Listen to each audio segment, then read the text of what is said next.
started. Roger, 0G, and I feel fine. Godspeed, John Glenn. Tranquility Base here. The Eagle has landed. Rocket Tranquility, we copy you on the ground. New possibilities are opening up for scientific cooperation between countries. 1, 0, 0, Liftoff. Americans return to space as Discovery clears the tower. Discovery, go and throttle up. Discovery rocket, go for deploy.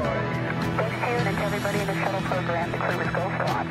Roger, nice to be in orbit. We have followed in their footsteps to get us where we are today.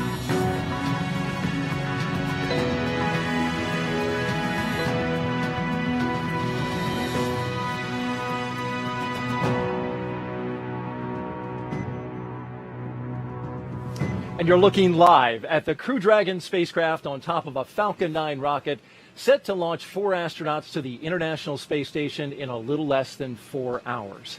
But right now, they're live inside the room right here. Crew 4 astronauts getting their spacesuits on. And this is a live look inside that suit-up room where the crew of 3 Americans and 1 European astronaut are completing their checkouts of their spacesuits. Welcome, everybody, to the Kennedy Space Center in Florida for live coverage of NASA and SpaceX's launch of Crew 4. I'm Daryl Nail, and I'm with Megan MacArthur, astronaut from Crew 2. You were the pilot in that mission, so it's great that you have that experience and that you're here to share it with us because you know this mission well, but you also flew the space shuttle. Absolutely. It's always exciting to be at Kennedy Space Center on a launch day. I'm super excited to see my friends getting ready to fly. They all have big smiles on their faces, and it's going to be a great time watching them get ready tonight. Absolutely, and it all started when they woke up today at 8:37 p.m. yesterday, because we just rolled over midnight into Wednesday, but it was Tuesday just a few hours ago, and that gets everything rolling.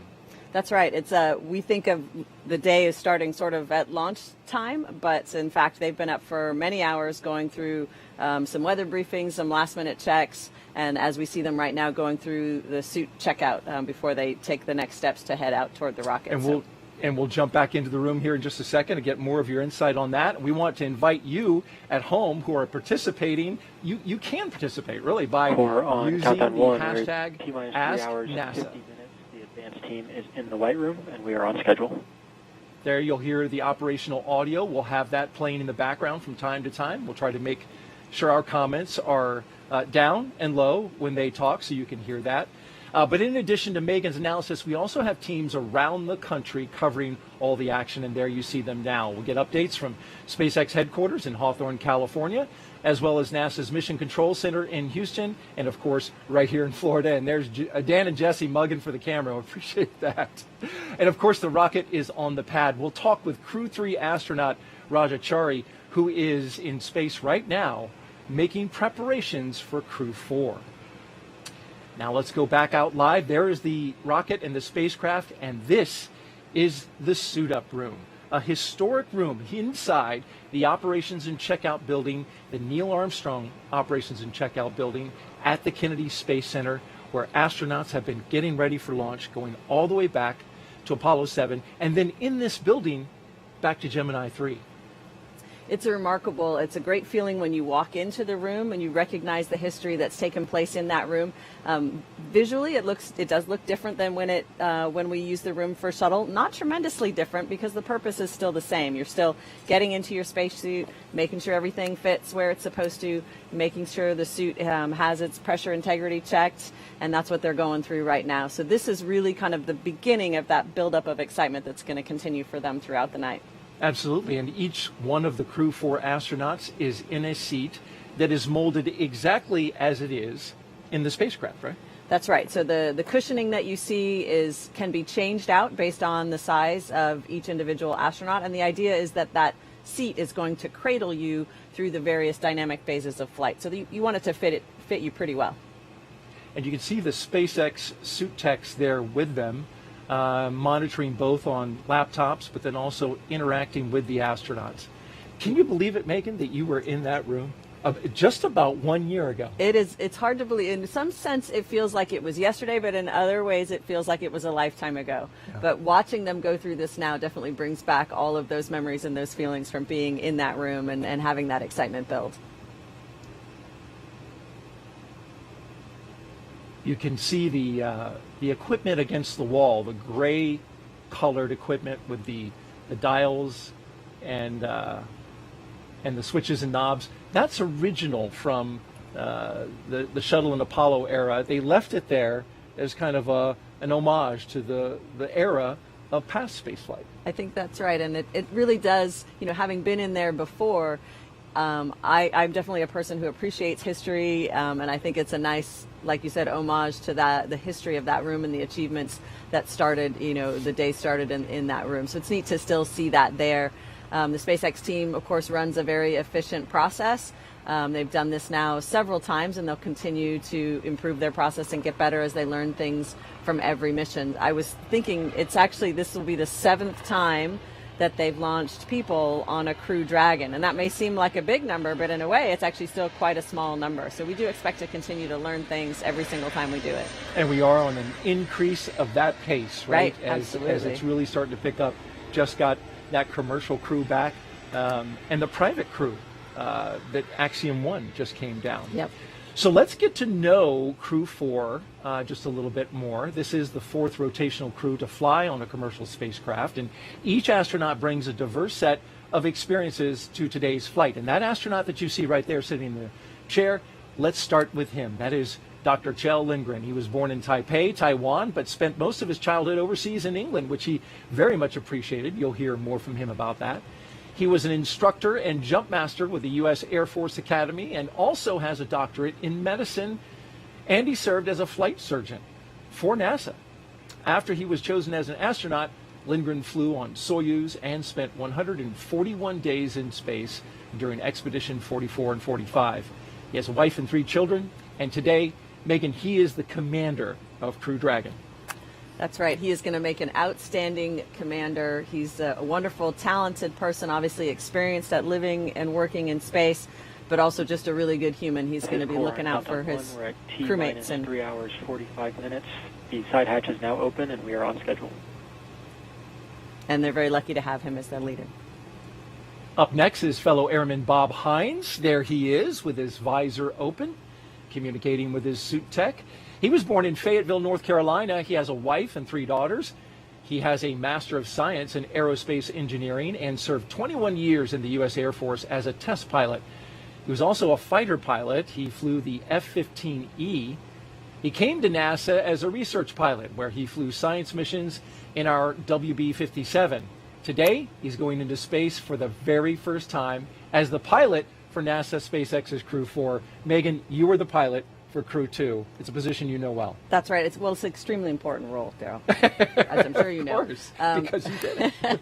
I first got to interact actually with Bob when he was an instructor pilot for T-38 for the Astronaut Corps. And so flying with him was always a pleasure. He's always calm and collected no matter what the circumstances, which is exactly the person that you want piloting any vehicle that you're in. And they're going to make a great team today. He did look quite calm in that shot, quite steady. This guy has flown so many aircraft, and we'll hear more about that in his bio a little bit later on. Now let's introduce you to the 2 mission specialists, Jessica Watkins, and there she is, looking calm and collected and not moving very much, but very focused, I imagine. She considers Lafayette, Colorado, her hometown. A talented rugby player in college. Her team won the national championship in 2008 when she was with her university. I believe it was Sanford. Watkins was a postdoctoral fellow in the Division of Geological and Planetary Sciences at the California Institute of Technology. She completed several internships with NASA, including one testing system designs for the Mars Perseverance mission at JPL. She became an astronaut in 2017, a turtle. We'll talk more about that. And now, just like Bob, she's going into space for the very first time. This is a brand new experience for her. Yep, it's a bit of a turtle takeover, I think, is what we're experiencing on Space Station right now. But Jessica is an outstanding crew member. It's been fun to get to know her since she arrived with her classmates.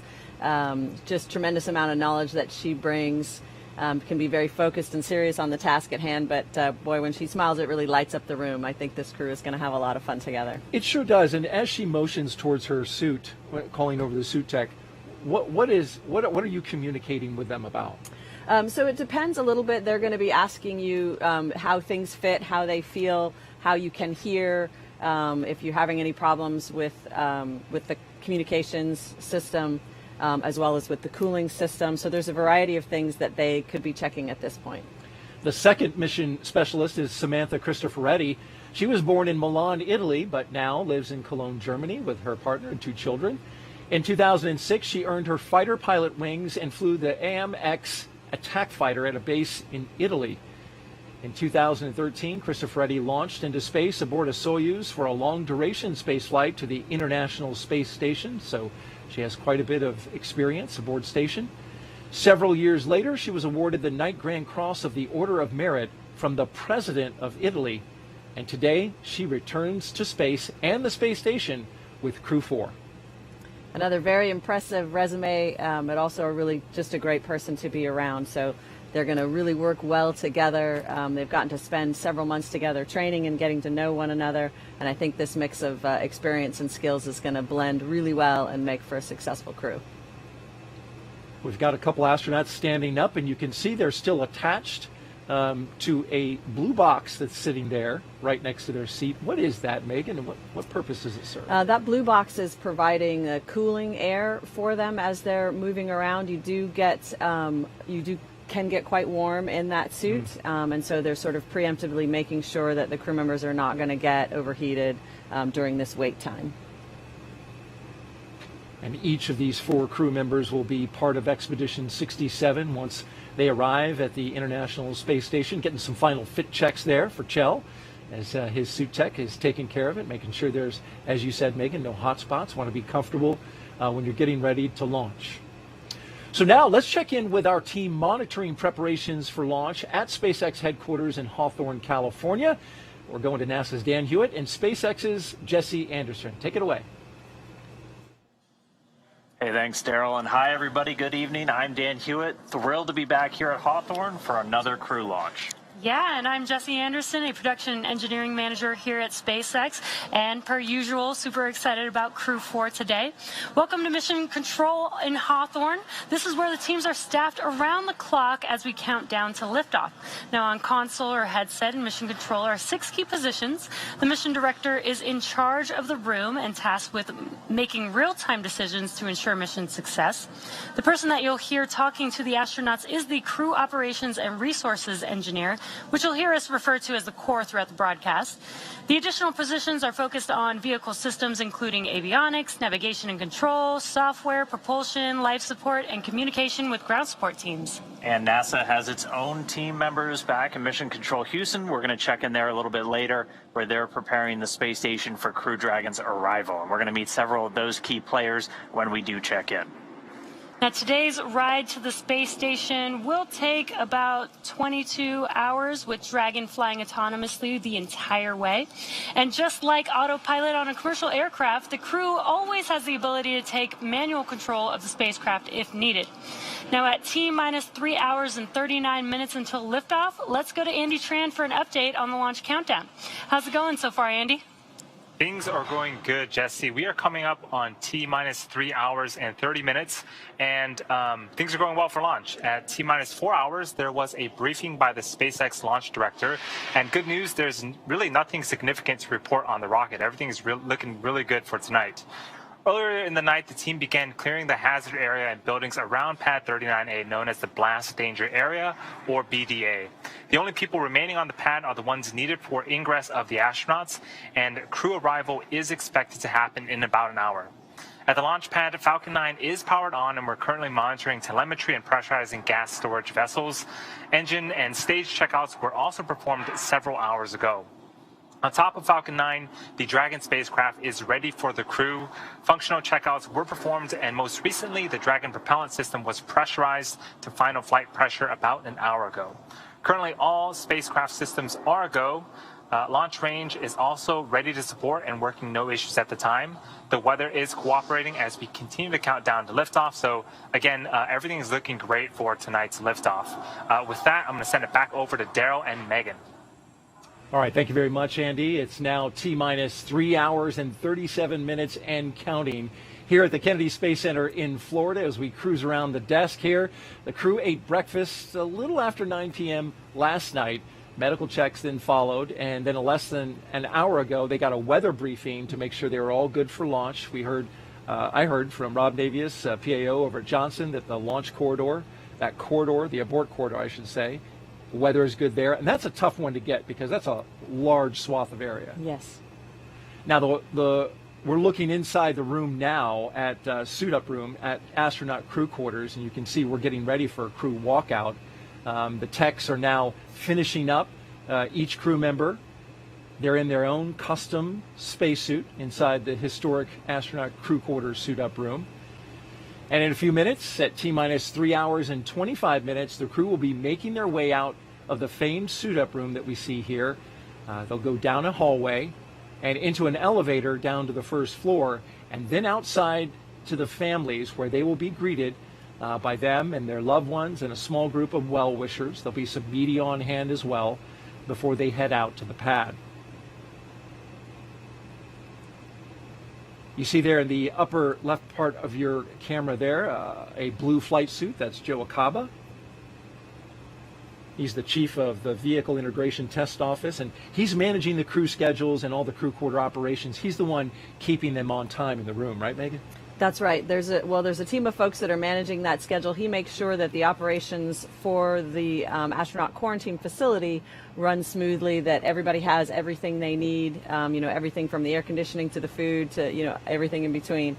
He's making sure that runs smoothly for everybody there, which is an important job. And boy, they sure do feed us really well in that time frame. And right there is Zena Cardman. That's right. Fellow astronaut. Fellow with NASA. turtle. And a turtle as well. There's another turtle in there. Yeah. She is supporting the astronauts, right? That's She's right. in the support role, wearing, as you notice, the black SpaceX ninja suit, as they call it. Yes. And there's a reason for that. Well, yeah, that's, I think, because the team is kind of one team is the idea, and she blends in with the rest of the team. But it is nice for us to have that one NASA representative, knowing that they're holding on to any messages or any information that we need to pass back and forth. So, Megan, you were on both sides of the stanchions when this walkout. Countdown 1, we're T-minus 3 hours, 35 minutes. Crew suit donning and checkouts are complete. We're on schedule. Okay, they look finished and they're all ready to go. And as I was mentioning, you were on both sides, so both on the inside as an astronaut for Crew 2, but then also on the outside for your husband, Bob Behnken, who, along with Doug Hurley, flew that historic mission, the first Crew Dragon to go to the International Space Station. That's right, and it's a different experience with some similarities. As the family member, as the loved ones, you're outside. You're very excited for them to come out. You're thinking about how they're feeling and wanting to give them, a good, bright, joyful send-off. But of course, as the family member with no active role in the process, it's a little nerve-wracking, right, to realize that this major thing is about to happen that you're not participating in. My focus then was just to make sure that my son was enjoying it, that he was going to get to enjoy seeing his father in this moment and celebrate with him, and not try to climb into the Tesla on the way to the launch pad. That was my primary goal in my mom role, right? And then on the flip side, when you're the crew member, you're going to get to see your family really soon. You're hoping that this is a joyful experience for them, that they're enjoying it, that they're excited for you, and so you do share those kinds of emotions. But I will say it's a much harder job as the loved ones that are there kind of being left behind, because you don't have that active role in the day's activities. You're just kind of a passive bystander. So for somebody like myself that's used to being very active, that was a challenge to realize he's doing this all on his own and I can't help no matter what. So that was my challenge. There are 3 Teslas, as you can see there. We've been showing you some views right outside the operations and checkout building there. And those are the vehicles that will take the astronauts to the pad, the second 2 Teslas. They will drive the crew out to Launch Complex 39A. Riding in the first car will be the suit techs and the spacecraft closeout lead. In the second Tesla, Commander Kjell Lindgren and pilot Bob Hines will be sharing a ride with a NASA flight surgeon. And in the third vehicle will be Jessica Watkins and Samantha Cristoforetti. They'll also have another closeout lead with them in that vehicle. And of course, we will follow the convoy live every step of the way, getting you as close as we can possibly get you without actually being inside the car. Now let's take a look at the crew's experiences bonding together.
Really come together and balance each other out and really just coalesce well as a crew. Incredibly happy and thought I couldn't have had a better crew.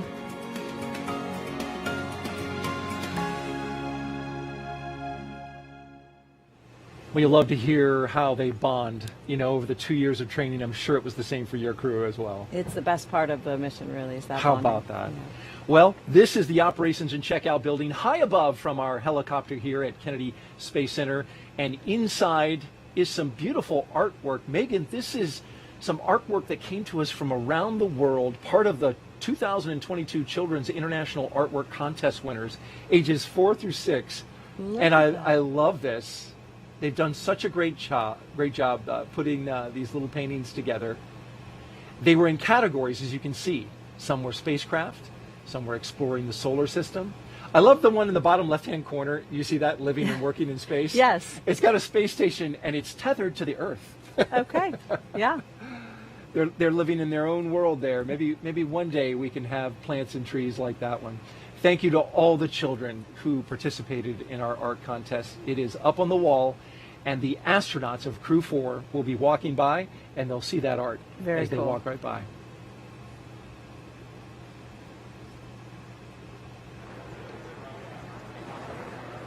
Throughout the mission, we want to invite you for the next 3.5 hours to send us your questions for Megan. We've got the expert on hand.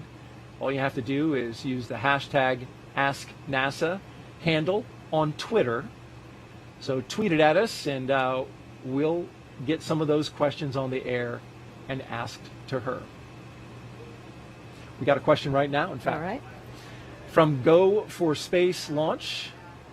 Megan, how many people can live and work on the space station at one time?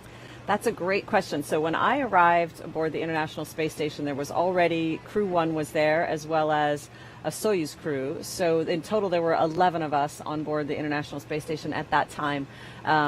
the space station is large, but that does make it a little crowded. It makes it a little crowded for some of the hardware that you need to use, for example, the toilet or the galley to prepare your food. And so it impedes our ability to work effectively when there's that many people on board, but we all live there safely, and we are teaching one another, we call it handover, to learn how to operate the space station. Takes more coordination and more planning and organization. Exactly. The size of space station is roughly, like I heard it described, as a 5-bedroom house. I mean, outside it's as large as a football field. Right. It is massive. Right. Orbiting around our Earth. On the inside, 5-bedroom house. Yes, so the living space inside is smaller than the overall size of the space station. There's a lot of external structure on the space station that, the truss that holds a lot of our equipment, power generation and distribution equipment, for example. And those are not pressurized living spaces, but they are still part of the structure of space station. So the living space inside 5-bedroom house is a closer number. Okay, very good. And about 6,000 square feet is what I heard as well. We have another social question as we are live outside of the crew quarters waiting for the astronauts from Crew 4 to walk out. What are some of the manual features on the SpaceX Crew Dragon capsule? And that comes from William 46617-13744. So the manual features are designed in the event, because the vehicle is designed to be largely automated and ground controlled. So the manual features are designed in the event that the crew has to take over or has to take care of themselves in some way. So we think about manual flying as a capability that we have close into the space station should that become necessary. We don't expect that to ever become necessary, but it was tested out on the original demo mission. And as the pilot, that was something that you had to know well. We had to train, Shane and I trained that together, and in the event, for example, that we had an unsuccessful docking, we would have to make sure that the vehicle was departing the space station appropriately and safely, and if it wasn't, then there was some manual control that we would take and do some maneuvering with the spacecraft. But fortunately, we never had to do that, but that's an example of the kinds of things that we can do manually on space. Great capability. Yeah, absolutely. It's autopiloted. If nothing goes wrong, but you want that ability to jump in and take it. Great question. Keep them coming. We've got another one here. Jet for Me asks, what's the launch trajectory and visibility for the Crew 4 launch? This is a little bit more of a complicated question dealing with the trajectory of this particular launch. It's the same as it was for you, where we're going up and out over the Atlantic seaboard. Right. So I didn't get to see the last one like this, but I would imagine that it's going to be a spectacular view for those in the local area because it's a night launch, and hopefully the lighting conditions will be similar and that you can see the trajectory for quite some way as it flies up along the Atlantic coast. Especially at night with the brightness that this rocket gives off. And as we look live here at one of the Teslas and members of the media and family members gathering, you can see in the left-hand side, Administrator Bill Nelson, NASA's administrator, former Florida senator here in the state of Florida. And next to him is Bob Cabana, the former director of the Kennedy Space Center and current associate administrator, working out of headquarters now, helping Administrator Nelson lead the agency. See Kelvin Manning as well to his right. And here comes Crew 4 down the hallway. All right. On the left, Bob Hines. On the right, Kjell Lindgren, giving a good wave. With those smiles. Great smiles. Jessica Watkins and Samantha Cristoforetti. And there in the elevator they go. Look at all those signatures, Megan. You can see them on the wall. Folks who have supported this program. Yes, I remember that when we got into the elevator, and it's such a good feeling. We don't often get to interact with the thousands and thousands of people that make it possible, and it's so nice to see that just tangible evidence that they're thinking of us, and it reminds us, of course, we all are always thinking of them too, but it's a nice reminder of how large and how dedicated this team is. Got the elevator closed, and now they're on their way down from the fourth floor to the first floor. And we are just now moments away as a result from seeing the Crew 4 astronauts exit the operations and checkout building. Yeah, so excitement is building. I remember waiting inside, you get down off the elevator, and then everything is timed very precisely. So you wait for just a couple moments, and then the SpaceX team will give you the cue to start walking out, and that excitement builds pretty quickly. And since you speak of that, Megan, we want to give you a little flashback. Take a look at the screen now. You might remember this. Demo 2. And there you are in the light blue Yep. with your son saying goodbye to your husband, Bob Bacon, on that historic flight. That's right. That was a really special moment, and it was great to see how excited my son was to see his father. There were no tears. It was all smiles and cheering. My son, I think, was determined to say, "Launch America," first and loudest, and so that's what he was doing. He did a great job. And then in April, Crew 2, this was your launch. And Yes. now the role was reversed. You were in the astronaut suit getting ready to go out and launch, and your husband was there with your son. That's right, and I was listening out for that Launch America, and sure enough, I could hear it from probably 20 feet away. That was a wonderful moment. And now we look at the doors for Crew 4, awaiting their moment with their families before they go out to launch pad 39A, a historic pad here where their rocket awaits them, as well as their spacecraft, the Crew Dragon Freedom.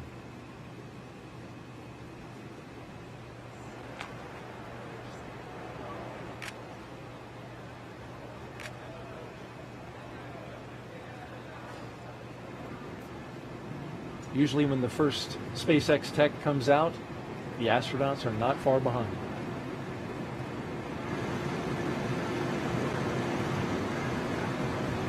You can see on the top there the NASA meatball, the logo, and the various mission patches around it. Those have been put there by previous crews. That's right.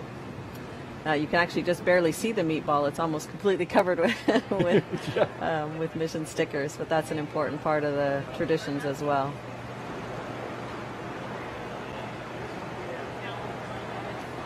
The gull wing doors of the Teslas now opening. Here they are. At T-minus 3 hours and 21 minutes until liftoff. You can see the markings on the ground. The family will not go beyond that rope, and the astronauts will generally stay behind the yellow. But then there will be a moment, as we saw from previous videos, where the family will get to go up to the car. Yes, once the doors are closed and the windows are up, you're allowed to go up and look through the glass a little bit closer, which is nice.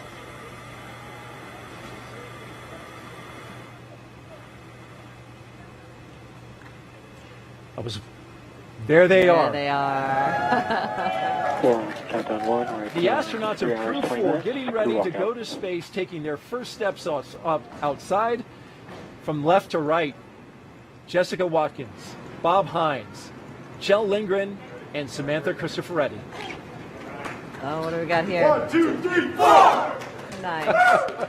And a cheer before they go off to space. Very good going. I like the huddle. That was a nice little touch. Very nice, yes. Oh, you're going to KLI. And here's that moment, Megan.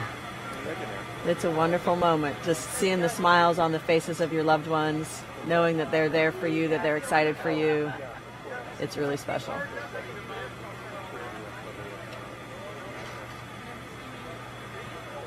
Oh, seriously?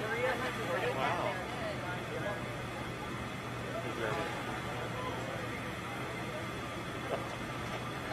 That's hard to do on command. We'll listen in for some of the comments. Maybe we'll get to hear Kjell's big booming laugh one more time. Get home and get Pip in and hand off the space coming. After this, after I get in the car, I think you guys are going to get to memorial. That's good.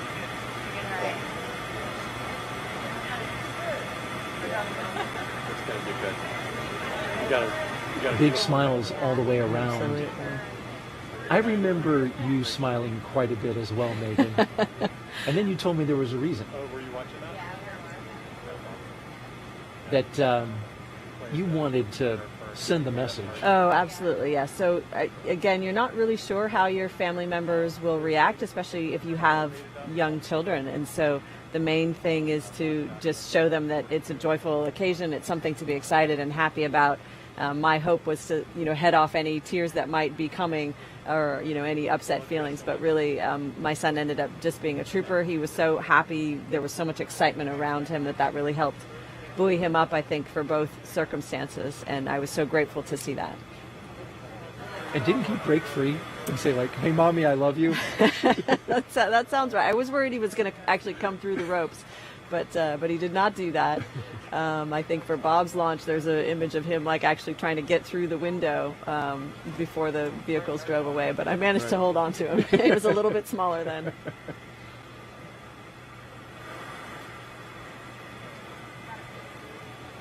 One of our astronauts really soaking it in. I believe that's Joe. Yeah, I don't want to miss that picture, that perfect photo. That does look like he's posing. And the wave.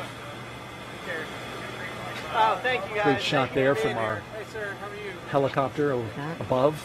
I think maybe that's Farmer. Sounds is like that it. Bob Hines? I think so. Yes, you're right.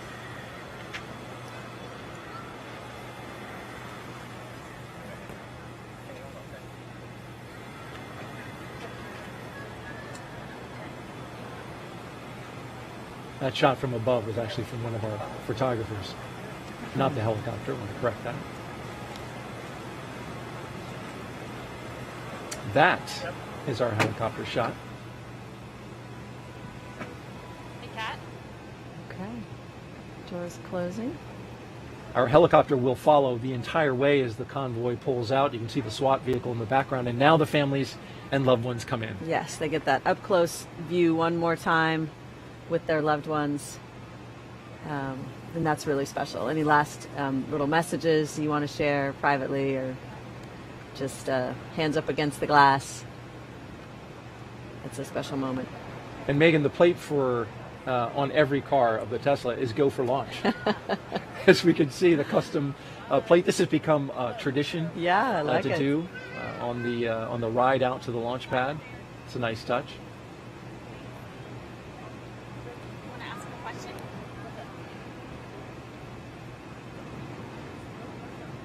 As they get ready to pull out there, I'm wondering, Megan, is there a little bit of a conflict for the astronauts seeing your loved ones, knowing you are getting ready to do something that involves risk? Right. It's something that obviously you're not thinking about it for the first time at that moment, but it's certainly present in your mind. It's something that you ideally have talked about with your family in the months and weeks, even years really, leading up to making a decision like this. And depending on the age of your family members, you do it in an age appropriate way. And so for us, we wanted to make sure our son had a chance to watch a rocket launch with both of us present. So we took him to an uncrewed cargo launch when he was maybe 3 or 4, and then kind of a build-up approach for him, and introduced it to him gradually so that he could get comfortable with the idea. And at first when I told him I was going, he said, "Absolutely not. You're not going."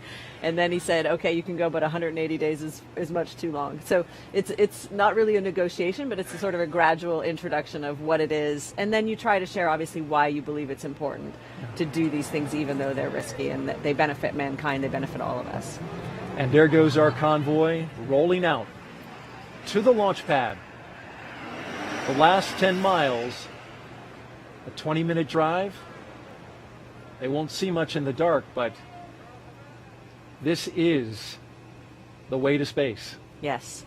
This is a nice relaxation moment. You've just gone through a happy scene, hopefully, but an emotional scene nonetheless. And this is a little bit of a time to kind of lean back in your chair a little bit.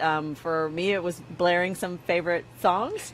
And at nighttime, that was fun just because of the darkness and then the different lights that you see. It was kind of a neat visual experience.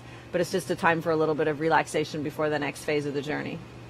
And now we begin the 20-minute drive with a full security escort across NASA's Kennedy Space Center and out to Launch Pad 39A. And as we follow the convoy, we'd like to take a closer look at the Crew 4 spacecraft commander and the rest of the astronauts in this convoy, help you get to know them a little bit. And we'll start off with NASA astronaut Kjell Lindgren. Why do we explore? I think venturing out into low Earth orbit and beyond helps us to better understand who we are and our place in the solar system and the universe. My name is Kjell Lindgren, and I'm the commander for NASA's SpaceX Crew 4 mission to the International Space Station. I grew up in an Air Force family, and so I was born in Taiwan and spent the first 2 years of my life there. We lived in Kansas and Illinois, And then we were transferred to England. It was a phenomenal upbringing. The opportunity to experience different cultures, it really opened my eyes to what it means to be an American. I've wanted to be an astronaut for as long as I can remember. I think I was inspired by the very first space shuttle launch in April of 1981.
To becoming an astronaut, and this is what he's seeing right now. Megan, you remember this view? This is a live camera looking forward from the first Tesla in the rollout. You can see the security car ahead of it. It's dark, but that's NASA Causeway as they roll towards the pad. That's right. You were rocking out at this time. I was, yes. Well, we were taking turns. We each got to choose some songs for the playlist, and I was of the Metallica and Red Hot Chili Peppers variety, and Shane's songs were a little different, but we did overlap in U2 territory, so there was some crossover. Finding some common ground there with the music. Well, riding with Jell Lindgren is Crew Dragon pilot and NASA astronaut by Bob Hines. Let's listen in to his story. I truly believe that we all have in us an innate desire to go explore and see new things. And we have this phenomenal creation that we've been placed in to learn about how it works. We have a very unique position in our solar system and our galaxy to be able to look out there and to step out and continue to explore. My name is Bob Hines. I'm the pilot for NASA's SpaceX Crew 4 mission to the International Space Station. I was born in Fayetteville, North Carolina. My father was in the Army. We were stationed at Fort Bragg, and we moved around a whole bunch. The longest we ever lived anywhere was about 2 to 2.5 years. I got really comfortable showing up in new places and being able to make friends. When I was a kid, I 100% wanted to be a pilot for as long as I can remember. I was just always fascinated, not only that something that big could fly and do some amazing things, but also just the opportunity to go and see things that not many people have had a chance to do. Being able to fly and see the Earth from a new perspective has really been just a real driver for me, and getting hired as an astronaut has been the ultimate call. Contrary to popular belief, being a test pilot is not about flying by the seat of your pants and going out there and just pushing the edge of the envelope all the time. It is a much more scientific and methodical process where we plan out every mission and all the tasks on every mission, and we're constantly mitigating the risks that are associated with that mission. That seems to really dovetail very well with spaceflight because that's a lot of what we do. My experience as a test pilot and as a pilot and an instructor, I think have all kind of led me to this point. When I got the phone call offering me the position of the pilot on the Crew 4 mission, it was absolutely amazing. It was actually the day after my birthday when I got the phone call, and I just couldn't believe it. When I told my wife, she couldn't believe it either. I've flown over 3,500 hours in more than 50 different kinds of airplanes, and that ranges from gliders all the way to different kinds of fighter airplanes or large transport category airplanes. I can't wait to pilot this vehicle. It is an incredible honor. It's something that I never in my wildest dreams thought would be a possibility. And so to get a chance to pilot one of the newest vehicles on or off the planet is a true honor. With Chell as our commander and Samantha and Jessica as our mission specialists, it's just going to continue to be an amazing crew and an amazing experience. I am really looking forward to the camaraderie and the time that we'll get to spend together as a crew, the friendships that we'll develop, and so I think continuing that process is one of the things that I'm looking most forward to.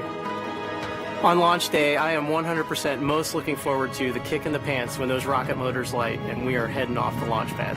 It is going to be the culmination of a lifehood dream, something that just spend your entire life looking for and not ever sure that you're actually going to achieve it. Our newest astronaut, Bob Hines. Being an astronaut is an incredible responsibility as well as an incredible honor. Every astronaut recognizes the honor that comes with that, but also the responsibility that comes with representing not only our respective countries, but also the world. And one of the things that we hope to show is that regardless of our nationalities or our backgrounds, when we put our mind to a single mission and we get along, we can accomplish anything.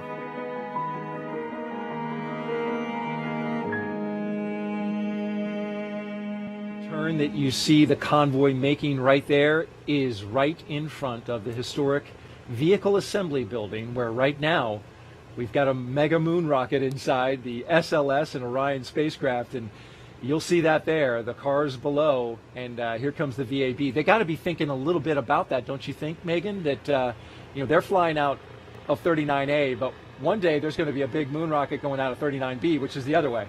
Absolutely. I know they're thinking about it, even if it's just something down in the future for them. That's could be their, very well be their next ride. Beautiful shot there, the VAB, as the crew goes right by us, in fact, here at the host desk. There's our camera on the ground catching the shot, and you can hear the helicopter overhead.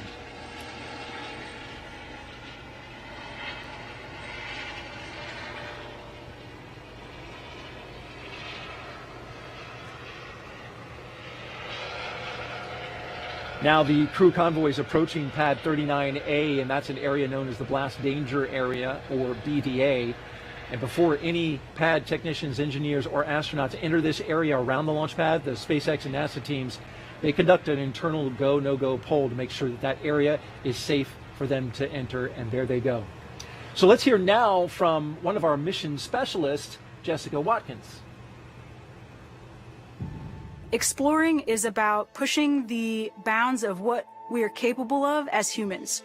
It gets at who we are intrinsically as people. And so because of that, I think it really is something that unites all of us together here on Earth.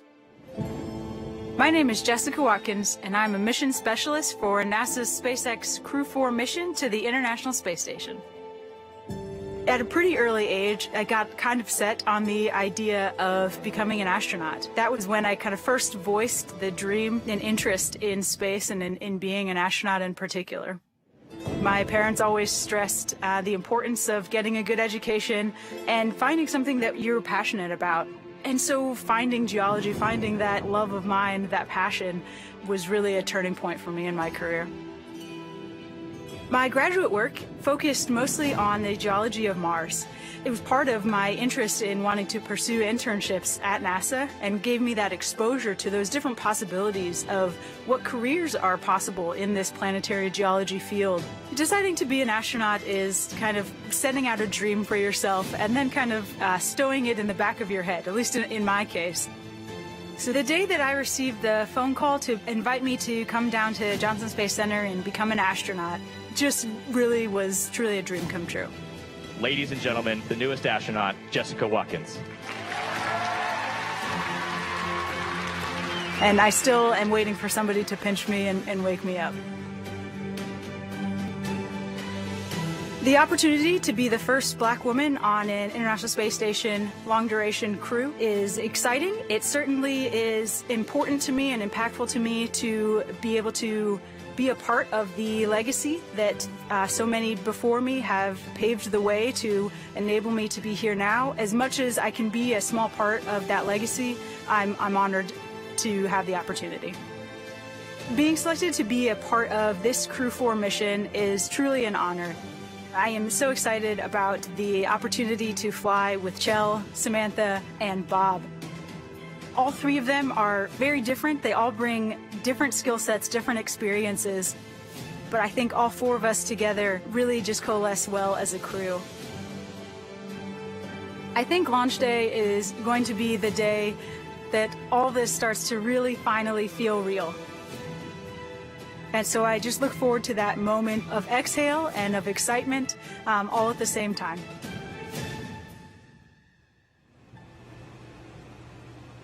NASA astronaut Jessica Watkins there as we follow the convoy live making their way out to the pad, and we are expecting a formal announcement that the crew is on pad right around T-minus 2 hours and 55 minutes. That's the schedule. Sometimes we run a little early or a little behind, but it looks like we're right on time at the moment. Looking ahead a little bit, at about T-minus 2 hours and 35 minutes, the astronauts will ingress or climb into the Dragon with the assistance of the suit techs, and then they'll get buckled in. Making the turn there. Direct your attention to some space facts in the lower left-hand corner. We'll be putting those up throughout the broadcast. Some interesting factoids about the crew and the mission.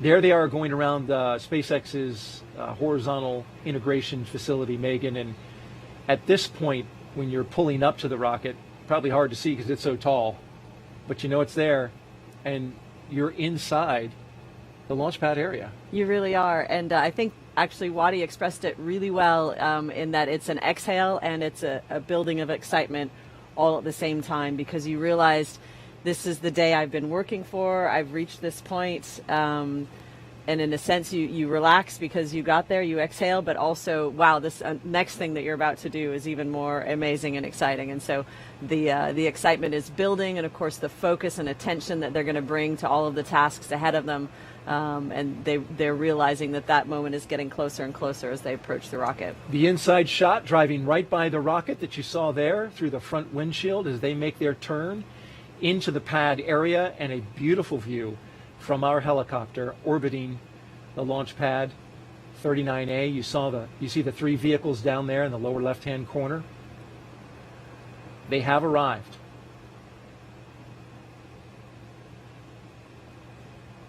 There's been a lot of upgrades to this launch pad, Megan.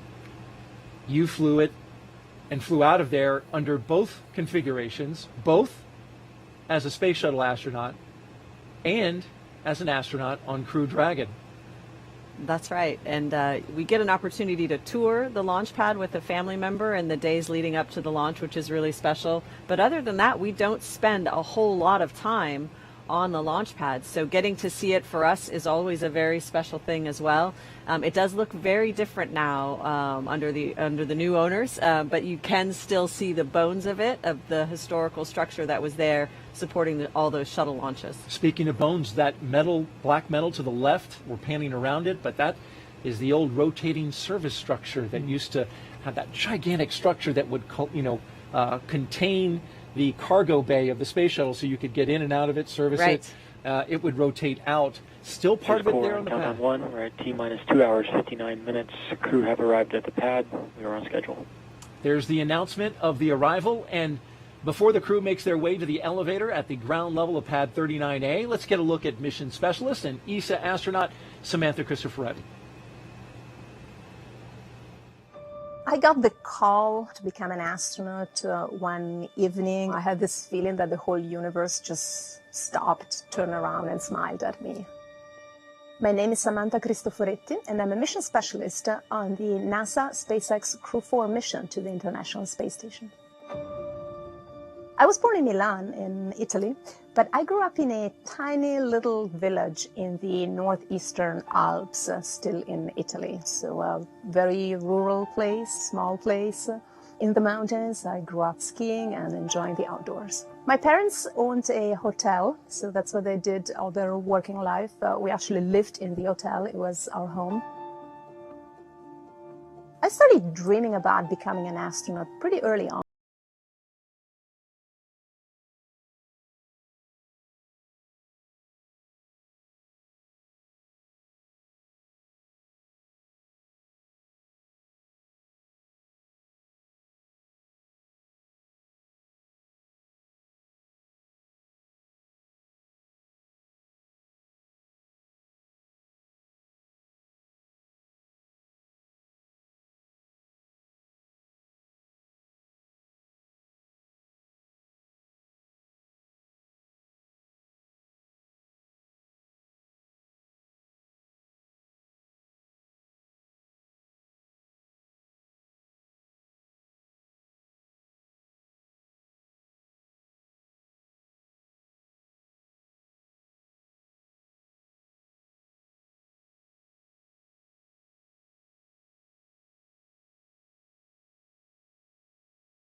Special life up there in this outpost of humanity up there in space.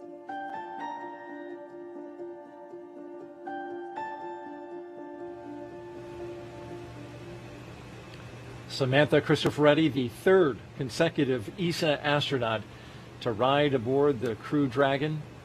It all began with Crew 2 and Thomas Pesquet. You remember that well.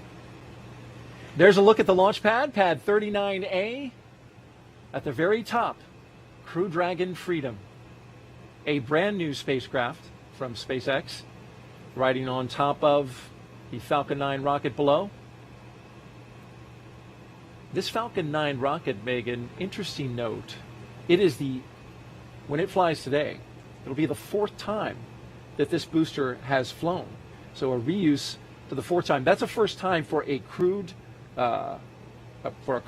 capsule to go on top of a rocket and get a fourth flight. Of course, they have passed for many times ago. In fact, just last week they launched a booster for the 12th time. Right. But that's really reuse in action with astronauts on board. Right. It's an amazing capability that actually started with us. I think we're the first flight-proven booster launched a year ago. And so, you know, true to fashion, they are making leaps and strides in that reusability territory. Of course, very careful to make sure that all the parts and pieces pass all of the necessary safety checks and are rated to refly again. And their fleet leaders, of course, being used on uncrewed vehicles so that they can push those boundaries and get more and more data, but with an uncrewed vehicle. Absolutely. And that is exactly what makes this the cycle of reusability work so well, as administration at NASA have talked about studying closely, very closely, this booster before it flew. Megan, how about we take some more questions from social media? Sounds great. You've been taking them throughout the night, and we will continue to do so here at T-minus 2 hours and 53 minutes and counting. And Andrew Pino wants to know, Megan MacArthur, what is your advice to students who are interested in becoming astronauts in the future? And I'm sure you get asked this one a lot. I do get asked this question a lot. I remember asking the question when I was a student, wondering, well, how do I get this job, right? So it's an important question. It does change a little bit over the years, but the fundamentals are going to be the same probably for a long time. So when you're looking to work as a professional astronaut, work for your government, there's going to be some kind of a selection process involved, and that's going to involve looking at your schooling. What kinds of schooling did you partake in? And for the most part, it's going to be engineers, scientists, people with some kind of operational background. So what I mean by that is you are able to work in a technical field where you are part of the environment. So that's sometimes pilots, it can be folks working on submarines. Oh, this is one of my favorite moments, when the crew gets to first look up at their rocket ready to go. That's Kjell Lindgren and Bob Hines giving a look, and that's right. Bob looks a little giddy. Yeah, he's pretty excited. Look at that rocket. Yep, I like that sort of characteristic, the lean back, the look up together. It's a good look. And the wave as they get ready to get into the elevators to ride up to the top where the crew access arm is, which will take them to the spacecraft. It is the original elevators. They've been, of course, renovated, but those are the same elevators you got in, Megan, as both a shuttle astronaut and a Dragon crew member. Another piece of history. Hopefully at this time of night they won't be taking up too many mosquitoes with them.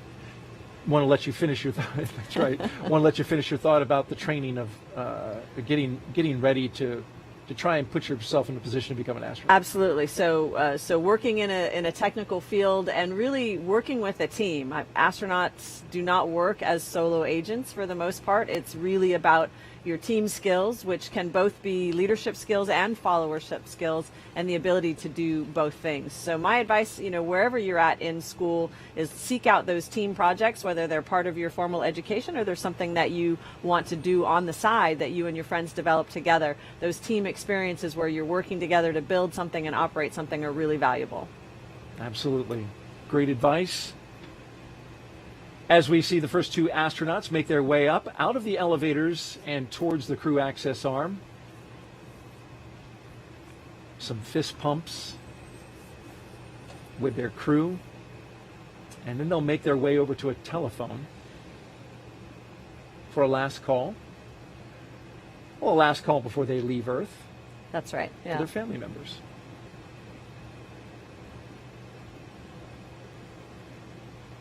So this is about the moment when your family members and loved ones realize they really hope they've left their phone on. They haven't put it on mute because you do hopefully get a phone call from the launch pad. There's that bend back look again. There should be a name for that move. There should be. We'll see if we can come up with one. But we should name it. Yeah. Samantha and Jessica there. How about just lean back look? You got a feather rocket in there somehow. Yeah, that's right. Yeah. I'm going to work on that, Megan. I'll get with you later. Okay, I appreciate that. Yeah. So on the right-hand side, we have Samantha and Jessica getting ready to get into the elevator. On the left-hand side, Bob and Kjell making that phone call. There's a phone there. It has very large buttons for dialing the numbers because you've got those big gloves on. Got those big gloves on, that's right. And, of course, you can't put the phone up against your ear with that helmet on. So you're essentially kind of shouting into the receiver and doing your best to hear what is maybe shouted back. But it's just that one last chance to send the I love yous back and forth over the phone wires before you leave the planet.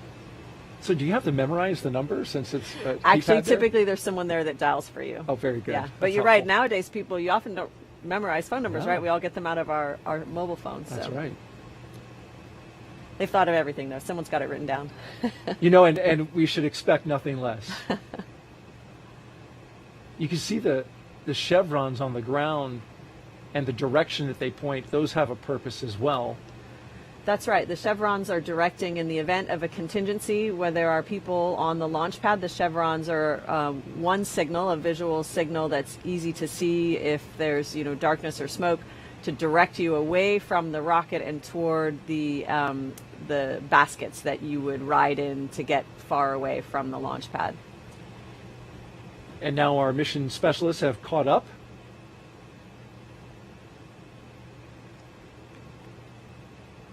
So it looks like Bob Hines is having a nice little conversation there. This is a beautiful shot from our helicopter. Yes. Looking at the top of the launch tower, and the crew access arm to the right goes out to the rocket. You looked at that view. It's nighttime, and we are in a national wildlife refuge, so I imagine there's not a whole lot to see, but still. It is pretty special, and you're sort of realizing this is as close as I'm going to get to nature for a while. Yeah. And so it's a special feeling. You get a little bit of breeze on your face, and that's a special feeling as well, things that you're going to miss when you're closed up inside the International Space Station. Samantha and Jessica taking advantage of exactly what you just said, the chance to look out at planet Earth one last time before getting inside Crew Dragon. And I heard the astronauts from Crew 3 talking the other day about what they missed, and they were such earthly things, Thomas Marshburn talked about wanting to just have the wind blow in his face. Yes. They talked about a hot bath. I went running in the rain, and it felt wonderful. I just had a smile on my face the whole time with, rain running down my face and down my neck and into my clothes, but it felt like, yep, I'm here on Earth. This is good. Space is awesome to visit, but it's nice to come back home, isn't it? It is, yeah.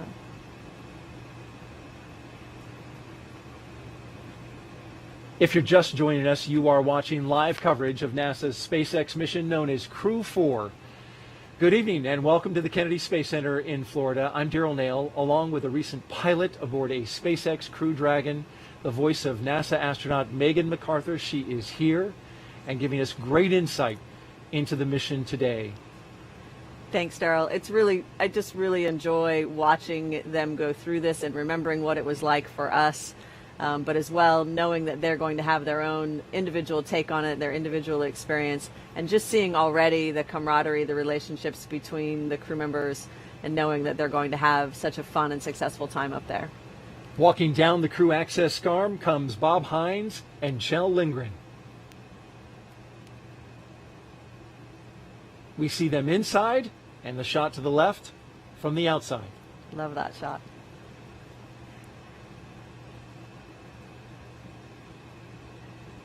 The closeout team not far behind. They have some work to do to get them inside. And now our mission specialists have the opportunity to make that phone call. We are T-minus 2 hours and 45 minutes and counting until the liftoff of Crew 4 from the Kennedy Space Center. This is now a look inside the White Room. Kjell has arrived. Core on countdown 1. We are at T-minus 2 hours 45 minutes. The crew have arrived at the White Room and are preparing for ingress. We are on schedule. Right on schedule. You see he's got the Sharpie in his hand, and Megan, he's signing that white wall inside the White Room. He is. He's signing his name there in preparation for launch. All of the crews that have launched from there previously will have already signed their name, and so each one of the crew members will get to do that. And as you know, the White Room is not really a room. It's just kind of the end of that walkway, so it is a relatively small space that's being used to do final suit preparations. It does have a small amount of emergency equipment in there, so it is a tight little space, but it's important to take that time and acknowledge those traditions that are being built and renewed here. Your name is on that wall. On that wall. Hopefully they didn't write over it. Ooh, yeah. I might have to go back and check. We'll take a look after the launch, just make sure everything's... That's right, make sure it's all good. In fact, that Sharpie is an item on a checklist. Of course SpaceX it is, makes yes. sure that it's there. And here come our next two astronauts.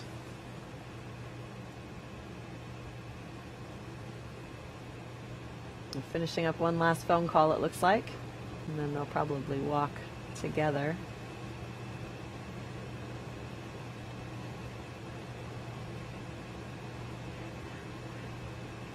Were you able to hear the call that you made? Were you able to hear? It's difficult because, again, you can't get the receiver up inside your helmet against your ear, and so once your family realizes that, then they're, essentially shouting. It's not time for a nuanced conversation. Well, looks like Jessica and Samantha are wrapped up. Getting some hugs Or there. no, we might...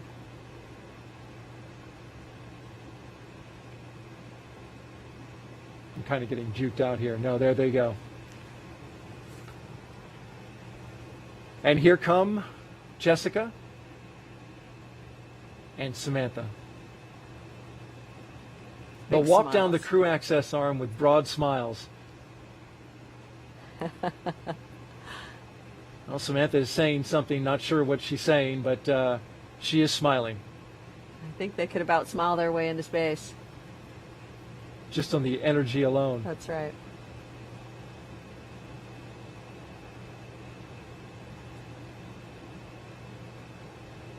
The White Room also allows for completion of cargo load at T-minus 24 hours. So it has use to both get the astronauts inside the crew capsule and to get that late stowage.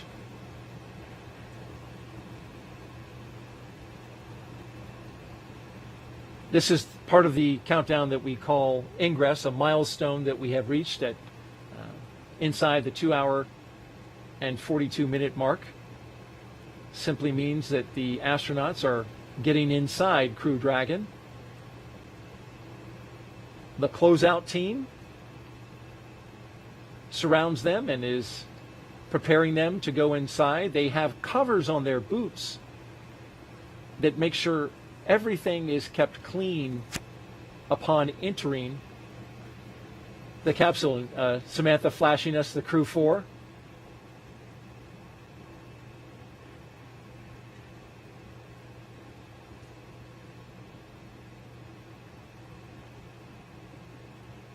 That's a great shot looking back towards the crew access arm as the closeout team does their work right there between Jessica and Samantha. And the signatures with some There fresh they are. ink. That's right.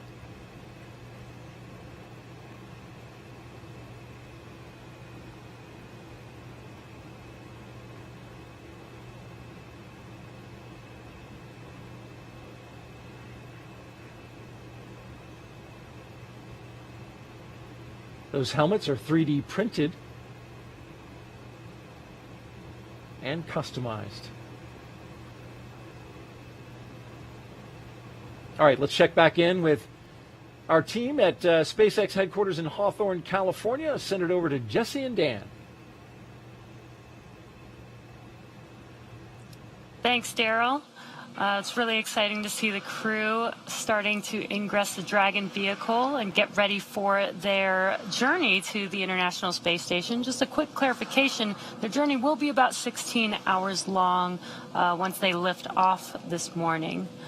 Yeah, that's right about in the middle of what we've seen for most of these missions. They can be as short as 8 if we end up getting basically a phasing angle that works really, really well. They can be as long as 2 days. So about 16 hours will be nice. But right now they're ingressing the capsule, as Daryl said. We've got Jessica Watkins still out here in the White Room. White Room is kind of their last stop on planet Earth. It's, as we said, it's the end of the access arm. There's a seal that extends from the White Room around the capsule just to help keep the Dragon interior as clean of an environment as possible, keep out all the moisture, the humidity from that Florida weather.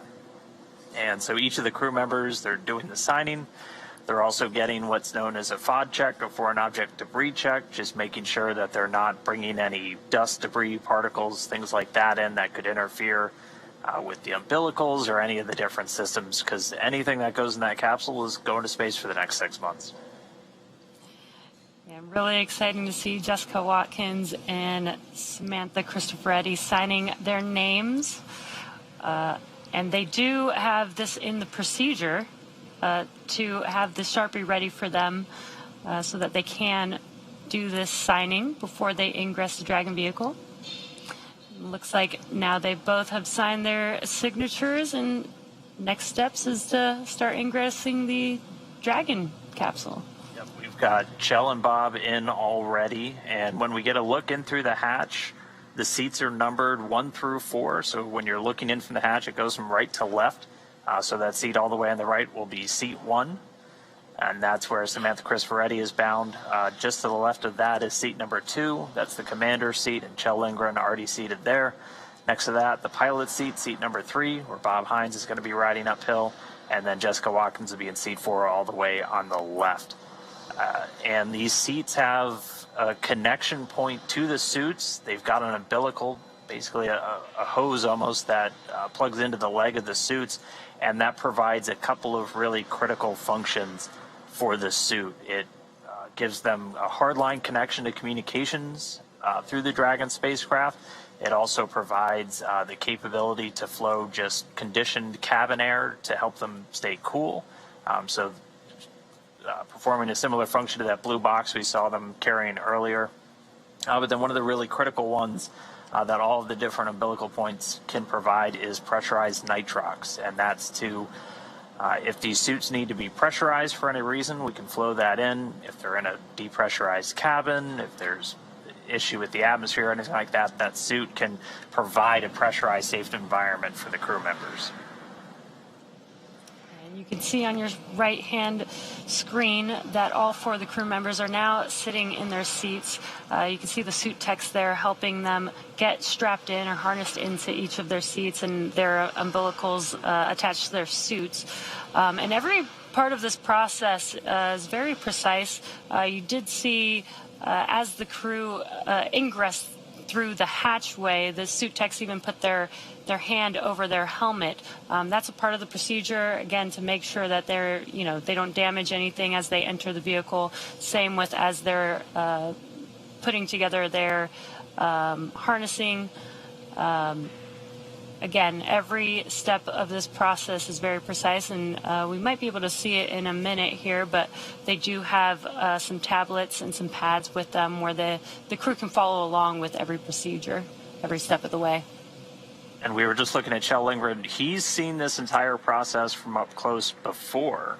We saw Zena Cardman. She's the ASP, the astronaut support personnel for this one. Chell did it back on Crew 1 and got some internet notoriety as he was the SpaceX ninja that had 2 umbrellas as it was a rainy day. So getting a little fame from that one. But so he did that for the Crew 1. So this is not his first trip down this walkway, but this time he's going to be strapping in and heading uphill. So they're getting strapped in. They've got a 5-point harness that's going to be secured throughout the entire ascent portion. They're going to be in their suits until they're on orbit. They're going to wear these suits for all of the different, what we call dynamic phases of flight. So that's where the vehicle's actively making maneuvers. And so that's obviously going to be launch and ascent. They'll put their suits back on when we get into the docking with this, with the International Space Station. Same in reverse. They'll wear them for undocking. And then they'll wear them at the very end of the mission when we get to the deorbit, re-entry, and splashdown.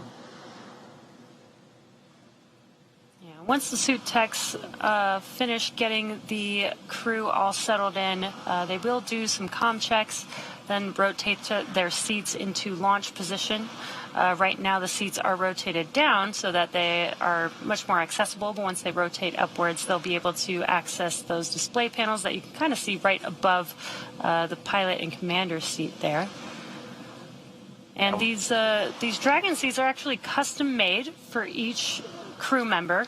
They kind of go hand in hand with their custom suits, and the suits are basically an extension of the Dragon vehicle. So pretty cool. They get their own custom-made seats, custom-made suit, which is almost like their own personal AC system. Yeah, we'll see them get strapped in, and then there's, as Jesse said, there's a couple of events that we're gonna listen to and we're gonna see take place. Those communication checks will come up. We'll hear the core. That's essentially the voice of Mission Control Hawthorne, which for today is Arthur Barrio. So we'll hear his voice when we get ready for the communications checks. They'll call up to the crew. They'll get a quick comm check from each of the crew members. So they'll call down. You'll hear them call down as commander, pilot, or PLT, MS1, MS2 for the 2 mission specialists. And they're going to be talking to the core throughout the entire mission. And they're also going to do a communication check with a couple of other of the key team members. One, the SpaceX mission director, who here in Hawthorne has the overall authority for the mission. And also the SpaceX launch director, or LD, who's overseeing all of the pre-launch and launch preparations down there at Kennedy. And then we'll do those communications checks over a couple of different paths, both through ground sites and also through what's known as TDRS, the tracking and data relay satellites. That's what same satellites we use for command telemetry data with the space station, and same satellites that are used to get all of that to and from Dragon. So they'll do all of those checks. They're also going to do another round of suit leak checks. So we saw them do that in the suit up room a little while ago. Now that they're actually on board Dragon, able to integrate into the systems, use the umbilicals, they'll do another leak check, and then the crew will be one step closer to launch. And really exciting to see, if you're just now joining us, the Crew 4 astronauts are now in their seats. They've ingressed Dragon, and we do still have the suit techs there still assisting with getting them settled in and prepared for their mission today. The suit techs help with getting their harnessing strapped for each of the crew members, getting their umbilicals attached. And again, as Dan mentioned, they will be doing some comm checks here shortly once they are all settled in into their seats. And once we get to those checks, you'll see them using their armrests. That's where they have a couple of different buttons. One is to actually enable that communication. They can change their Vox settings, their audio communication settings, just for volume levels, things like that inside the helmet. They're in a rotated position right now just for ingress, but after we get through a couple of more steps, we'll get to seat rotation. So we'll see their feet swing up a little bit. They rotate the seats by a little less than 30 degrees to put them in the launch position. And this is to orient them just for the best position for managing the G loads on the way uphill. It also gives them direct access to those displays. Yeah, Dan, and there's some pretty cool features about these suits as well. The helmets, you mentioned the audio attachment on their armrest. The helmets themselves have the audio basically designed into them. And the helmets are 3D printed, which is pretty cool. The suits are flame resistant, and the gloves, as Dan mentioned, they will be using that display, those display screens above the pilot and commander seat. Those gloves are actually designed to be able to use on that touchscreen. And that touchscreen's where Kjell Linger and Bob Hines have basically all of their direct insight into Dragon's systems. They can dig down into all of the different subsystems, and the alerts or alarms will show up there. And that's also the means of manual piloting for Dragon. There's no control sticks, there's no flight sticks, anything like that. It's all done via touchscreen. In fact, SpaceX had a really cool interactive where you could do it on the Webb when we did Demo 2 about 2 years ago. And it's very similar. They use that touchscreen to take control and command Dragon if required. Again, the flight designed to be autonomous the whole way, but those touchscreens can be used should the crew need to step in. Both Kjell Lindgren and Bob Hines, both trained, both capable to jump in and pilot Dragon. And there's also a row of buttons. You can just see them at the top of your screen that sit below those touchscreens. Those are hardline buttons to a couple of just really critical items. If you need to basically hit them immediately, things like initiating a deorbit, suppressing fire. There's several buttons for some of the different pyrotechnics on the vehicle, deploying parachutes, and that display, that's just a cluster that's just beneath those touch screens. Looking like we're getting close to getting the suit techs out of there. Yeah, looks like we had some fist bumps, and the suit techs are now egressing or exiting the Dragon capsule. All right, well, with the suit tech starting to get out of there, we should be coming up now on those communications checks and suit leak checks. So we should be getting some call outs from the core, the crew operations and resource engineer, coming up in just a couple of minutes. So again, we've got a couple of those milestones coming up. We're going to do those communications checks. They're going to do leak checks. And then after we get through all of those, we'll be a little bit closer to closing out some of the final pad ops. That closeout team will be responsible for closing that side hatch on the Dragon spacecraft, which will get its own leak check. And once that side hatch is closed, and once we pass the leak check, it doesn't open again until Dragon is splashed down at the very end of the mission. Yeah, we've got some really cool views of the pad on your left-hand screen with the crew 4 crew inside of the Dragon capsule there.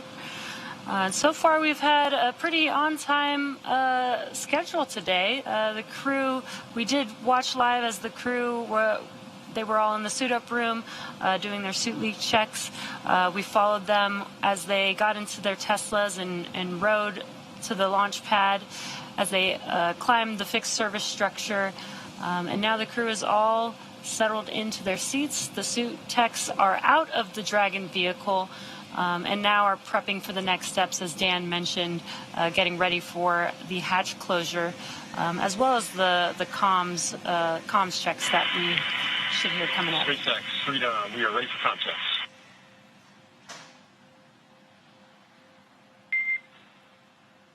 SpaceX copies Freedom. Stand by for umbilical comm checks. Standing by. Great timing. Sounds like comm checks are starting now.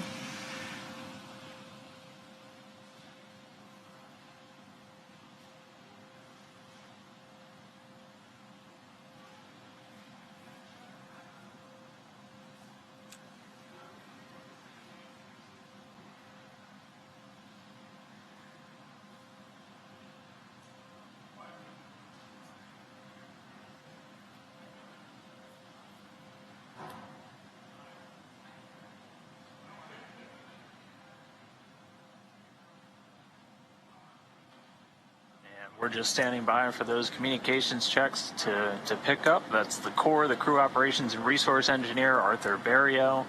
On the left side of your screen, he's sitting just behind us in MCCX here on Hawthorne. Again, we're going to hear him give a call up to the crew. He'll get comm checks from the commander and the pilot first. CDR, PLT, MS1, MS2, comm check. Freedom, CDR, loud and clear. Freedom, PLT, loud and clear. Freedom, MS1, loud and clear. Freedom, MS2, loud and clear. Core copies loud and clear. Umbilical comm check is complete. Stand by for ground station comm check. Freedom, standing by.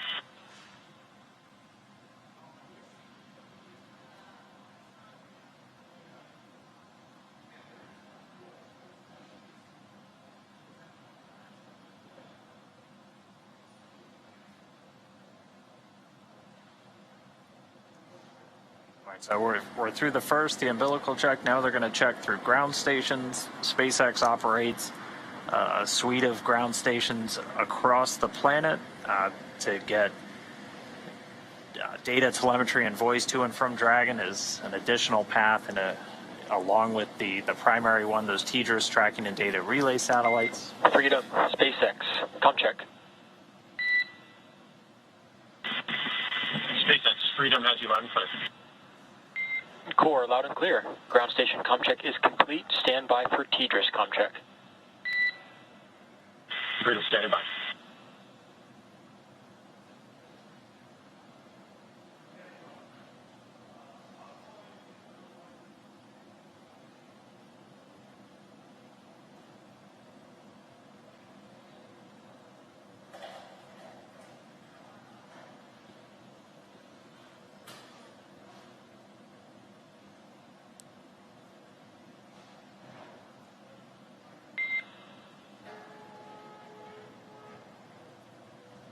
Freedom, SpaceX, com check.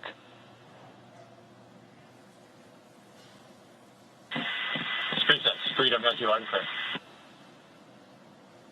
Core, loud and clear.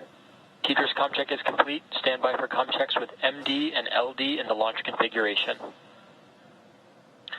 Dragon MD on Freedom, countdown 1, com check. MD, Freedom has you loud and clear on countdown 1. MD, loud and clear. Stand by for com check over Dragon to ground.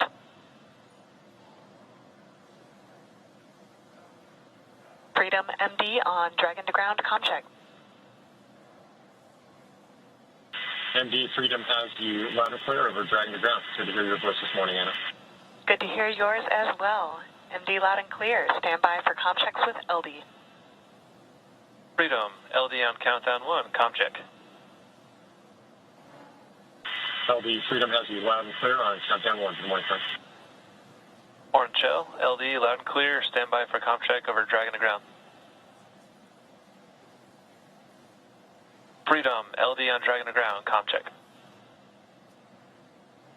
LD, Freedom has you loud and clear over Dragon to ground. LD, loud and clear.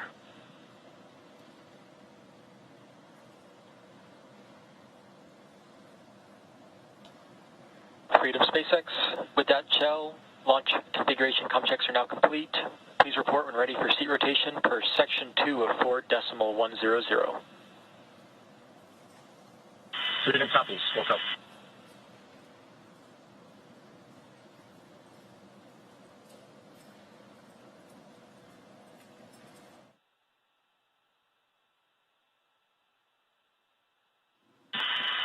SpaceX, Freedom, we are ready for seat rotation for 2.2. After that, shell will report when initiating.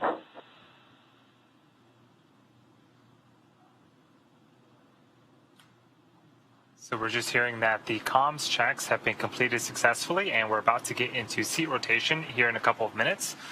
Really no issues in work as the countdown continues smoothly. We heard updates from the team that things are on schedule several times, which is always a good thing for liftoff. The Dragon launch ops team has completed their major activities to prepare the spacecraft for the astronauts. The Falcon 9 team is also located Dragon, in SpaceX firing initiating room seat rotation. 4 in the Launch Control Center at Kennedy Space Center. And you just heard the call out that we are beginning seat rotation.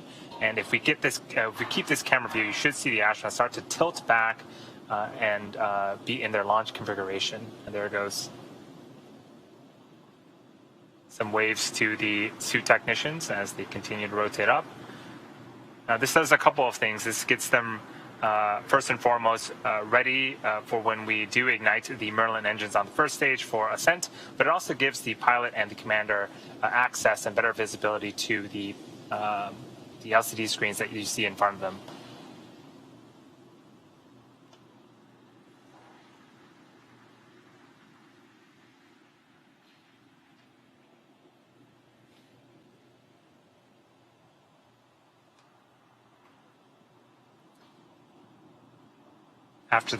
After the seat rotations, we should be going into another round of suit leak checks. And really that is one of the last operations before we close the side hatch.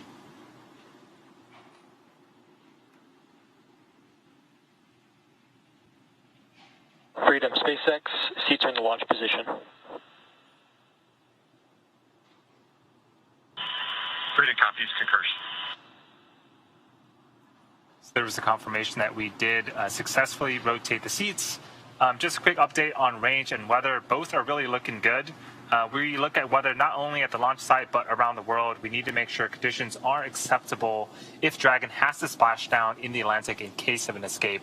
We're also monitoring contingency splashdown locations if the crew had to come back to Earth before docking with the space station. Go for Section 3, suit leak check preparation.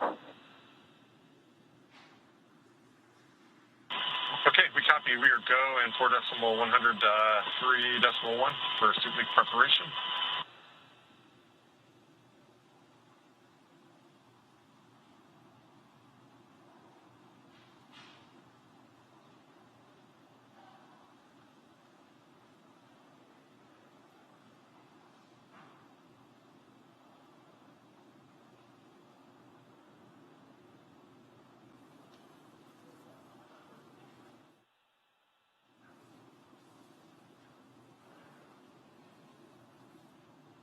So the teams are getting ready to start those leak checks on the spacesuits.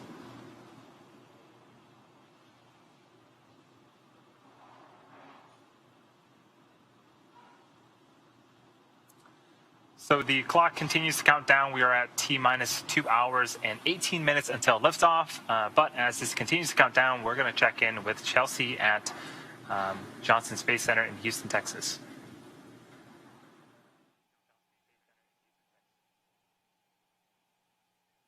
Hey, thanks and welcome to the International Space Station's Flight Control Room here in Mission Control Houston. A team of flight controllers behind me is actively monitoring the space station as we speak. The crew in orbit has completed a number of tasks to prepare the station for Crew 4, like setting up tools to monitor Dragon's arrival and prepping the leap stations for Crew 4. Many of their clothes and other belongings launched on previous cargo resupply launches and are at the station now. But back here in Houston, Flight Director Anthony Varia and his team are in constant communication with the SpaceX mission director for Crew 4's launch to the International Space Station. Once we get to integrated operations, the NASA flight director will be conducting a series of go, no-go polls at the predetermined checkpoints for Dragon's approach. But for now, we'll continue following along from right here in Mission Control Houston, so I'll send it back down to the team in Kennedy. Over to you, Daryl. All right, thank you very much, Chelsea. And if you're just joining us, it is T-minus 2 hours and 17 minutes and counting until SpaceX's fourth I can now give you a go operational for Section 4 suit leak check. suit leak check beginning as we get the call-out audio Copy. from... We are go for Section 4. Inward. And those are the astronauts, the Crew 4 astronauts communicating with the core there. We are ready for another beautiful crew launch. Got Megan MacArthur here, the pilot from Crew 2 and a space shuttle astronaut. We're so grateful that you're here sharing your insight and your stories. Thanks. It's really fun to be here and watch them go through all of these activities step by step, and excited to see everything that comes up. Brings back memories, doesn't it? It sure when you were does, sitting yeah. in that seat? Yeah. Remember you were playing a game. We were playing a game, yes. There is a fair amount of time where nothing specific is happening, and so of course you're taking your job seriously. You do review some things that might happen and how you would respond, but you also just have some time to kill. So we did have some games that Thomas Pesquet was in charge of keeping us entertained during that downtime. Thomas was great for that. He was. He was like our cruise director. Right. Brought a lot of levity. And as you look live inside the Freedom capsule there, closest to us is Kjell Lindgren. And right next to his right is Bob Hines, has his arms up on the display screen. The seats have been articulated up into launch position, and it looks like they're on their back from the orientation of the shot there. And is that pretty accurate? That is accurate. So when they first climb in, the seats are in a lowered position that it's a little bit easier to ingress, but it is difficult from that other position to see and interact with the screens. And so with the seats raised like that, they are tilted a little bit more onto their backs, and they're raised so that they're just able to look directly across at those touch screens to monitor their position and their data. All right, as we watch the astronauts go through their final checks and look at the display screens, let's take a minute to learn more about what Crew 4 astronauts will be doing after they arrive on station.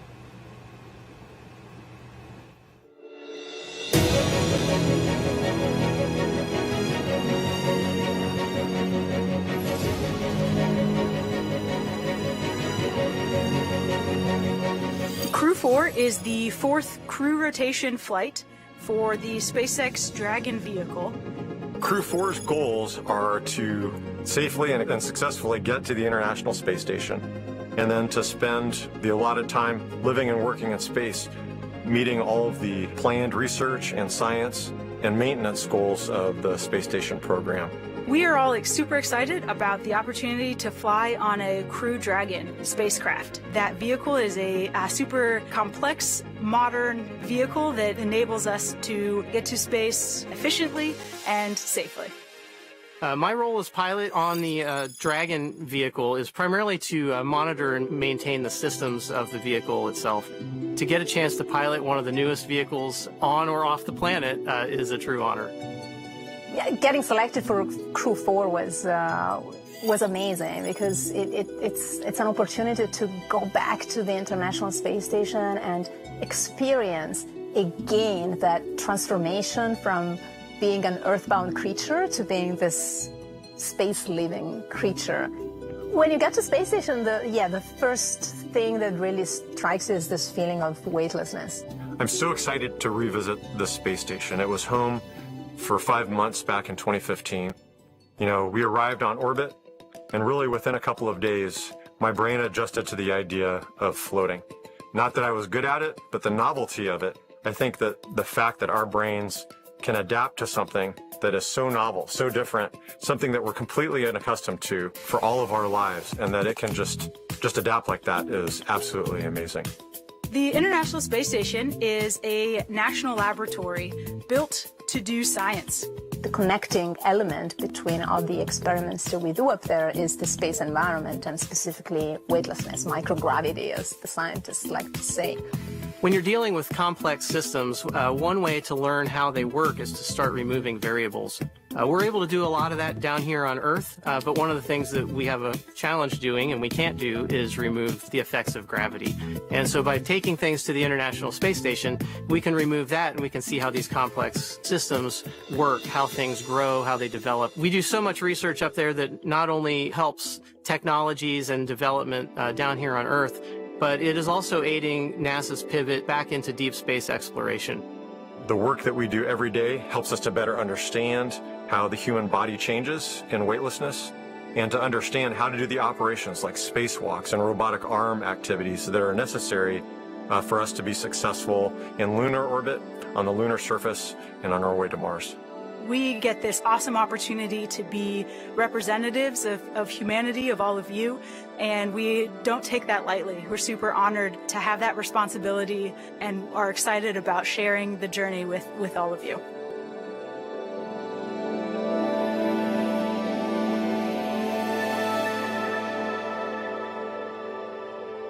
There's so much work that the crew does once they get up to the International Space Station, but at the moment, as you're looking live, outside the Dragon capsule, they're on the ground.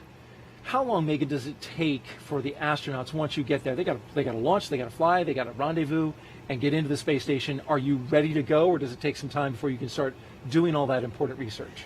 It takes some time for your body to adjust, but I think it helps that you're working during that time while your body is adjusting. The space station is a super unique environment with the micro-G conditions that we can't duplicate here on Earth for any long duration of time. And so not only are you excited to get to work and start doing these science projects, but it really, I think, helps you adapt to the environment the sooner you start learning to work in it. Mm-hmm. And then once you get rolling, there's a lot of exciting science that is happening for this mission. We're going to talk about that, and we're going to talk more in depth with Megan about some of the experiments that she worked on, as well as some that are in the future. And that's coming up a little bit later in the show. But we are currently T-minus 2 hours, 10 minutes and counting. So let's head back out to SpaceX headquarters in California, where Dan and Jesse will be picking up our commentary. Great, thanks, Daryl. Now, it took years of hard work to get to where we are with Flying Crew.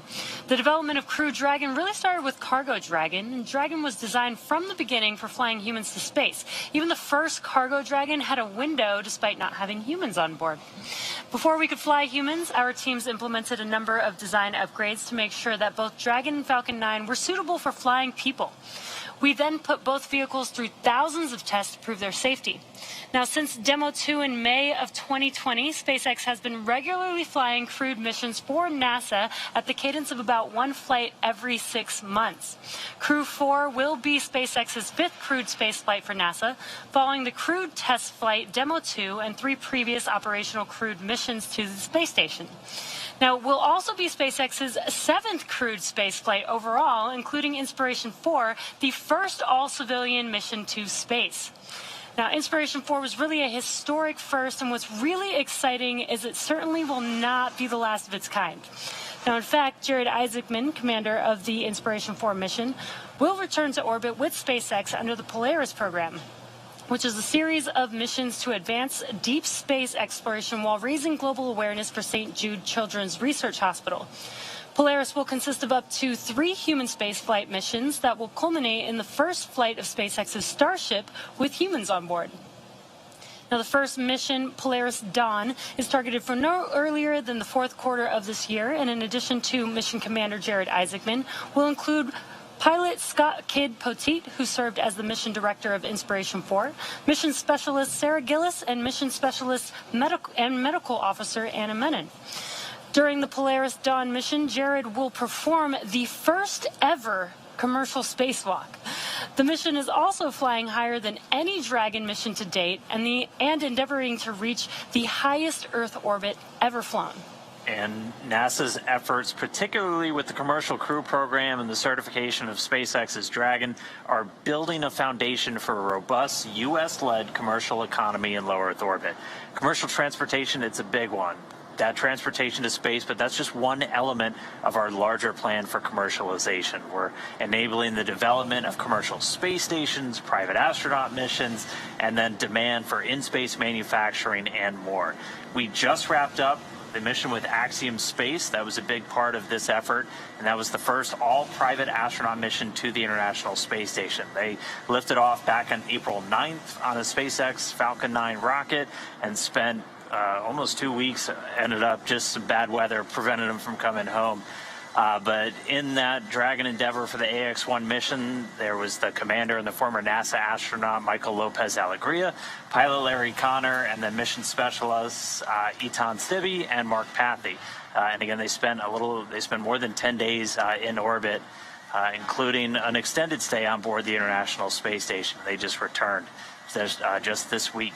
But during that mission, they performed hundreds of hours of research, more than 25 different experiments, and this is just helping to lay the groundwork for a lot of the really exciting stuff coming up, including the Axiom Station, which is going to be a commercial space station attached to the International Space Station and is currently under construction. I mean, low Earth orbit, we know it's an incredible space for scientific research, technology development, astronaut training. As we go to the moon, we're going to still need a place to train our astronauts. Low Earth orbit's the place to do it. And its value has been proven through thousands of experiments, decades of international and commercial cooperation on board the station. So just a lot more to come. We're just at the dawn of this commercialization of low Earth orbit. So just can't wait to see even more. But let's get back into the ops. We saw good suit leak checks. We're getting ready for the hatch close. So let's send it back over to Daryl at KSC along with Megan. Daryl? All right, thank you very much, Dan. As we await side hatch closure, you can see the teams working there. Hatch still open, but they will be inspecting it very closely. You see the light in the hand of one of the closeout team members. They'll be closely examining that seal around the hatch, which is important. This is going to be protecting them from the dangerous environment of space. So you want a good seal.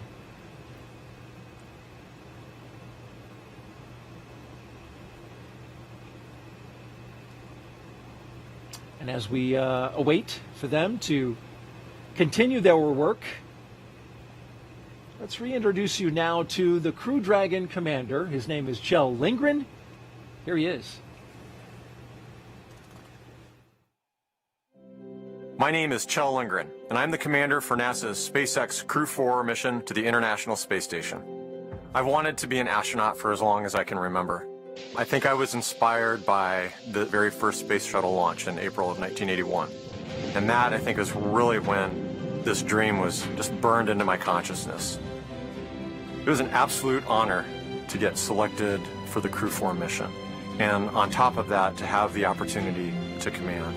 Getting to fly with this amazing crew, with Farmer and Samantha and Waddy, they are incredible astronauts, and I feel very grateful to be on a team with them. But we're one small part of a larger team that spans the nation and the world. We truly get to leverage the best and brightest as we chase somewhat impossible goals.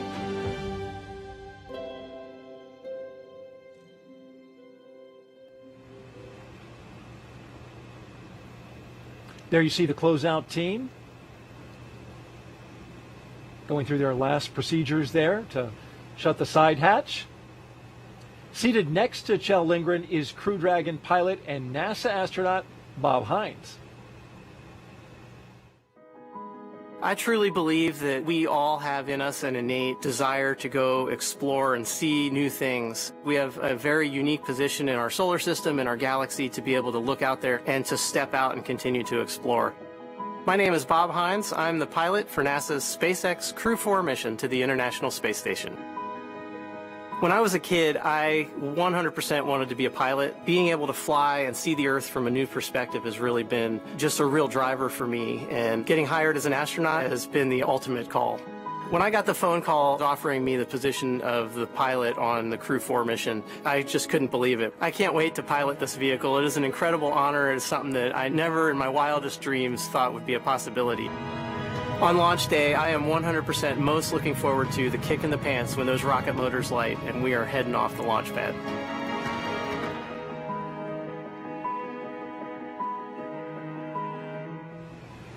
And he's going to get that kick in the pants, right, Megan? That's right. In seat number 1 today is mission specialist and NASA astronaut Jessica Watkins, who will be making her first trip to space today. My name is Jessica Watkins, and I'm a mission specialist for NASA's SpaceX Crew 4 mission to the International Space Station. The opportunity to be the first Black woman on an International Space Station long-duration crew is exciting. It certainly is important to me and impactful to me to be able to be a part of the legacy that so many before me have paved the way to enable me to be here now. As much as I can be a small part of that legacy, I'm honored to have the opportunity. Being selected to be a part of this Crew 4 mission is truly an honor.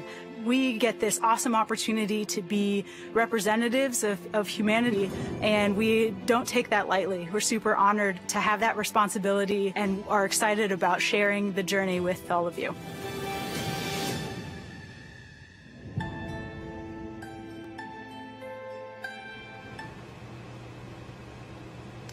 And last but not least, in seat number 4 is Crew 4 mission specialist and European Space Agency astronaut Samantha Cristoforetti.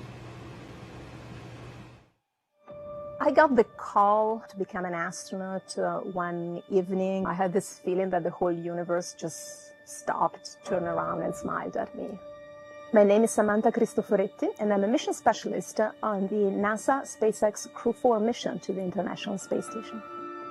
I started dreaming about becoming an astronaut pretty early on. I was still in elementary school, and the astronaut job is really very much about this broad spectrum of things that you have to master rather than being a specialist that has mastered one thing.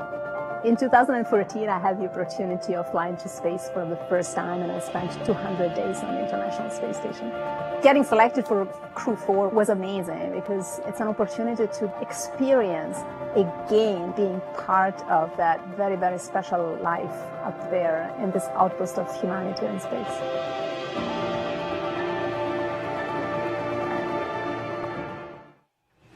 And those are your astronauts from Crew 4. A lot of 4s in this mission, Megan. It is, of course, Crew 4, the 4th operational flight. It's the 4th flight of a reflown booster. Okay. We're taking off in the 4th month of 2022. Lots of 4s. Lots of 4s. 4 very special people getting ready to launch tonight. Indeed. And this is a great crew. They you can tell that they've bonded over the time that they've been together. Absolutely. The time that you spend in training, even though it's shortened in some cases, is really special. You know that you're doing something unique and difficult, and you know you're going to really be in a lot of situations where you rely on one another. And so forming those friendships and those bonds are really going to serve them well over the next 6 months. Providing us the insight and the explanations throughout this launch broadcast, Megan MacArthur on hand here, shuttle astronaut, Crew 2 pilot on the Dragon. We want to remind you, you can ask her a question right there at the bottom of your screen. You can see how. Just put the hashtag AskNASA into Twitter and send us a tweet. And once we see it, we'll go through them and pass them along to her. She's been answering them all evening, and keep those questions coming. In the meantime, let's get over to Andy at SpaceX headquarters for a launch operations update. Andy. Thanks, Daryl. We are just under T-minus 2 hours until liftoff, and the countdown is proceeding nominally at this point. On board the brand new Dragon spacecraft Freedom, we heard the communication checks between the Dragon team and the crew, and those went well. The astronaut seats were also rotated in flight position, and right now the closeout leads will verify the cabin environment and then begin procedures to close the side hatch of the Dragon spacecraft. Afterwards, the SpaceX support team will perform the final leak check on the hatch, and once that is finished, the team will begin steps to ready the access arm to retract. Then the closeout team will leave the pad at T-minus 1 hour, leaving just the astronauts on the pad. As for the Falcon 9 team, they are on console in firing room 4. They are preparing the communication checks with the astronauts that is due in just a few minutes here. SpaceX engineers have pressurized the launch vehicle gas storage bottles. These are composite overwrap pressure vessels. They contain gases used to fill the tanks with hot helium, as propellant is drained out of the first and second stages during ascent. Once we top them off, we'll top them off in the last half hour or so before liftoff. We also use pressurized gases to spin the Merlin engine turbopumps when we start an engine in space. The second stage MVAC engine starts up after the first stage separates, and the first stage engines need to be restarted for its landing sequences. The gases are also used for attitude control systems, which helps with vehicle orientation, and for deploying the grid fins and landing legs. We continue to monitor weather at launch sites and around the world at contingency abort and landing zones. But right now, everything is green. So with that, we are at T-minus 1 hour, 57 minutes and counting. Everything's looking good here, so I'll send it back to you, Daryl and Megan. All right, Andy, and thank you. Back here at the Kennedy Space Center, the weather is fantastic. We've got a cool evening and calm conditions, which is perfect for launch. As we look at the closeout team finishing their job on their pads, they've got a list of milestones and checks to complete. And as we wait for them to close that side hatch with the 4 crew astronauts inside, let's take a little moment to take some more questions from social media. And there you see a question up on your screen. The question is, Megan, how would you describe the first moments after arriving to the space station?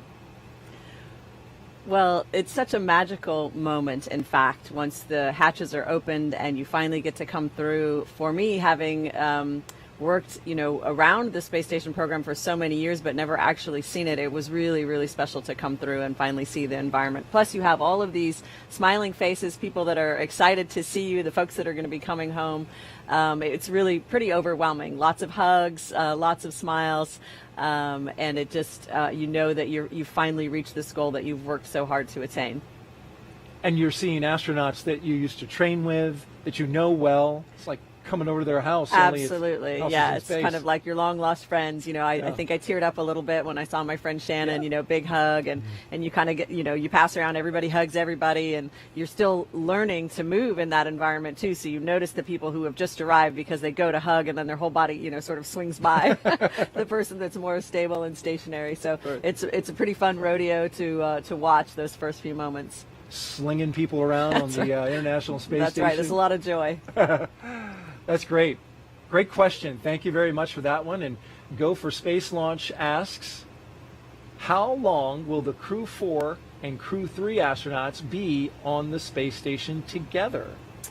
Well, that's a great question. So this is what we call a direct handover, meaning that the Crew 4 astronauts will arrive and spend several days with the Crew 3 astronauts before we check the weather and make sure it's okay for the Crew 3 astronauts to come home. So typically that's designed to be about 4 or 5 days, but it will, of course, depend on the weather conditions. They're going to be looking for good weather to bring home the Crew 3 astronauts safely. Now, you didn't get to hand over with the crew that followed you. With Crew 3, no, we did not. But there's a reason you pass along a lot of knowledge and experience, Yes. on to them. Handover is really, really important between crews. There's so much that you can learn, from the books, if you will, or from the simulation, but there's so much more that you're going to learn in the real environment. And we have the luxury of, Mark Vande Hei, of course, was up there. He did an entire year in space. He's a superhero. And so we were able to leave to take advantage of the good landing weather, knowing that he was going to be there to show everybody the ropes that was arriving on Crew 3. Of course, we would have loved to be there to enjoy their company for a few days, but it does get pretty crowded. Especially at the line to the bathroom. Yes, that's a long line. Even in space. How about we take another question? That was a great one. Florida Hurricane asks, does the crew participate in any pre-launch traditions? That's a great question. So individual crews might have their own specific pre-launch traditions. And so spending time at the beach house here at Kennedy Space Center with your loved ones is a big part of that tradition. For my family, we were able to go boogie boarding. We had some nice weather, spend some time at the beach. That was a really great tradition. Other traditions that are more common have to do with things we touched on earlier, putting your zap or putting your crew sticker in certain places, signing those things. And they'll do that on board the International Space Station as well. Whenever there's a new vehicle coming or going, we like to put our stickers on everything. And so those are some other traditions that are ongoing. And special for this crew, they actually got to go out and see the SLS rocket, which was on the pad. It just recently went back into the VAB, so we haven't seen it tonight. But that was a special opportunity for them, which not a lot of crews get to see. Yes, not many crews will get to see. Well, eventually we'll get to see more of That's that, right. But that must have been a special moment going to visit the Mega Moon together and thinking, hey, this could be a next ride for some of us. So that had to be pretty special. Absolutely, and they got inside the gate as well, so a great opportunity for them. Well, thank you for those social media questions. Keep them coming. Shuttle Gravity asks, why have many of the SpaceX crewed missions launched at night? That's funny. You and I were just talking about that. I'm not sure that we came up with the answer. It certainly is the case that launch, orbital mechanics are complicated. That was my answer, yeah. I think, we definitely came to the agreement that it's a beautiful... it's certainly orbital mechanics. Where the space station is important, and I think also probably weather might be, in general, the winds might be calmer at night by the ocean, but that's really just a guess. It's not something that I've tracked closely. I don't know if you guys have talked about it internally. It is, and the conditions are better at night, but it's exactly as you say. It does come down to where the space station is going to be and how they need to catch up with it. And so when we land at night, the launch ends up happening at night. It's just the way it is, and that's why we're spending our entire overnight getting ready for this launch. Which it's interesting that they noticed that, because Demo 2 and Crew 1, Crew 1 I'm a little fuzzy on, but I think those were daytime. But Crew 2, Crew 3, Crew 4, all overnight. All overnight, that's right. But you notice that the Axiom 1 mission, which was just about 2 weeks ago, that was during the day. So it really just depends. What I remember from shuttle days is that as the launch gets later, the time gets earlier by about 23 minutes or something like that, day by day. Right. So you used to be able to do that launch math pretty quickly. If you knew the mission had slipped a week, it was going to be so much earlier. So it really does have to do with where is the space station relative to the launch site, and you got to launch right when they're directly overhead, and that's how we do it. And it's an instantaneous window when it is overhead. And are we going to take another question? Let's do it. We have reached an important milestone, as you can see on your screen, though, as we are watching outside the spacecraft, the Crew Dragon, Freedom. The closeout crew there in the white room appears to have the hatch shut, and now they're checking for leaks. And while they do that, let's take this this last question.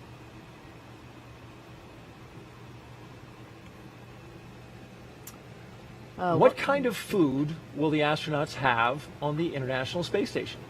So food is so important, as you can imagine. And Freedom SpaceX, with the side hatch now closed, we're going to be commencing health checks for the launch escape system. Expect momentary flight computer state change, followed by transition back to pad hatch closed. And there's your confirmation. So yes, food is so important for any long duration mission, of course, but on the International Space Station, there are some challenges to providing a varied menu. You've got a lot of different people with a lot of different tastes, and then you have limited ability to keep fresh food fresh. So our food has to mainly be what we call shelf stable. So it's kind of like canned food, although our food comes in packets, and it's also dehydrated food that we have to add water to. So the food lab at JSC works really, really hard to provide us that varied menu with lots of different flavors to try to help, you know, people with lots of different palates. And so my personal favorites, I like the mango fruit salad and chicken pineapple salad for a nice little bistro lunch with some tomato basil soup on the side. Those were some of my favorites, but a nice broad menu for lots of different taste buds. You are making me hungry. But is that the rehydrated meal? So some of it's rehydrated and some of it's packaged, irradiated basically to become shelf stable. All right. Well, thank you very much, Megan, for taking those questions, and thank you to the audience for sending them in. We'll keep taking them as long as we're counting down here, and we've got about an hour and 48 minutes left in the launch, and then only an hour until the pad team wraps up its final checks and clears the white room. That's when the action will really pick up with the crew access arm retracting.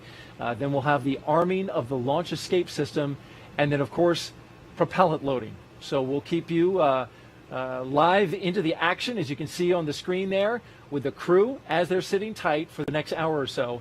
And then, of course, we'll provide you with some more context about this mission. But in the meantime, let's head over now to Houston for a closer look at what the crew will be doing when they reach their destination. Chelsea.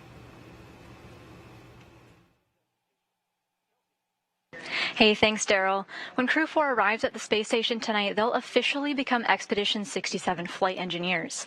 Once on board, they'll do something known as a direct handover, just like what astronaut Megan McArthur was talking about, basically saying that Crew 3 and Crew 4 will be aboard the space station all together until Crew 3 comes home sometime next week. Crew 3 will be able to give Crew 4 an orientation, show them the ropes, which might be particularly helpful for first-time space flyers Jessica Watkins and Bob Hines. A direct handover also helps ensure a continuous U.S. presence on the space station, a record that we've held for almost 22 years. But the space station is an orbiting laboratory, and they'll jump right in on research investigations. So I'll toss it over to Megan Cruz, who can tell us a little bit more about those exciting experiments the Crew 4 will work on.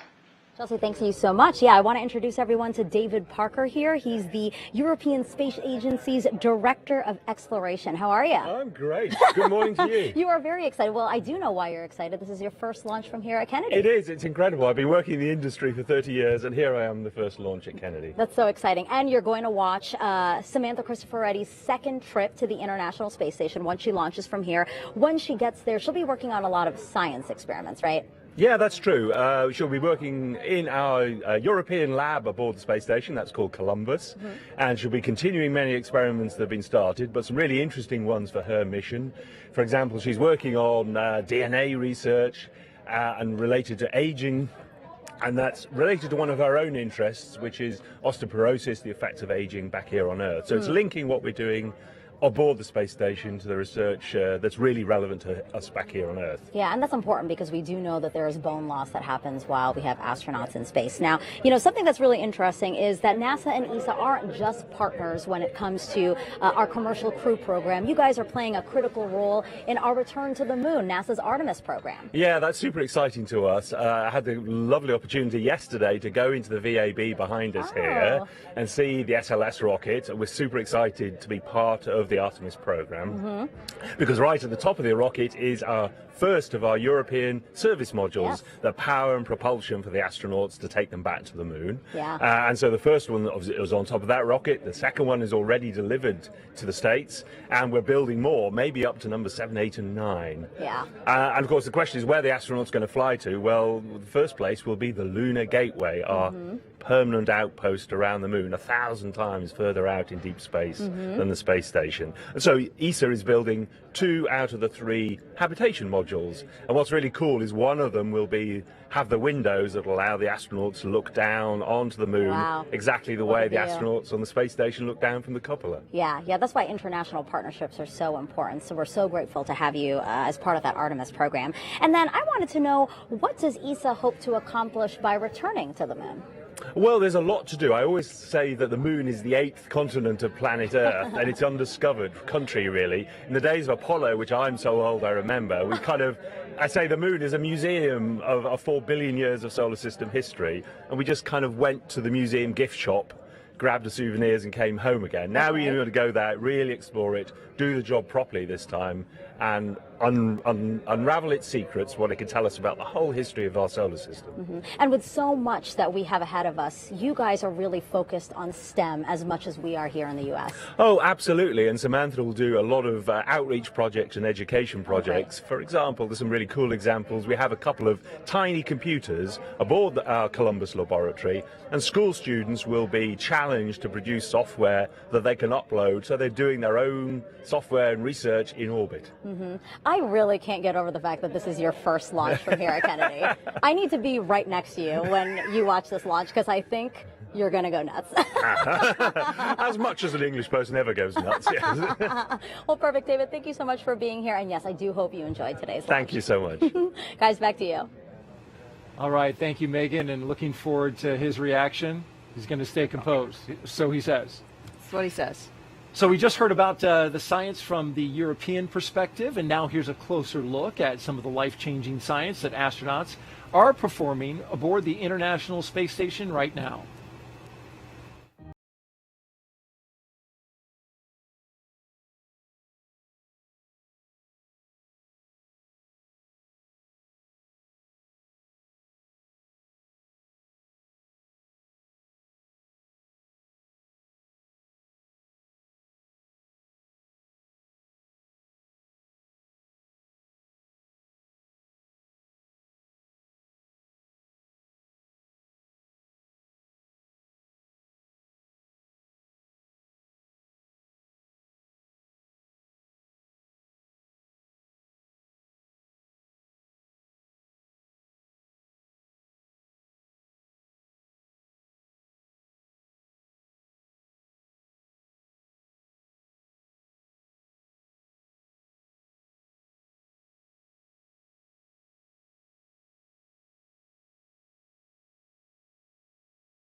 On board the International Space Station. Got an operational update for you right now. The crew inside Dragon there, Crew 4, received their post-ingress brief. The teams are tracking no issues at this moment. They also just completed communications checks with the key members of the Falcon 9 launch team. And now we are standing by for side hatch leak check completion. As you can see there on your screen, that is happening right now. Now, NASA astronauts on board the space station have been busy preparing for the arrival of Crew 4. I recently spoke to astronaut Rajachari, who is in space right now, about how they're getting ready and the special connection he has with 2 Crew 4 astronauts. Raja, I covered your launch from Cape Canaveral, and I remember what you looked like then, and I see you now, and I'm just curious, did you get a haircut? And if so, how did you cut your hair in space? Yeah, so we've done a few haircuts. We use clippers with a vacuum hose attached to it. And so I can do about the front half of my head, basically just in the mirror, and then usually use a crewmate to do the back side of my head. Hey, I can't help but notice you've got an inflatable globe there attached to your leg, and I'm wondering what that's for. That is, in case you have any questions about the Earth, it's oftentimes people are curious about whether we can watch the launch and, or see the orbital insertion. So obviously they'll be launching out of the Cape. Based on where we're at, hopefully we'll have a decent view. And as long as we're on at least the half of the Earth that can view the Cape, we might get a chance to see the rocket plume and maybe the insertion into orbit. But it's always kind of dependent on atmospheric conditions and where exactly we are in the orbit in relation to their launch. We're getting ready to send Crew 4 to you. How are you getting ready for their arrival? Well, it's funny you ask, because actually just yesterday we caught the visiting vehicle Cygnus, the SS Pierce Sellers, and brought it on board the space station. And on board that space vehicle is a whole bunch of supplies for Crew 4. So yesterday evening and today we've actually been unpacking it, and part of the supplies that it's brought up are food, clothes, and other items for Crew 4. So we've been starting to distribute those around the station, pre-position them for them, and then when it gets closer in time to them showing up, we'll actually start to unpack those bags and set up their crew quarters for them. Tell me a little bit about your experience, what you remember most about your launch day when you guys launched from Cape Canaveral and went up to the space station, a little bit about 6 months ago. Yeah, I think for me, one of the things that struck me during the first stage was just sort of the really visceral feedback you get in the rocket, and how quick your senses are. The next thing is that you really feel is the jolt between the first and second stage. So as the first stage goes out, you feel yourself kind of get weightless for a few seconds of weightlessness.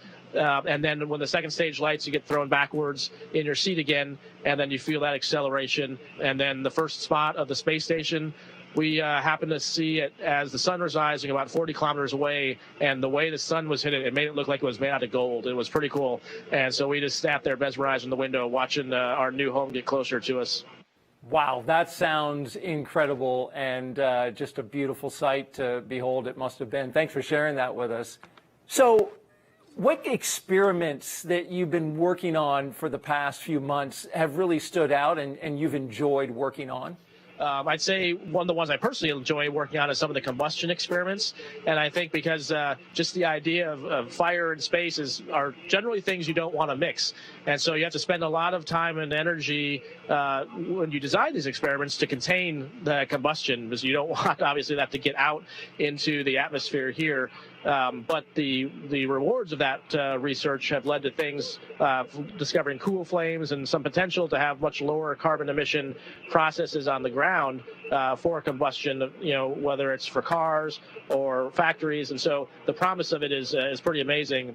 Rajachari, Expedition 66, NASA astronaut, thank you so much for joining us. We really appreciate it. Yeah, thank you guys, and have fun watching the Crew 4 launch. We'll be watching from here and can't wait to welcome Chell and the crew on board. Well, thanks to Rajachari and the team at JSC for making him available. T-minus 1 hour and 35 minutes and counting as you look out at the Falcon 9 rocket with the Crew Dragon Freedom at the very top, ready to launch in a little over an hour Update on Rajachari, by the way, he has grown a very thick mustache. So when you see him again, he has taken the time, and apparently it's an Air Force thing. I think mustache March is what he called it. Yeah. Pretty sure March is over, though. Yeah, so that's true. We'll see where he's gone with that. Yeah, apparently he missed a couple weeks, and okay. so he's on catch-up. But the other thing is he talked a little bit about watching a launch from the space station, which I just think sounds really cool. I wonder, now we just got an update about the Space Launch System, our mega moon rocket, which now is looking in the August area for launch. Okay. Which Crew 4 would be on board for that launch. But I understand you got to be kind of lucky to see a launch from the space station. You do have to be kind of lucky. We have seen them, and you just have to be, again, kind of right place, right time, right? The trajectories have to be relative to one another correct. The lighting, of course, has to be correct. And then you kind of just have to be looking in the right direction, right? There's a little bit of element of luck involved in it as well.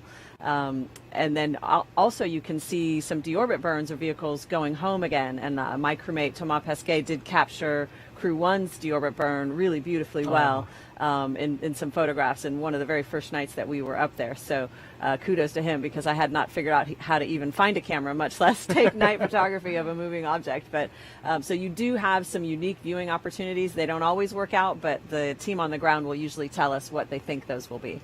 Hope it works out for Crew 4. Crew 3, meanwhile, set to splash down next week.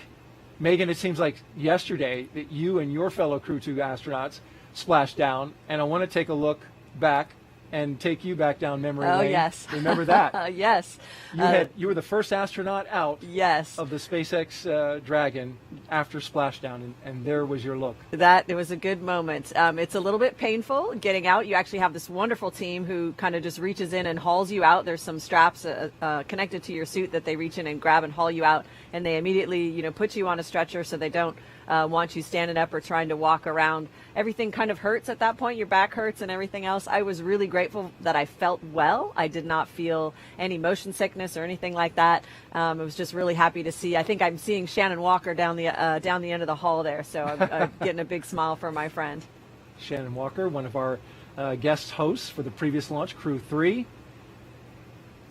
And Rajachari and the rest of the Crew 3 team, of course, when they return from the International Space Station next week, it'll be a great moment, just like the one we just saw there with Megan MacArthur. NASA's Megan Cruz got to speak with Crew 3's mission manager as she balances the two missions and reflects on a busy couple of years here on the Florida Space Coast. This is Jessica Parsons with NASA's Commercial Crew Program. Jessica, it's so great to have you here. Oh, thank you for having me. So this is where you will be on launch day, inside one of the launch control centers here at Cape Canaveral Space Force Station. But you're Crew 3 mission manager. How are you involved in Crew 4? Well, that's correct. I'm the Crew 3 mission manager, but we have a group of mission managers that is assigned to each of the missions. For Crew 4, our mission manager is actually in the LCC room in Fire Room 4 with the SpaceX and the spacecraft team, but we do have many teams that support from different locations. Hangar AE here is one location where we have our launch vehicle teams and our ground systems team that are following the launch preparations for the launch vehicle and the ground systems. So we do have mission managers assigned to different locations. And as a Crew 3 mission manager, this is where I am since I'm not in the prime mission manager role. We also have a group of engineers that support from the Mission Control Center at JSC and some of the engineering teams there with them, monitoring all the activities from launch all the way to docking. Gotcha. So what is your particular role on launch day here? So launch day here, I am listening to the loops, helping the team if there is any anomalies or any issues, being aware of what those issues are and reporting them up to the team, make sure they have the latest information. So our NASA operations manager, who is a voice within the SpaceX countdown, can be aware of those and report them if there's an issue. And why is it important for you as the Crew 3 mission manager to be so intertwined with Crew 4? Well, it is important because I need Crew 4 to launch successfully for Crew 3 to return home. As you know, once Crew 4 gets into ISS, they will have a 5-day handover period with the Crew 3. And once that handover is complete, depending on the weather, we'll assess readiness for Crew 3 return, and then we'll be coming home. How long have you been with the Commercial Crew Program? So I would say I'm fairly new to Commercial Crew. I've been with them for 2 years since we became operational. Actually, my first day at work was the week when we launched Demo 2. We were launching Bob and Doug. So it was craziness to me to experience that on my first week at the job. But since then, this is the 5th mission that we launched in that period of 2 years. So it's an incredibly fast cadence. It seems like we launch a mission and then we have the next mission coming up, getting ready for it. So it's very exciting, at the same time very rewarding. Why do you say that this job is rewarding? Well, I think it's extremely rewarding because, we are contributing to our space program. We are launching, again, astronauts from American soil, something that we hadn't done since the space shuttle program. And having this cadence, we're doing it every 6 months. So it just keeps us excited and motivated to continue doing it. Yeah, very busy, exciting times here on the Space Coast. Jessica, thank you so much for being here with me today. I appreciate it. Thank you. Back to you. Thank you, Jessica and Megan. And she's looking forward to a launch of Crew 4 so she can bring Crew 3 home, and we are 1 hour and 29 minutes away from that happening. You see the crew now. That's a live shot inside the White Room looking at the Dragon capsule, and we just got an update. We have a good side hatch leak check, and so the team there just wrapping up the work as they continue progressing towards liftoff. Time now to check in on how the rest of the countdown is progressing, so let's send it back out to California and SpaceX's Andy Tran. Thanks, Daryl. As you had just mentioned, under 90 minutes now until liftoff, and we saw that the hatch was closed, and we heard that the leak check was successfully performed. Launch engineers are located in Firing Room 4 in the NASA Launch Control Center at Kennedy Space Center. They do have a view through the large windows that you see on screen of Pad 39A, just about 5 kilometers east of them. The Falcon 9 team is loading helium and nitrogen gas into storage bottles on the launch vehicle. RF checkouts are also complete, and the final review of vehicle testing performed earlier today is underway. The SpaceX chief engineer will check with the team at about the T-minus 80-minute mark to verify that we are still good to continue the countdown. The next major activity is flowing a small amount of fuel into the first stage to prime the Merlin 1D engines for ignition. The team is also monitoring fuel and liquid oxygen loading preparations, ensuring the propellants in the ground tanks are correctly chilled prior to loading them onto the Falcon at T-minus 35 minutes. Weather and range continue to be green. They have been green all night. So things, again, are looking great, as we've had really just a great and smooth countdown so far. With that, I do want to check in with Dan and Jesse, who have a very special update for us. Hey, thanks, Andy. Now, before anybody climbs on board Dragon for a flight into space, they're going to spend a lot of time here at SpaceX headquarters in Hawthorne, where we've got a number of simulators, mock-ups, and things like that for them to familiarize themselves with the spacecraft. Now, before we dive into this one, Jesse's going to walk us a little bit more through the Dragon spacecraft. Yeah, just to get an idea of the size of Dragon, the capsule with the trunk attached to it is about 8.1 meters tall. Now, Dan, that's about 3.5 times the height of Shaquille O'Neal. It's a lot of shacks. The diameter of the vehicle is about 4 meters, and the payload mass that it can carry up to space is about 6,000 kilograms. So, Dan, just in case you wanted to bring a large African elephant with you to outer space, you totally could. And the return mass is about half of that. It's about 3,000 kilograms when returning back to Earth. All right, and so SpaceX has a number of simulators, mock-ups for the different aspects of Dragon, and this one right here is a mock-up of the forward hatch. So this is on the very top part of the Dragon spacecraft, and this is what they'll be opening once they dock to move into the space station. Now, I'll walk you through it a little bit. So there's a crank right here, and there's an identical one on the other side. And there's a decal on here that tell you which direction and how to open this. So when you tune into docking tomorrow, you'll hear the crew get the call to open the hatch per the decal. So after we move the handle out, we can just start to open it up. There's a small indicator in the window that'll tell us just how close we're getting. And after we get it all the way down, we're going to hear a telltale pop, and then it's time to open up the hatch. And so it opens up pretty slowly. Yeah, so now it may look like Dan is really struggling to open the door, but in fact, the hinges are designed with dampers so that the door does open pretty slowly. It's about 7 seconds to fully open, no matter how much you push or pull on the hatch door. And that's a safety precaution. The door opens up to the interior of the Dragon vehicle, so we want to make sure that the door doesn't swing and hit anything inside of the vehicle or harm anybody that's inside of the vehicle as well. And same with closing. Again, it may look like Dan is struggling, but this is per design about 7 seconds to fully close the hatch door. And so not just practicing how to open the hatch and close it, they can also practice attaching seals and covers to the hatchway.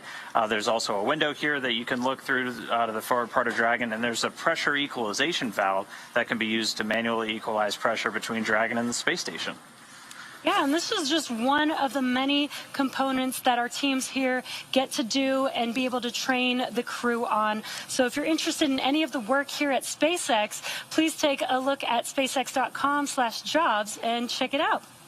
Now we'll send it back to Kennedy. How's it going over there, Daryl? All right, it's going great, Jesse. Thank you both for that little show and tell there of the hatch. Megan, you were familiar with that. Absolutely. That was one of the training items that we would use when we would go out to Hawthorne to make sure we understood how that mechanism worked. Weren't you saying that you did it faster? Is that what a little bit, maybe a little bit faster, yeah. All right, we're currently T-minus 1 hour and 24 minutes and counting until Crew Dragon flies its next 4-person crew to the International Space Station with the astronauts that you see. They're inside that spacecraft right there. Commander Kjell Lindgren, pilot Bob Hines, and mission specialist Jessica Watkins and Samantha Cristoforetti. We are getting ready to do the launch escape system checks. We've had the common leak checks. Those were successful. We closed the hatch. We got a secure seal on that, got that confirmed. And then we also have started to begin those launch escape system and communication checks. That's all conducted by the Falcon launch team. These checkouts are a standard part of the launch countdown, and they're critical to make sure everything is in working order before arming that launch escape system. The launch escape system, of course, critical to the astronauts inside, because this, once the crew leaves, is the only way to get off the pad if something were to go awry. That's right. It's one of the, in my opinion, one of the best features about this transportation system is that you have a way to get the crew safely away from a rocket that might be experiencing an off-nominal condition. And that capability exists from, before you start the propellant load, all the way into orbit. And so it's one of the great capabilities that this vehicle brings. And that launch escape system is powered by Super Draco engines that are capable of moving Dragon a half a mile in only 7.5 seconds. It's pretty remarkable. That is booking it. I guess equivalent to a peak velocity of 436 miles per hour. I can imagine what that feels like. Well, fortunately, we have not had to experience that at this point. But if it were necessary to get away, like I said, from a rocket that is having an off-nominal event, that would sure be how fast you'd want to be moving. Exactly. Whether it's on the ground or traveling uphill. That's right. You can manually trigger that system as well, right? You can manually trigger that system, and it can be triggered in response to a condition. The ground would typically let you know if they had time, but of course things can happen very quickly, and so it needs to be able to happen automatically as well. Crew 3 is scheduled to splash down next week. We talked a little bit about that, and Megan will be there. I will? Megan MacArthur? No, but the ship that Megan was named after, yes. Oh, look at that. Actually, the ship was named after you.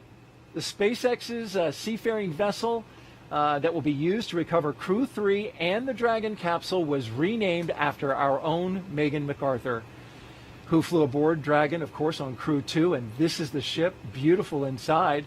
Previously, it was named Go Navigator. SpaceX renamed the ship Megan as well. They have another ship. They renamed it Shannon in honor of Shannon Walker, the first woman to fly on Crew Dragon. And look, Megan, your name is even on the life preserver. On the life preserver. That's fantastic. What an honor. I have not seen it in person yet. Of course, I have heard about it. And I feel like that's a real honor. It's funny to me as an oceanographer that I flew in space, and that's what got a ship named after me for doing. But it's a tremendous honor, and I'm really happy to be just a little part of that history. And hey, listen, the good ship Megan already picked up a crew. They took the ship out there and picked up the Axiom 1 crew, which landed just off the coast of Jacksonville. So already hard at work. Already an experienced ship. That's awesome. Yep. Well, hopefully you get to see it and get a selfie with it. Definitely. That's on my list. Speaking of history-making astronauts, we now have a special message, Megan, from one of the astronauts who flew Crew Dragon's first test flight. And the message is for our guest host, Megan MacArthur, and for the 4 astronauts of Crew 4. Take a listen. All right. Howdy, Megan. It's your husband, Bob. I didn't want you to miss the melodious sound of my voice while you were down in Florida giving commentary for Crew 4. I did want to wish you all the best and let you know that Theo and I are thinking of you and really looking forward to reliving both the Crew 4 launch and watching the Crew 3 splashdown together as a family when you return. For Crew 4, Chell, Bob, Jessica, and Samantha, I wish you all the best. I know that you've trained really hard in preparation for this mission, and I'm expecting great things from y'all while you're on board. I would give you one piece of advice, and that's to really enjoy that final meal in crew quarters that you get prior to heading out to the vehicle to strap on and launch into space. Doug and I really enjoyed ours, and I'm looking forward to hearing a little bit about what you selected to eat prior to strapping on a rocket ship. You know, for me, it's hard to believe that it's been nearly 2 years since I launched on the Demo 2 mission to the International Space Station and had the opportunity to stay on board for just a few short months. It almost seems surreal, but I'm reminded every day by the great accomplishments that I see with the crews on board the International Space Station that we achieved something, that it is real, and I'm just really looking forward to seeing what you guys, Crew 4, accomplish while you're on orbit. I wish you all the best and good luck. Bye, Megan. Wow. That's a great message. Thank you so much for surprising me with that. That's awesome. That's right. We were looking forward to this moment. Of course, that was Bob Benken, Megan's husband and history-making astronaut from Demo 2 there with a nice message for you and for Crew 4. Yes. The funniest part was when he said, I know you missed the melodious sound of my voice. The melodious sound of my voice, yes.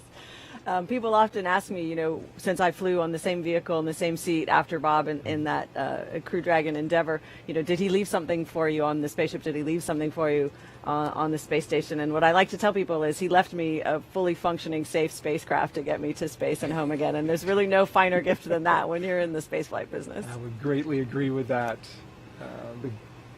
Let's now join Megan Cruz, who is with Phil McAllister. He is the director of the Commercial Spaceflight Division at NASA headquarters. Y'all take it away. That's right, Phil McAllister. Thank you so much for being here today. Thank you. So talk to me about this being the 4th crew rotational flight to the International Space Station. What kind of milestone does this represent? Well, it represents that we've been working on these vehicles for, it was 10 years in development. So now after all that development, we're actually flying, and it's very gratifying. And to have 4 missions within 2 years, it's really kind of amazing, and it's really picked up the pace, and it's just what we were working for. Yeah, you know, reliable, irregular cadence. It's really amazing to see that, again, this program has only been around for about 10 years. Yep. So then, you know, just a few weeks ago, we also saw Axiom 1 launch from the same launch pad that Crew 4 is about to launch from, you know, the first all-private crew to the International Space Station. Is that the future? Are we going to see more private commercial missions, maybe commercial space stations? Absolutely. I mean, that is our strategy. It was our strategy when we started Commercial Crew that we wanted to be one of many customers, and to see that actually come to fruition, because there was a lot of skepticism about that in the very early days. We didn't really know how it was going to play out, and now it seems pretty clear. The demand for human space transportation is very strong, and a lot of people are going to be able to experience this more and more, which is kind of just what we were doing. Yeah, exactly. And what is the importance of fostering these commercial efforts in low Earth orbit? You know, NASA has so many other goals, but why is it important to still maintain this particular presence, again, in low Earth orbit? I think you said it, is because NASA does have all these goals. If we maintained all the the footprint of what we had done in the past, we won't be able to go as far in the future and far out into the solar system as we want. So I think it's time for low Earth orbit that has now a little bit more routine of a mission. It's time to turn that over to the private sector. They've shown, the U.S. aerospace industry has shown both technically and financially that they are capable, with NASA's help, of doing that mission, and so that we can direct our resources towards the moon and Mars. Can you remember a busier time on the Space Coast? I really cannot. You know, it's interesting. I was here for the last shuttle mission, and I remember being at the hotel, and they were all like, "Oh no, this is the last shuttle mission. I don't know if we're going to be able to keep going." And now there's 5 more hotels, and you still can't get a place. So it's really been invigorating for, I think, this economy, the local economy, but also NASA. And partnering with these companies, we learn from them, they learn from us. I think it has really just invigorated everybody. Yeah, just within this month, we saw 3 vehicles on 3 different pads there. Can you remember when you last saw something like that? No, I cannot. This really is probably the busiest time that I can think of in my memory, for sure. I mean, the Axiom 1 spacecraft came down less than 2 days ago. Yeah. And now we're launching Crew 4, and Crew 3 is going to come back down 4 or 5 days after that. It's just what we've been working for. We want to fly, and so now we're doing it. Lots of juggling, but very worthwhile, very rewarding. Yes, when we complain about it, we were like, what are we complaining about? This is actually our job, so it's nice to be flying. Phil, thank you so much. I really appreciate you being here. I hope you enjoyed today's launch. Thank you. All right, let's go back to Hawthorne for another check on the countdown. Thanks, Megan. Now we're just at T-minus 1 hour and just under 15 minutes away from launch, and it just gets more and more exciting as we approach that T0. Now we've been able to watch the crew ingress the Dragon vehicle. They're already inside, and there you can see on your screen. They were helped out by our closeout team. The closeout team helped to attach their umbilicals, which provide breathing air and comms to Dragon. They also performed suit leak checks, as well as those comm checks with the core and launch director as well. And after the suit leak checks were complete, we got the hatch closed, and the closeout team was able to confirm that we got through a good side hatch leak check, so that was another really important milestone. There were also some communication checks with some of the key members in the Falcon 9 launch team. But coming up, the closeout team is going to get ready to depart. So we're going to see them move out of the White Room, off the crew arm, and they're going to leave the area. And after they're gone, the only people left at that pad area are the astronauts. The final weather checks have just kicked off, releasing a couple of weather balloons. The good news is all of the weather has continued to look great for launch. Closeout team has departed the crew arm. Freedom copies, thanks. And they're the core giving that update. So the closeout team has departed the crew arm. They're going to get in cars and drive away. Then it's just crew 4 on the pad, and that's it. And then we're going to get closer to launch. Again, weather's continued to look fantastic. Very low probability of violation at the launch site. And then our ascent corridor weather just all the way up the eastern seaboard of the U.S. Has continued to trend all in the right direction. So we're not looking at any holds for a launch today. Yeah, and great news on that weather. We will also do a final go, no go poll. But before we get to that, the various teams at both NASA and SpaceX will do an internal go poll, making sure that conditions are right with Falcon 9, the Dragon, the crew, the range, and the space station before the final go is given. So now let's check back in with Houston for a status update on the team supporting the space station on the readiness for launch. Chelsea, how's it going over there? Hey, thanks, Jesse. The team here in Mission Control Houston has polled that they are go for launch earlier. The International Space Station and its onboard crew are ready for the Crew 4 astronauts to lift off. When Flight Director Anthony Varia polled his team, he was asking the flight controllers, who all work on the different key systems on board the space station, that their focus areas were online and working properly. This includes life support systems, proper communications links, computers that allow us to command the station's onboard subsystems, and our ability to control and maneuver the space station. All of those are fully functional. The crew in orbit is getting out of their sleep period now. They're just starting to wake up. And when the Crew 4 launches, this crew is actually going to be flying over Romania. That's where the space station will be at the time of launch. So how about that?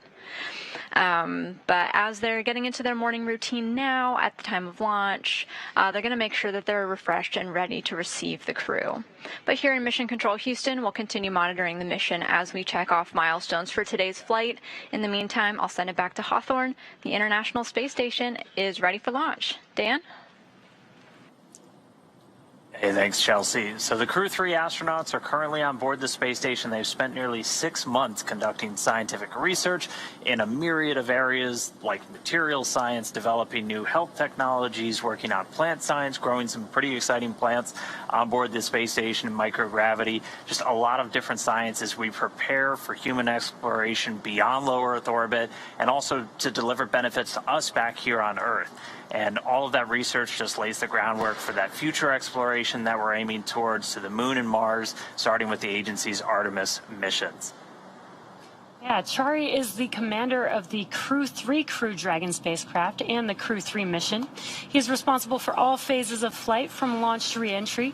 He's currently serving as an Expedition 67 flight engineer aboard the station. The Crew 3 launch was the first space flight for Chari, who was selected as a NASA astronaut candidate in 2017. Now, he was born in Milwaukee but considers Cedar Falls, Iowa, his hometown. And also on board was NASA astronaut Tom Marshburn. He's the pilot of the Crew Dragon spacecraft, essentially the second in command for the mission while they're in free flight. He's responsible for the spacecraft systems and its performance. Right now, though, on board the station, he's the commander of Expedition 67. And Marshburn, a native of Statesville, North Carolina, became an astronaut back in 2004. Crew 3 was his third visit to the space station and his second long-duration stay on the laboratory.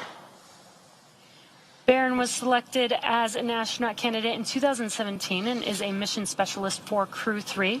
She works closely with the commander and pilot to monitor a spacecraft during the dynamic launch and re-entry phases of flight. She's currently serving as a flight engineer for Expedition 67 aboard the station. Barron was born in Pocatello, Idaho, but considers Richland, Washington, her hometown. And rounding out Crew 3 was Matthias Maurer, who was also a mission specialist for the Crew 3 mission. And again, working with the commander and pilot to monitor the Dragon spacecraft during all of those different dynamic phases, launch and re-entry, docking and undocking.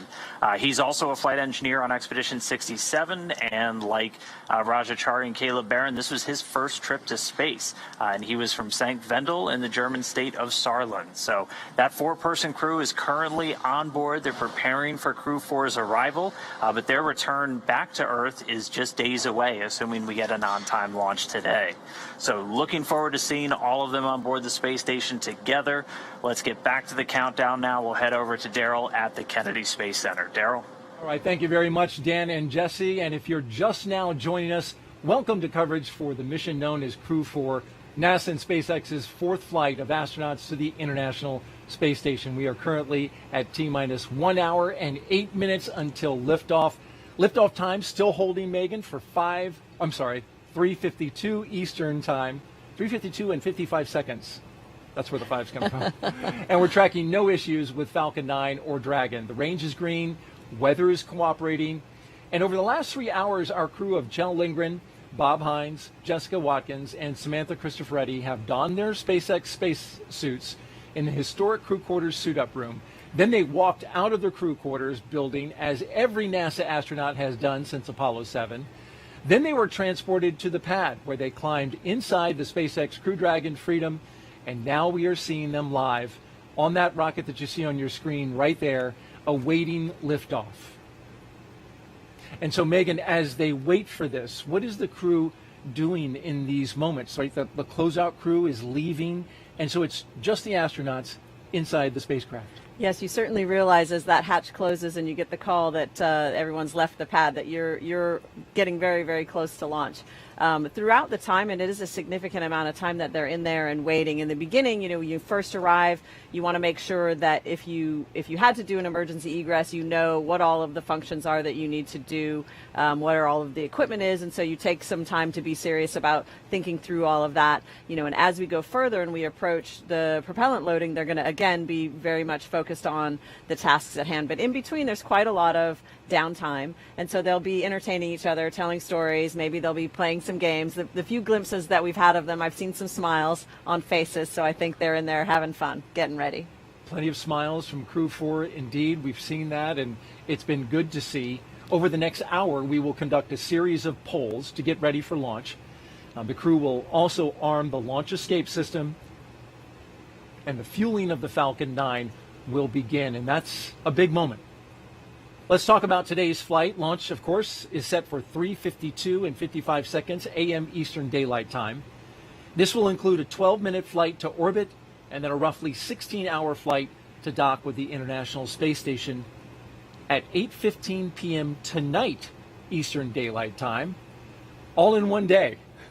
Yes, it is a long day. You know, when I think about them getting ready to fly, I think about the story that I've heard you tell about that flight uphill.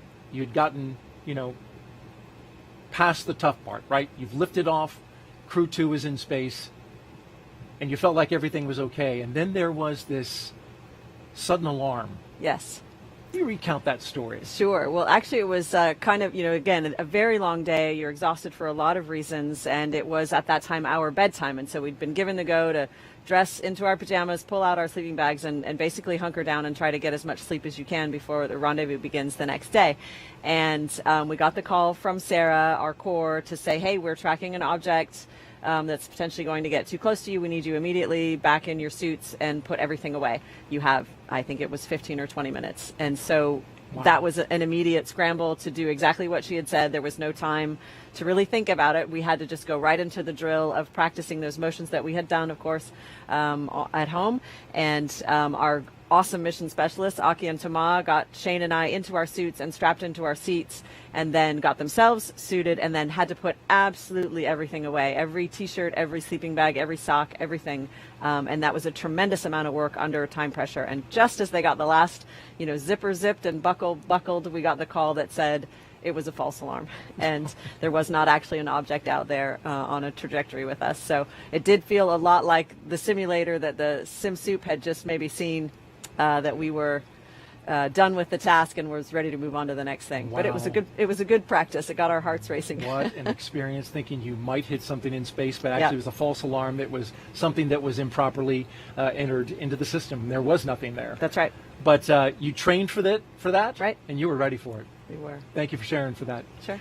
All right, let's check in now with Hawthorne and go out to California for a status on both vehicles. Andy, what do you have for us? Thanks, Daryl. We've had a smooth countdown so far, and the SpaceX team is working no issues as the pace begins to pick up. We heard that the crew had left the pad, and so right now it's just the crew inside Dragon. For Falcon 9, our two-stage reusable rocket, final propulsion checkouts of the first and second stages, and the engine began just a few minutes ago in preparation for propellant loading. Now, this involves testing and cycling valves, as well as engine pneumatics pressurization. At the T-minus 45-minute mark, the team will report their readiness for propellant load with a final electronic go, no-go pull. Now, before we can begin starting to load propellants on Falcon 9, we do have a few more tasks to perform. First, we need to retract the crew access arm away from the Dragon capsule to its launch position. That's going to happen between the T-minus 44 and the T-minus 42-minute mark. With the arm out of the way, the launch escape system will be armed, and once these two events are complete, Dragon will be ready for Falcon propellant loading. We'll also verify with the launch weather officer that weather meets all the constraints. These include items such as wind speed, lightning, and precipitation. We do expect acceptable weather conditions for launch at both the surface level and upper altitudes, though. Range is currently clear for launch from historic launch pad 39A. Worldwide network of ground stations and the tracking and data relay satellites are ready to support Dragon as it heads into orbit. Today, we do have an instantaneous launch window at 3:52 a.m. Eastern Time. Once we begin loading propellant, there is no opportunity to change to T0. The timing for Dragon to rendezvous with the International Space Station is very precise, down to the second. So we do only get one chance at it today. The good news is we are at T-minus 1 hour and 1 minute and counting. Everything is looking green, so I'm going to send it back over to Jesse. That's great news, Andy. Thanks for the update. Today's launch marks the 4th time a rotational crew will fly on a commercial spacecraft, and each of our crew members brings a diverse set of experiences to today's flight. Kjell Lindgren is commander of the Crew Dragon spacecraft and the Crew 4 mission, responsible for all phases of flight from launch to reentry. Kjell spent most of his childhood abroad and returned to the U.S. to earn a doctorate of medicine from the University of Colorado. Board certified in emergency medicine, Kjell served as the deputy crew surgeon for STS-130 and Expedition 24. He also flew on Expedition 44 and 45, logged 141 days in space, participated in 2 spacewalks, and more than 100 different science experiments on station. And Bob Hines is the pilot of Crew Dragon Freedom today, and he's going to be responsible for spacecraft systems and performance, and he's second in command for the mission. He's also going to serve as a flight engineer for Expeditions 67 and 68 on board the station. He was born in Fayetteville, North Carolina, earned a Bachelor of Science degree in Aerospace Engineering from Boston University. After he graduated from there, went to the U.S. Air Force Test Pilot School, where he was awarded a Master of Science in Flight Test Engineering, and then went on to complete a Master of Science degree in Aerospace Engineering from the University of Alabama. A lot of school. In 2012, he was selected as a research pilot at NASA's Johnson Space Center, and then in 2017, got the call to become an astronaut candidate. Jessica Watkins is a mission specialist for Crew 4. This will be Jessica's first trip to space following her selection as an astronaut in 2017. As a mission specialist, she will work closely with the commander and pilot to monitor the spacecraft during the dynamic launch and reentry phases of flight. Jessica earned a bachelor's degree in geological and environmental sciences from Stanford University and a doctorate in geology from the University of California, Los Angeles. At the time of her astronaut selection, she was a postdoctoral fellow in the Division of Geological and Planetary Sciences at the California Institute of Technology, where she collaborated as a member of the science team for the Mars Science Laboratory rover Curiosity.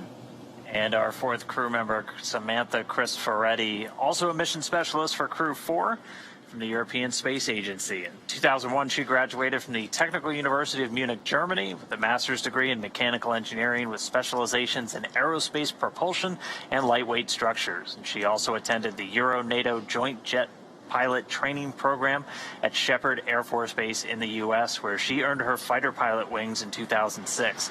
She was selected as an ESA astronaut in May 2009, and then in November 2014, launched from the Cosmodrome in Baikonur, Kazakhstan, before returning to Earth in June of 2015 after spending 200 days in space. Then in 2019, she went on a different mission, NASA's 23rd Extreme Environment Mission Operations, also known as NEMO, a 10-day stay in the world's only undersea research station, Aquarius. Each of these 4 crew members will join Expeditions 67 and 68 once they arrive at the International Space Station. All right, well, we are under an hour away from launch, so we're getting into really the exciting part of the countdown. We heard that the crew, the closeout crew has left the arm. They're out of the area, and we're getting closer to propellant loading and some of the really exciting moments. SpaceX's Crew 4 mission is the company's 5th crewed spaceflight for NASA. We had the Demo 2 test flight and 3 previous operational crewed missions to station.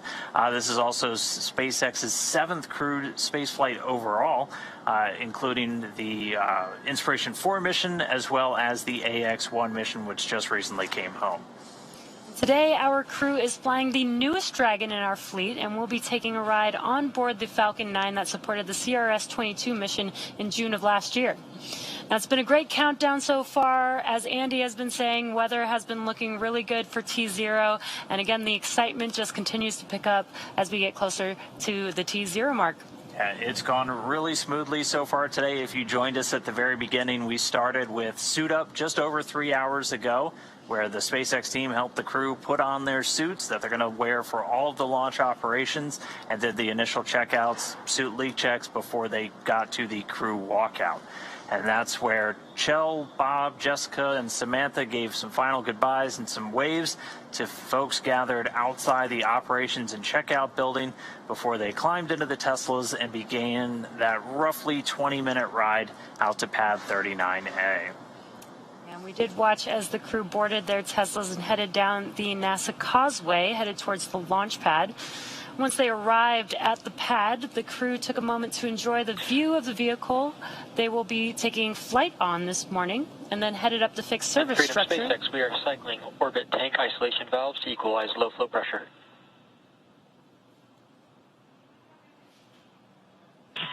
Freedom copies. Just some comms there between the crew and the ground. And again, as they headed up the fixed service structure, they began the process known as crew ingress, and that's where the astronauts entered the Dragon spacecraft. The SpaceX team then performed a series of checks to ensure the suits, seats, and vehicle interactions were all functioning properly. Yeah, they made their way two at a time down that crew access arm, and then getting in one at a time into the Dragon spacecraft. We saw Chell and Bob make the walk down first, followed soon after by Samantha and Jessica. And they were helped into the vehicle by that closeout team, which a little while ago we did hear that they made their way off the crew access arm. They were able to close the hatch with the crew safely inside, execute the side hatch leak check. And so we're less than an hour to go now. And so things are going to start to really pick up as we go through a series of go, no-go polls to arm the launch escape system and then start propellant loading. The crew poll for readiness was completed at the T-minus 60-minute mark, and the Dragon poll for prop loading is coming up here at about T-minus 55 minutes. And then after that, we'll be at T-minus 45 minutes. There will be an internal mission control Hawthorne poll. SpaceX, at this time, you are go for Section 6. When you're ready, please report go for launch.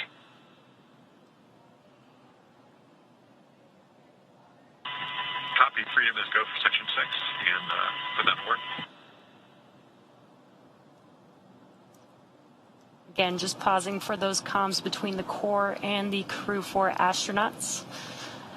At T-minus 45 minutes, we will have an internal mission control Hawthorne poll and then the launch director's poll for propellant loading.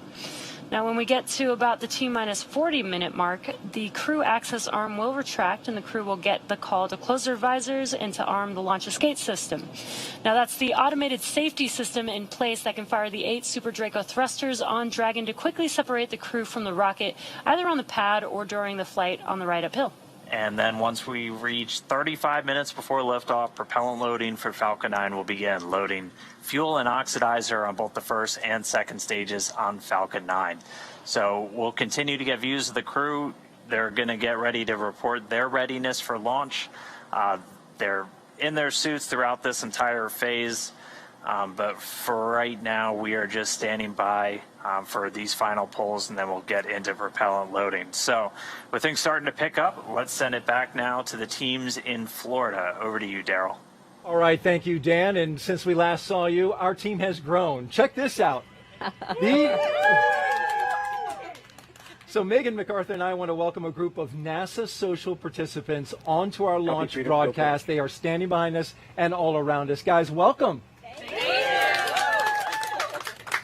So you might ask, what are NASA social participants? This is them, and they are stoked, and here's what they've been doing. NASA puts out an open invitation to social media influencers who engage in STEM and science communication to come out to Kennedy, and you're looking at the pictures of some of the stops they went to around Kennedy. They tour this multi-user spaceport in the days leading up to launch, and it ends with a rocket launch. They get to see it as close as you can possibly get, the same distance that the media and VIPs get to watch it. So I know you guys are excited about that. NASA social participant Camille Calabeo is otherwise known as the Galactic Gal on Instagram.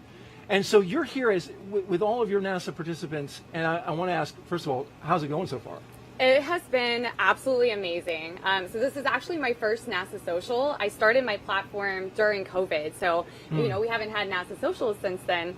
And it has been absolutely incredible. I know we had a delay, and so you know some of us went home, some of us stayed.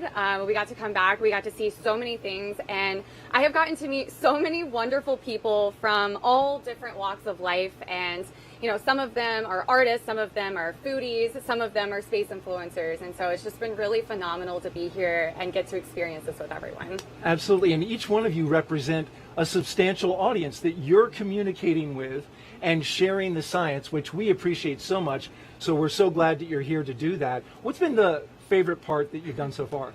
That is a really hard question. Everything has been absolutely amazing, of course. But I think the best part for me has been, or was, getting to see 3 different rockets on their pads at the same time. And it really just solidified to me what a time to be alive, right? You see SpaceX with Starlink, then you see SpaceX with Crew Dragon, and then you see SLS and Orion taking us back to the moon. And that was just really incredible to see that right here with my own eyes. Totally. And you guys got lucky, really, because there was a launch last week. You've seen 2 launches. We have NASA socials that don't get to do that.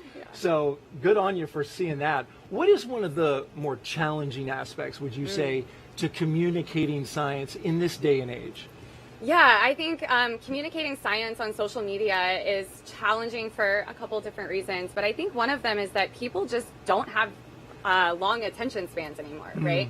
You get 30 seconds of people's attention a lot of times. So most of my content is actually on TikTok and those types of really short videos, and you get 30 seconds. And that's really hard to communicate effectively, educationally, and engaging, right? You have to engage your audience and keep them engaged for those 30 seconds that you get. And I think for space specifically, it's challenging because space can be criticized a lot.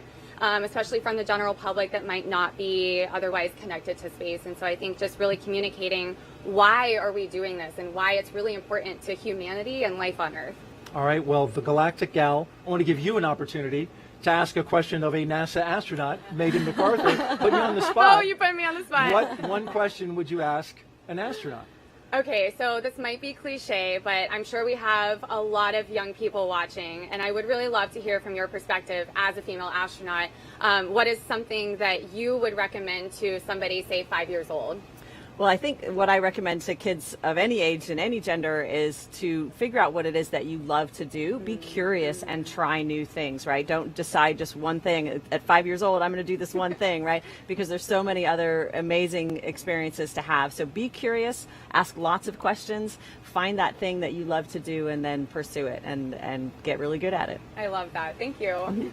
All right, while we have all of these social media influencers here, for all we want to reach out to our 57 social media influencers and people who are using it out there in the audience throughout the show. We've been taking your questions at the hashtag AskNASA throughout the night. We have time for a few more before Falcon 9 fueling begins, and you can see it in the bottom right-hand corner of your screen. This one from Megan. While on the space station, what was your biggest accomplishment?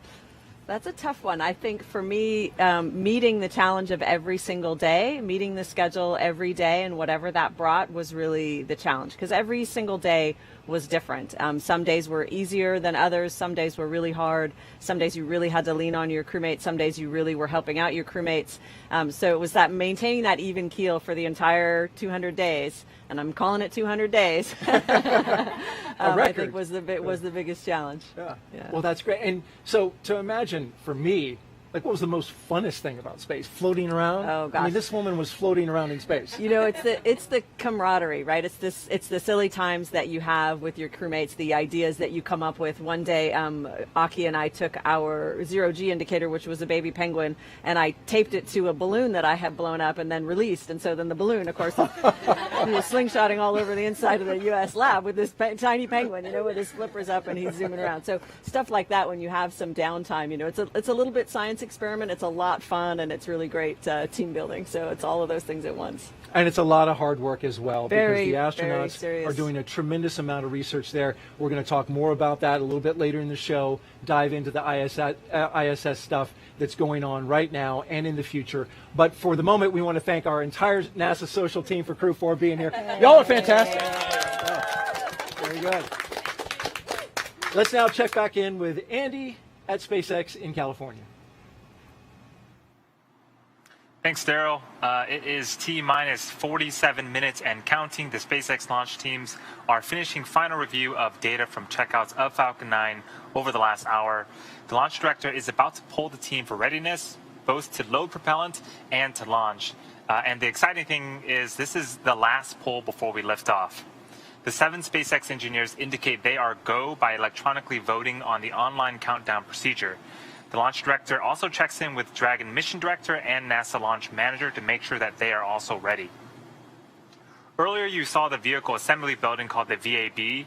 The Falcon and Dragon launch team, as well as key NASA launch members, are in the Launch Control Center adjacent to that VAB. They have a view straight towards Pad 39A, and they're able to see Falcon 9 and Dragon. And the team is ready for crew through the large windows of Firing Room 4. And launch. For non-urgent no-go conditions, brief the CE or LD and then approve aborting the countdown. For urgent issues affecting the safety of the operation, operators shall call hold on the countdown net. Launch control abort the launch auto sequence immediately and proceed into the launch abort sequence. At T-minus 10 seconds, launch control will be hands-off, relying on automated abort criteria for the remainder of the count. Operators advise the launch director whether structural breakup or fire is imminent or occurring per Dragon manual escape flight rules. In the event of a fire alarm, key operators noted below will remain at their post while the alarm is evaluated. In the event that personnel safety is threatened, evacuate to the south-facing emergency exit, which leads directly outside. Launch control may proceed with arming the crew for movement.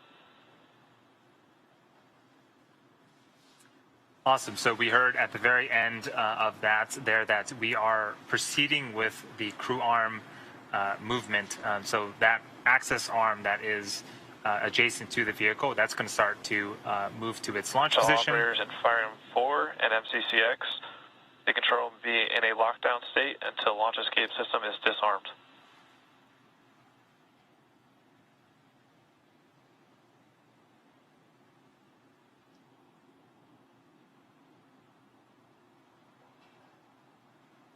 It does take a few minutes for the crew access arm to fully retract, and after that we'll be arming the launch escape system. So on screen you can see the Dragon capsule with the crew access arm still in the surface position. The crew is on board. Crew access arm retraction has started.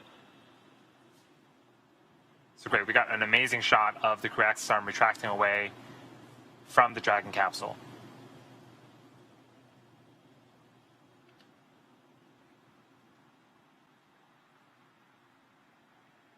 So again, this is going to take a few minutes to fully retract, and then the next major activity is going to be arming that launch escape system of the Dragon vehicle. So far, weather and range continue to be go for launch. We are monitoring the clearance area around the launch pad as well as air and sea space around the flight corridor.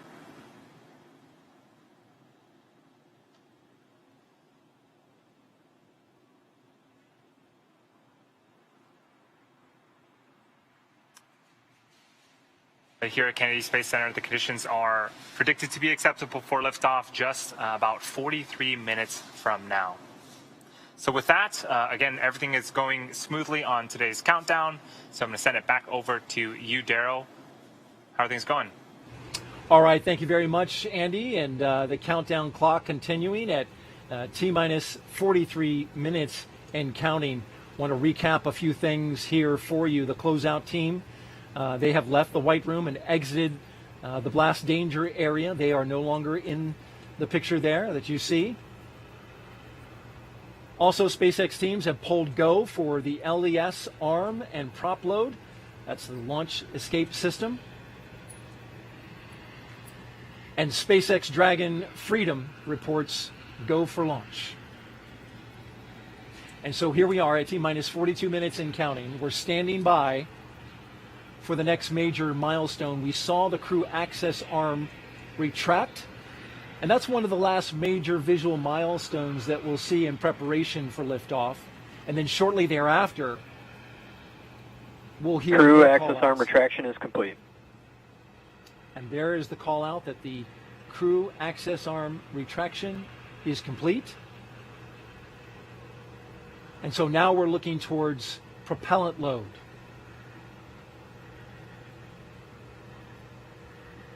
Megan, the propellant loading into the Falcon 9 rocket, this is a big moment. Not a lot of rockets load propellant with astronauts inside the crew capsule. That's right. This was a new capability that was developed for this vehicle to reduce, I think, overall the timeline. And it's something that the combined teams looked at very closely together from a safety perspective during the development of this vehicle. It's one of the reasons why the launch escape system is so crucial to have that armed. This is a very dynamic activity that's happening, and so we want to be able to keep the crew safe in the event that something phenomenal happens.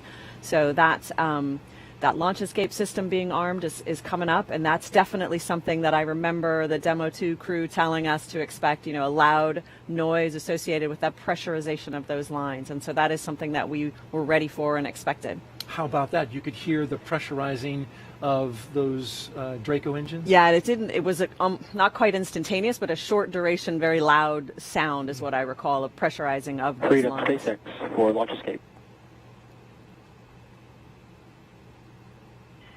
Freedom standing by. At this time, I can give you a go for Section 7, close visors and arm launch escape system. Okay, Freedom copies. Our visors are closed and we are arming the launch escape system. So what does he do to arm that? It's a command that is sent to make that a valid exit strategy. And as the pilot, you're there next to the commander, keeping your eyes on all the systems? Basically, yeah, agreeing with him when he's sending commands that that's the correct thing to be doing. When that propellant is loading, can you tell? Can you hear it?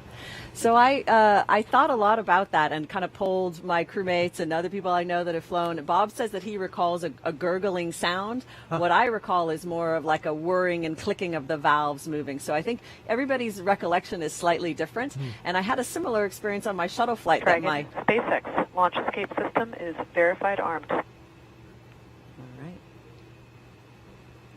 Freedom copies confirmed. My memory of the sounds that occur on the spaceship are not as good as my visual memory. And so I think everybody remembers, a slightly different overlapping set of things. And so we just heard that call out, Megan, that the launch escape system is armed. Yes. And now that paves the way for the loading of propellant. That's right. The propellant, of course, super chilled liquid oxygen and RP1. Which is a refined kerosene for spaceflight.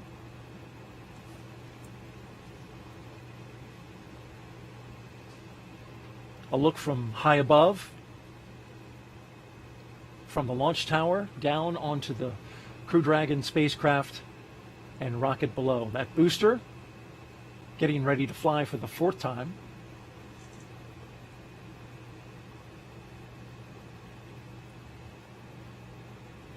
We got the LES call a little early, so as far as the schedule is concerned, we're running ahead.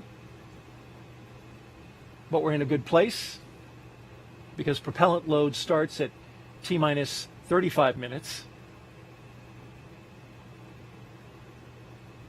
And the crew will, while they're not actively involved in the propellant loading activities, they're going to be pretty closely monitoring, when the different activities start. Loading the specific tanks with the specific propellants so that they can have a sense of where the vehicle is at every moment. A live look there at the base of pad 39A, the launch tower, and the strongback, which is part of the transporter erector. It is in the foreground. The rocket Falcon is 9 just behind propellant it. tanks will be venting for propellant load in approximately 1 minute. Okay, there you heard in 60 seconds. Venting those tanks in advance of the propellant load.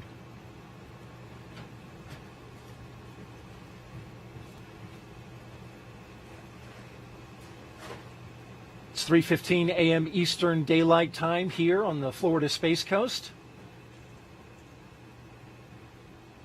The overnight launch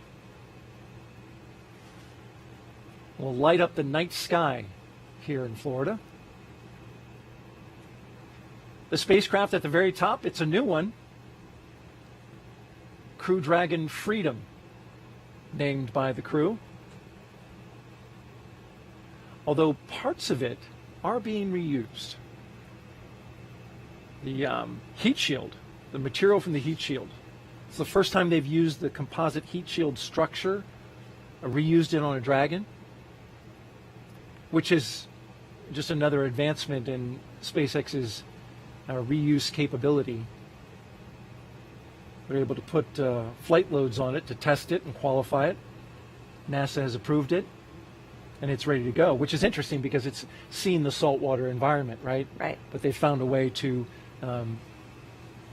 get that ready for another go. Yeah, it is. It's remarkable. And that qualification program that you mentioned, very strict. Obviously, it has to be very thorough with multiple teams of people making sure that all of the requirements are met, so that there are no safety impacts to reusing these pieces of hardware. But how transformative, really, to be able to reuse pieces that in the past would not have ever been used again, to really bring down the efficiencies and the costs, and ultimately the reliability, as we are able to use flight-proven hardware over and over again.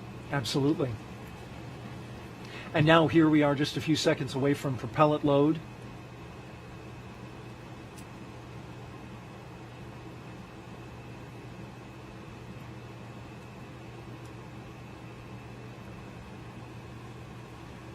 Thinking about the Crew 2 mission as we look forward to Crew 4. When you were up on the space station, it was quite the time up there, right? Good. I'm thinking about the visit from the Russian film crew. We did was have there shooting some visitors. A movie. That's right. That's right. So they came up, an actor and a producer came up on a Soyuz and spent the 10-day time period filming a movie, almost exclusively on the Russian segment. But we were able to interact with them in the evenings. We would occasionally have dinner parties, as we do up there. And so we would get to chat with them a little bit and hear about their lives and hear about their plans. Was that interesting? It was very interesting. They were lovely people. They were very gracious guests. Propellant load has started. There you hear the call out that propellant load has begun. A big milestone.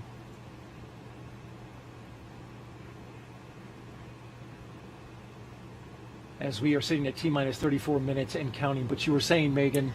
Yeah, so it's nice to have some new faces, quite frankly, Yeah. and to hear some new stories. And like I said, though, we really did not work with them. They worked exclusively on the Russian segment. And so it did not disrupt our ongoing science work that, of course, we're doing that's so important for our international partners. So I think it would be difficult to carry out a movie production as well as carry out the actual work of the space station. Just another example of the continued private use of the International Space Station, and I guess you didn't photobomb their shot? I did not. No, I stayed safely behind the camera or in the other room entirely. We are now T-minus 33 minutes, 57 seconds and counting away from the second launch of a Crew Dragon with people on board in 2022. Today will begin the next 6-month rotation mission to the International Space Station. The launch escape system is armed. That happened just before we started loading the propellant onto Falcon 9. The Dragon capsule, though, it was loaded with its propellants about a week and a half ago, just a few miles down the road at a facility SpaceX calls Dragonland. In order to fly, Dragon needs a fuel and an oxidizer. So for the fuel, SpaceX uses monomethyl hydrazine, or MMH, and nitrogen tetroxide, or NTO, for its oxidizer, and together those propellants feed the Draco engines that maneuver Dragon on orbit, as well as the 8 Super Draco engines that would power the launch escape system in an abort scenario. And now that fueling for Falcon 9 is started, that means the 8 Super Draco engines inside Crew Dragon are ready, if needed, to pull this capsule away from the Falcon 9 rocket in an instant, should there be any kind of emergency associated with a rocket on the pad, or if there was a problem with the pad. The NASA and SpaceX teams have trained extensively for exactly that type of contingency, and they are ready. Now let's head over to SpaceX headquarters in Hawthorne for an operations update. Andy? Thanks Thanks, Daryl. Yeah, we are continuing to count down those final minutes, and everything is still looking good for Falcon 9 and Dragon for an on-time liftoff just about 32 minutes from now. At the T-minus 35-minute mark, we heard that propellant loading began on Falcon 9. This is going to continue until about the T-minus 2-minute mark. The first and second stages of Falcon 9 are each loaded with 2 liquid propellants. One is fuel loaded into a tank at the bottom of the stage, and the other is an oxidizer loaded into a tank at the top of the stage.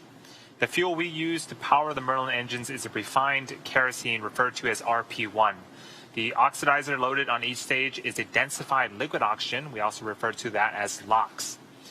Densified means it is kept much colder than typical for launch vehicles and takes up less volume, and this basically allows us to store more oxidizer into both of the stages. To ignite the fuel and oxidizer in the Merlin rocket engine, we use an ignition fluid called TTAB. When TTAB comes into contact with oxygen, it burns, giving off a green-colored flame. Once we have the flame going, we'll add the kerosene fuel into the Merlin chamber, and the engine ramps up to full power. Now, if you pay close attention, you might see the green flash as the second stage engine ignites following stage separation about 2.5 minutes into flight. Topping off helium into pressure vessels on both stages is also underway. This is used to pressurize the tanks in flight as propellant is pulled out by the Merlin turbopumps. On board the spacecraft, the astronauts are monitoring systems while propellant is loaded onto the Falcon 9. Again, as Megan had mentioned, the crew training in the simulator included playbacks of sounds recorded in the Dragon capsule during recent flights. So this should be, the sounds that the astronauts are hearing should be sort of familiar. Range and weather, again, as they have been all night, are really tracking green. We're really continuing to report no problems, and there really is a very low probability of violation for weather. As a reminder, today is an instantaneous launch window, so at this point, if we hear a hold for any reason, we'll have to stand down, and our target backup launch opportunity tomorrow night, just under 24 hours from tonight's planned launch. For now, let's turn it over to Jesse and Dan for an overview of events after liftoff. Great. Thanks, Andy. Again, always great news with some good weather. Just under 30 minutes to T0 today. So for Crew 4, the astronauts' flight to station will take about 16 hours. And as we await that launch time, just about 29.5 minutes from now, the ground operations teams are doing a series of system checks, ensuring that both Dragon and Falcon 9 are ready for launch. And you're looking now just over the shoulders of our team out at the Cape there as they prepare for liftoff. As we wait for the launch clock to hit 0, though, we wanted to give you a quick overview of what the ascent portion of this mission is going to look like. Once we hit T0 and a successful launch occurs, we will watch Falcon 9 and Dragon lift off from historic launch pad 39A and make their ascent. One of the first things that happens about 50 seconds into the flight, those 9 Merlin engines will throttle down as the rocket passes through the period of maximum dynamic pressure. It's max Q. It's really the maximum amount of stress that the vehicle is going to hit on its way uphill. Also worth noting, when we hit max Q, the vehicle will be going supersonic. Once we are through that period of maximum dynamic pressure, we can throttle down our 9 Merlin engines again. And from there, at about 2.5 minutes into flight, we have a series of 3 events that will happen in rapid succession. Yeah, all just right on top of each other. The first one's MECO, or main engine cutoff. That's where all 9 of those Merlin 1D engines shut off in preparation for stage separation, which is the second event. This is where the first stage detaches from the second. The first stage starts to make its way back to Earth for a landing as the second stage ignites its engine and continues its journey with that third event, that engine ignition. It's called SES-1, or second stage engine start number 1. That's where we'll see the MVAC engine light up and propel the second stage along with the Crew 4 astronauts into orbit. And as Stage 2 heads towards its targeted drop-off orbit, Stage 1 will execute 2 burns in order to make its way back down to Earth. The first is the entry burn, and that's where 3 of the 9 M1D engines will reignite and then shut down again. Now that helps to slow the stage down in preparation for re-entry back into the Earth's atmosphere. And while the first stage is heading back towards Earth, again, that second stage, it just continues to carry them into orbit until it cuts off. It's one Merlin engine that was ignited after stage separation. And once that happens, we wait for the call out and the confirmation of what's called a good orbital insertion, just essentially they're where we expect them to be in outer space.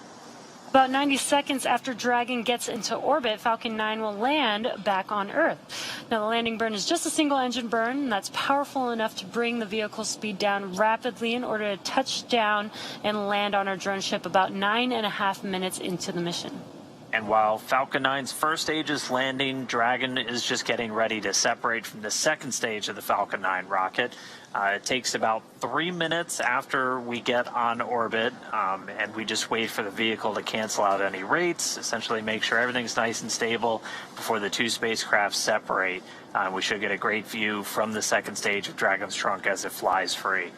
Once Dragon is a short distance away, it starts going into a number of checkouts immediately, looking at some of those Draco maneuvering thrusters. There's 12 around the service section of Dragon. Those are the first ones that get checked out. They'll also increase that separation distance from Falcon 9's second stage. These are not the Super Dracos. Those are disabled as soon as we hit this point on orbit. They're only used in an abort scenario. Once we're in outer space, those are disabled for the remainder of the mission. About 40 seconds after separation, Dragon's nose cone deploy sequence will begin. It will take roughly 4 minutes for the nose cone hooks to unlatch and open, and that exposes its guidance navigation controls, or GNC, that will help Dragon autonomously fly to the space station. And once that nose cone's deployed, the remaining 4 Draco thrusters on the forward bulkhead get checked out. And from there, it's about 16 hours for Dragon to go through the rendezvous and approach phases, undergoing a number of what's called phasing burns as it makes its way to the station, just essentially raising its orbit and chasing down the orbiting lab. Stage 2, cryo-helium loading. And so all of that's going to be coming up soon. Let's check back in with Chelsea over at Mission Control Houston. Chelsea?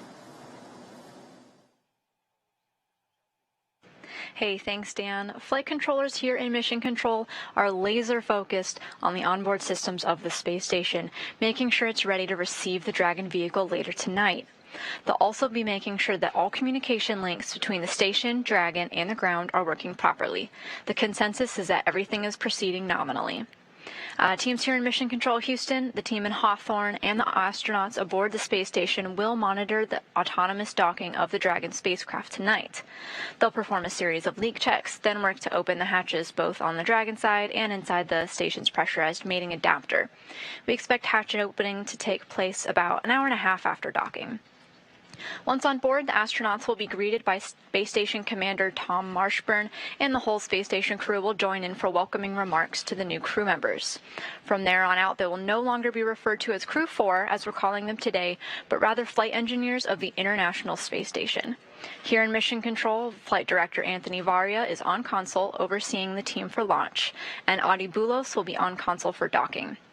But we'll be on air continuously through Crew 4's arrival, but launch coverage of docking is expected around 8:15 p.m. Eastern. And that's it for Mission Control. I'll toss it back to the team in Florida. Daryl, I'm excited for launch. How's it looking? All right, thank you, Chelsea, and so are we. We're looking great weather-wise here. Range is green, weather is green, and well, we're green and ready to go for this launch. We are just T-minus 23 minutes and counting from the launch of Crew 4, the 4th astronaut rotation mission to the International Space Station under NASA's Commercial Crew Program. And it's going to be a good one, folks. The 4 astronauts are strapped in: Commander Kjell Lindgren, pilot Bob Hines, and mission specialists Jessica Watkins and Samantha Cristoforetti. They are strapped into their seats inside Crew Dragon Freedom. And we can see a live shot of their rocket as we look to the screen right now. That is the Falcon 9. The rocket fueling operation is well underway. The launch escape system is armed, and that means Crew Dragon is prepared to launch itself away from the Falcon 9 rocket in case of an emergency on the pad or even after liftoff. So far, operations look and sound as expected. We are counting down to that liftoff at 3:52 and 55 seconds in the morning, Eastern Daylight Time. And so far, everything has looked right on. It has. It's wonderful to see just 22 minutes and 32 seconds remaining on the clock. I'm starting to get really excited. When you were sitting inside that spacecraft, how did you feel? Well, at that point, you are really focused. You are, you've sort of stopped with the chit chat and the storytelling, and you are very much watching the progress of the propellant loading, knowing that the time is counting down, and you're just really starting to get your head in the game and be ready for what's happening next. That's a very serious part of the countdown, is that propellant flowing in. You can see those systems as you're looking on your screen and monitoring them. The mission is the continuation of rotational crew flights to the International Space Station from U.S. soil on private rockets and spacecraft, and this would not be possible without the success of NASA SpaceX Demo 2, the test flight 2 years ago, if you can believe it, the safe delivery and return of Crews 1 and 2, and of course Crew 2 back on Earth 6 months ago, and that's why we have with us the pilot from Crew 2, Megan MacArthur. Appreciate you being here. Absolutely. It's hard to believe it. I've been home for 6 months already and launched almost a year ago, but time travels. Flying. Yeah, it keeps moving. It was 6 months that you were up in space. Do you notice that you were in space like now? Have you, the symptoms of having been up in space for that long completely passed? Or? I would say they're 90% back to Earth normal. And, there's some lingering things like back pain and, some joint pain and things like that will pop up that, I go, well, am I just older now, or is Earth just harder? But for the most part, back to normal. Very good. Well, you've done a wonderful job for us tonight, and we appreciate it. As we continue to count down, we're looking for the next call out, which should be stage 2 RP1 load complete. It'll be followed by strong back chill has begun, and then we'll start loading stage 2 with liquid oxygen.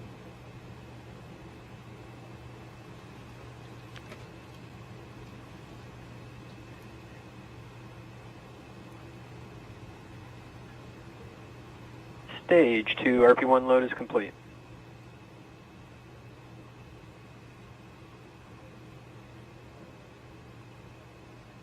You can see the condensation coming off the rocket, that super chilled LOX, chilling down everything, including the skin of the rocket, so that it condenses the humid Florida air, and you see there the clouds are coming off, but at the very top it's also venting.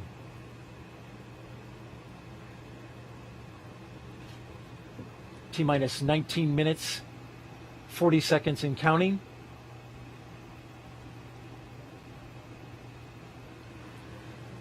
It's an impressive sight. I forget that I can also look over my shoulder and see it in real life.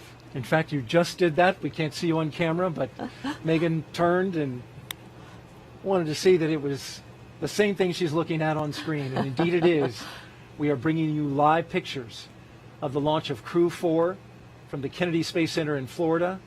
Liftoff time 3:52 a.m. Eastern Daylight Time.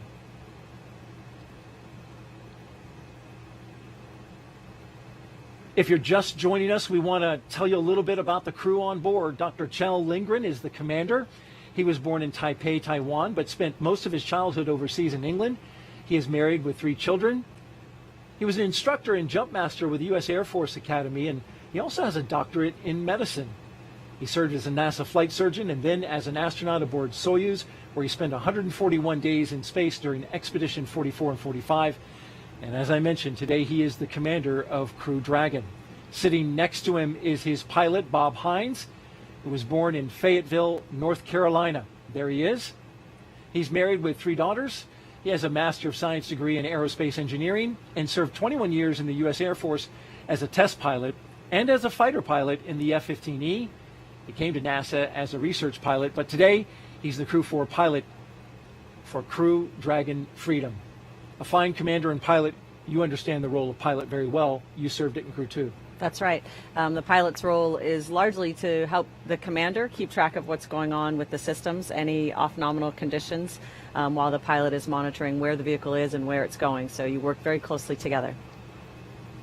Jessica Watkins is one of our 2 mission specialists, and she considers Lafayette, Colorado her hometown. Her college rugby team won the national championship in 2008. She's a geologist who completed several internships with NASA, including one testing system designs for the Mars Perseverance rover. She became an astronaut in 2017, one of the many turtles that are going around here at the NASA astronaut crew team. She's going up into space for the very first time as a mission specialist. The second mission specialist is Samantha Cristoforetti. She was born in Milan, Italy. She has two children. She's a fighter pilot, and in 2013, Cristoforetti launched into space aboard a Soyuz for a long-duration spaceflight to the International Space Station. Several years later, she was awarded the Knight Grand Cross of the Order of Merit from the President of Italy. And today she returns to space with Crew 4, two fine mission specialists. Now, each of these 4 crew members will be a part of Expedition 67 once they arrive at the International Space Station. If you are here locally and watching this broadcast and want to step away from the screen, Stage 2 lock load has begun. Just heard the call out for Stage 2 prop load. As I was mentioning, if you're listening to the radio, you can find the launch coverage on the frequencies you see at the bottom of your screen. VH radio frequency 146.940 on the megahertz scale, and UHF radio at 444.925 in the FM mode on the megahertz scale. All of that can be seen, or heard rather, here on the Space Coast. Megan, let's talk a little bit about your science. Your team spent 199 days in space, a record, you call it 200, a SpaceX record for an entire crew of astronauts. With all that time spent on board Space Station, can you explain how Space Station acts as that orbiting laboratory where Crew 4 is heading right now? Absolutely. So the space station is obviously a very unique environment, right? It's long-term access to micro-G environment that scientists can't replicate or simulate accurately here on Earth. So it's the ability to run these experiments that teach us fundamental things about the physics of fluid mechanics, about combustion, things that we can't, again, replicate on Earth, that can lead to discoveries that can benefit us in space, but can also benefit us back on Earth, like understanding diseases well enough to create new treatments for them, or understanding combustion in a new way to allow us to build cleaner burning engines. You mentioned some of the science that you've worked on. What was your the most impressive and stands out to you in your mind? Well, it's hard to choose a favorite, but of course one that is always popular is one you get to eat. So we got to participate in the Plant Habitat 4 experiment, where we grew chili peppers that hailed from Hatch, New Mexico. And so we got to monitor them over a period of many months. It was a fruiting plant that took a long time to germinate and to fruit. And for long duration missions, will provide an important vitamin C and other minerals for crews on long duration missions. And they were also just really tasty. So that was a lot of fun. That's a bonus. And, you know, growing plants in space is part of deeper space exploration, especially growing them in mass amounts, right? So that you can feed a crew. Absolutely right. It'll be an important part of those future missions.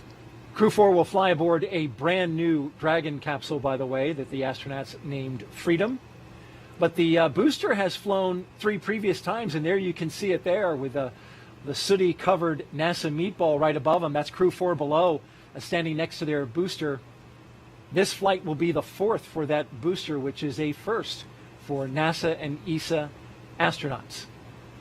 Now, at the time that booster lights and takes that crew into space, the International Space Station will be 260 miles over western Romania. We talked a little bit earlier about chasing down station. Well, when this thing lights, Crew 4 will then spend the next 16 hours chasing down the International Space Station for a rendezvous at 8:15 this evening.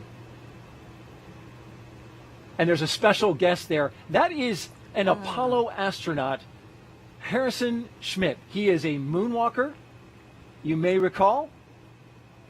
One of the 12 men who walked on the moon. He launched on the night of December 7th, 1972, from the same launch pad we're using tonight, Pad 39A. And then 3 days later, Schmitt and Commander Gene Cernan landed on the moon. What an honor to have him watching tonight. He, a geologist, watching another geologist, Jessica Watkins, going up to space today, so they share that. And Harrison Schmitt, one of the 4 surviving astronauts who walked on the moon. Buzz Aldrin, David Scott, Charlie Duke, and Harrison Schmitt. And they are a national treasure. Megan, we are T-minus 12 minutes and counting. Some final thoughts as we get ready to light this candle for, by the way, Samantha Cristoforetti's birthday was yesterday. Yes. What a big birthday candle. That's right. It's a pretty good birthday celebration, I think. She's going to enjoy that. But what will they experience the moment of liftoff? The moment of liftoff is really, it's hard to describe. I've heard it described as lots of different things. A kick in the pants, someone hits your chair with a baseball bat. It's almost indescribable because you start moving so fast and you're accelerating so fast the whole time that it's just a sensory overload. You're really, really moving fast. And on our crew, people enjoyed that very much. There was a lot of hooting and laughing basically in response to that. And as the rocket changes its speed, it accelerates down and then back up again. You feel all of that, and it's a tremendous ride. Astronauts from Crew 4 getting ready to experience that. We're about to watch this launch. So at T-minus 11 minutes and 25 seconds, let's toss it to Andy at SpaceX in California. Daryl, Megan, thank you so much. It's getting more and more exciting here as we are just about 11 minutes until liftoff. Things are still looking great for both Falcon 9 and Dragon. Falcon 9 began loading propellants at the T-minus 35-minute mark. We should finish around the T-minus 2-minute mark. Right now, densified liquid oxygen is loading and continuing on the first stage. And again, this is going to wrap up around the T-minus 2-minute mark. The Dragon mission director and team are reporting no issues. Communication checkouts are complete. The crew access arm is retracted. The launch escape system is armed, and the crew is strapped in and ready to go. Final instructions to the crew come in at the T-minus 10-minute mark. The crew displays will be configured for launch. This setup gives the crew insight into how the launch is proceeding and provides constant update on vehicle health. At T-minus 5 minutes, we'll be in terminal count, and the Dragon will transition to internal power. And we'll hear continued call-outs on the countdown nets as we get closer and closer to liftoff. Range and weather are both green. Right now, I am joined by Dan. Dan, after ascent, we're going to hear some call-outs for different types of abort modes, right? Yeah, that's right. On the way uphill, you'll hear. SpaceX, please confirm crew displays are configured for launch. Freedom confirms. Displays are configured for launch. SpaceX copies Crew 4, and on behalf of the entire SpaceX team, we're honored to have you aboard Dragon Capsule Freedom today. It has been a privilege working together to prepare for this launch to the International Space Station. We wish you a great mission, good luck, Godspeed, and time to let freedom fly.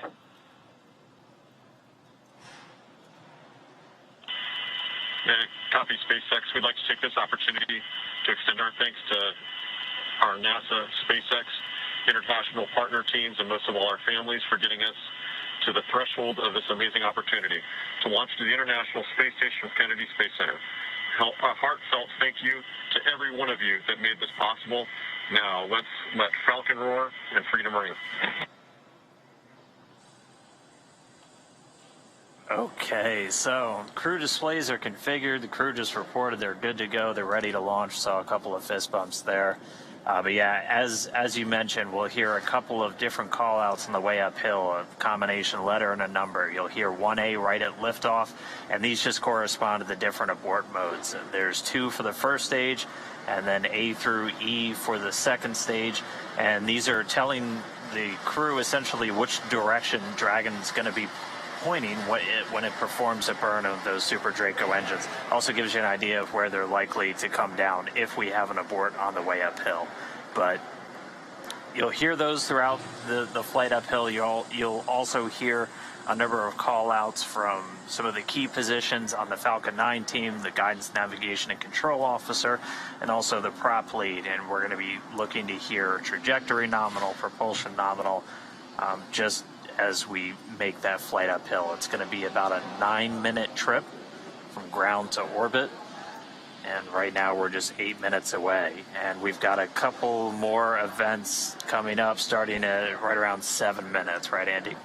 Yeah, in about 50 seconds at T-minus 7 minutes, we're going to begin engine chill on the first stage engine. This is where we inject a small amount of super chilled liquid oxygen into the Merlin engine turbopumps before letting the full flow of LOX during ignition. So we do this in order to make sure that we don't shock the engines because liquid oxygen is so cold. We actually do the same exact things for the second stage engine. That happens during ascent, but we should hear the call out after liftoff for that as well. And again, that is coming up in about 15 seconds, and we should hear the call outs over the nets.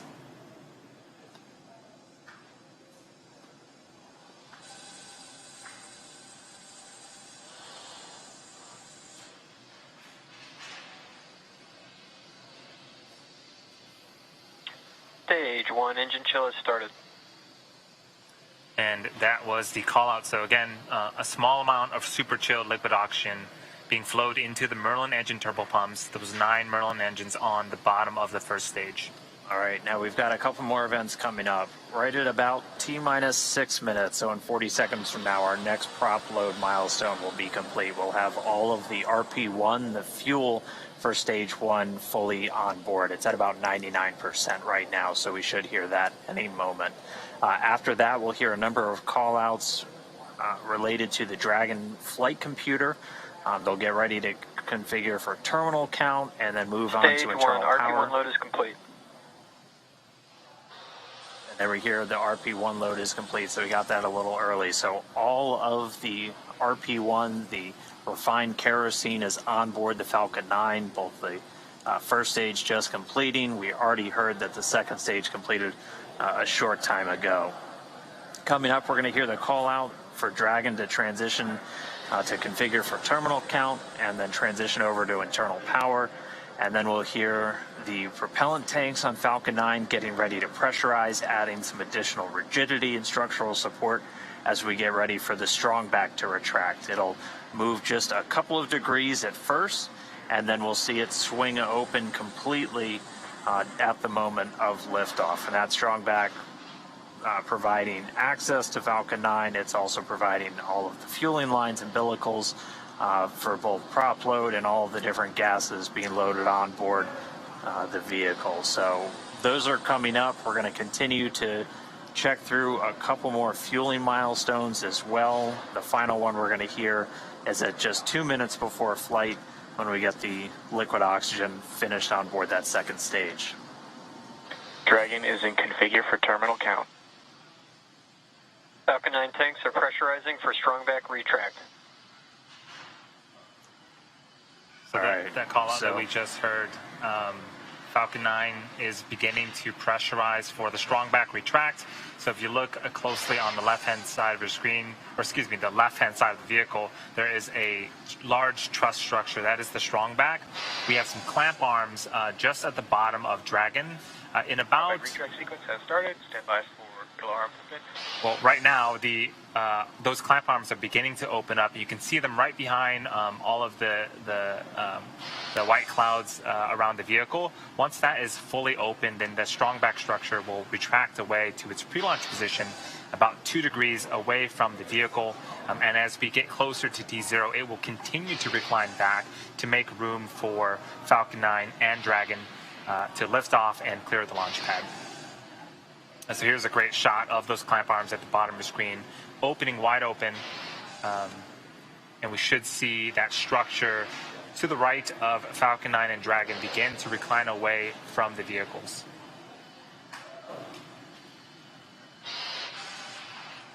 This whole sequence takes about a minute, a little over a minute to fully complete, and we expect this to complete in about 15 minutes. 15 seconds.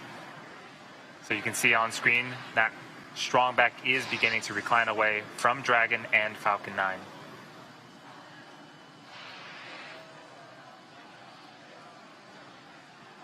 All right, now coming up next is going to be the finish of loading that liquid oxygen on the stage 1. We finish up on the liquid oxygen. Stage 1 LOX load is complete. There we go. All of the oxidizer loaded onto stage 1. Yep, and in about a minute here, we should hear the last call out related to propellant. That's going to be stage 2 LOX load complete. And again, that is the last of propellant loading on Dragon the vehicle. is in terminal count and on internal power. And as we wait for that call out, all of the white clouds that you're seeing on screen, that is normal and expected for us at this stage in the countdown. We'll continue to see them build up as we get closer and closer to T0. We want to make sure that we are keeping the tanks as full as possible, and the warm ambient air of Florida is helping to create those clouds around the vehicle.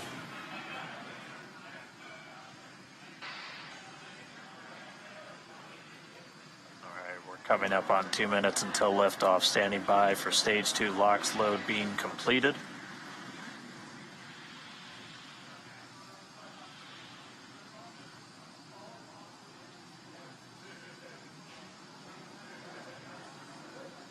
Stage 2 LOX load is complete.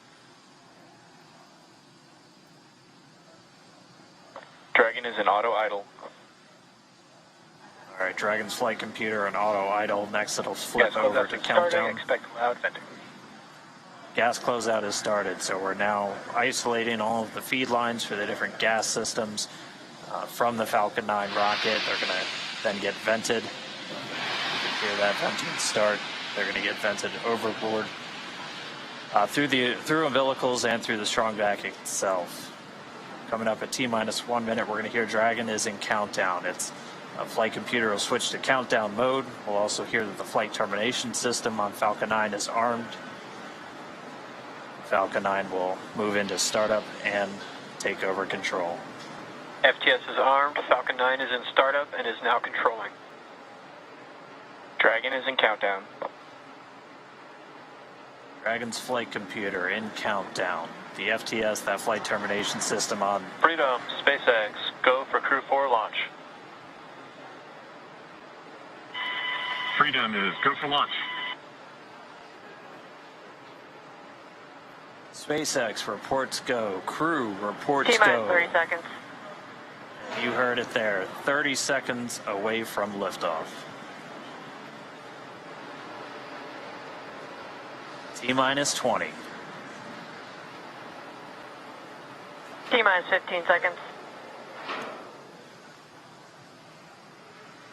10, 9, 8, 7, 6, 5, 4, 3, 2, 1, 0. Ignition. And liftoff. Go Falcon. Let freedom ring.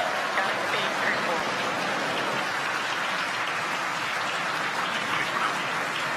Vehicle pitching down range. Copy 1 Alpha. Freedom soars and the Dragon flies forward. Vehicle already pitching down range. All 9 Merlin engines have lit. Stage 1 propulsion is nominal. Getting good performance on stage 1 propulsion already.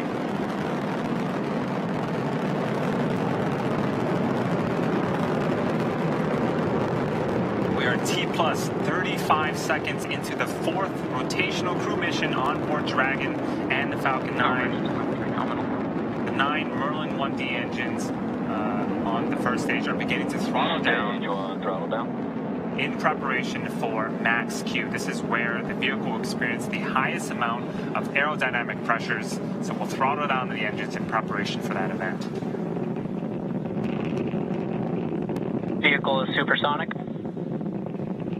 All right, so we've passed the speed of sound. We're already Max Q. And there's our call out for max Q. Stage 1 throttle up. So right after max Q, we will begin to throttle those engines up again. Copy 1 Bravo. And 1 Bravo, so we're in the second and final abort mode for the first stage. Continuing to get good performance though. The crew already pulling in excess of 2 Gs. And coming up next is going to be a couple of events in rapid succession. Yep, in about 10 seconds here, we're going to be performing engine chill on the second stage MVAC engine. And then in about a minute, we're going to start off with MECO, also known as main engine cutoff. This is where those 9 engines that you're seeing ignite on, being lit up on screen, those are going to cut off in preparation for stage separation, where the first and second stages will separate from one another, and then the single Merlin vacuum engine on the second stage will ignite and continue to carry our Crew 4 astronauts to orbit. Heard that MVAC chill has started. Stage 1, throttle down. The 9 Merlin engine starting to throttle down. And standing by for MECO.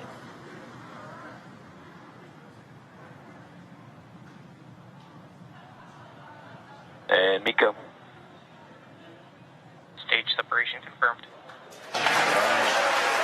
So MECO, stage separations confirmed. Stage 2 alpha. And ignition. We see that second stage engine light. We're in 2 alpha, the second abort mode. The second stage is lit, continuing to carry the Crew 4 astronauts onto orbit. And this is a fantastic view. On the left-hand side, this is the first stage, now separated from the second stage, but it's still being illuminated by that single Merlin vacuum engine on the second stage on the right-hand side of your screen. So right now, the first stage is making its way back to Earth to attempt its 4th landing on our drone ship, a shortfall of gravitas. The crew is on the opposite side of the engine that you see on the right-hand side of the screen. They are continuing with their journey to outer space.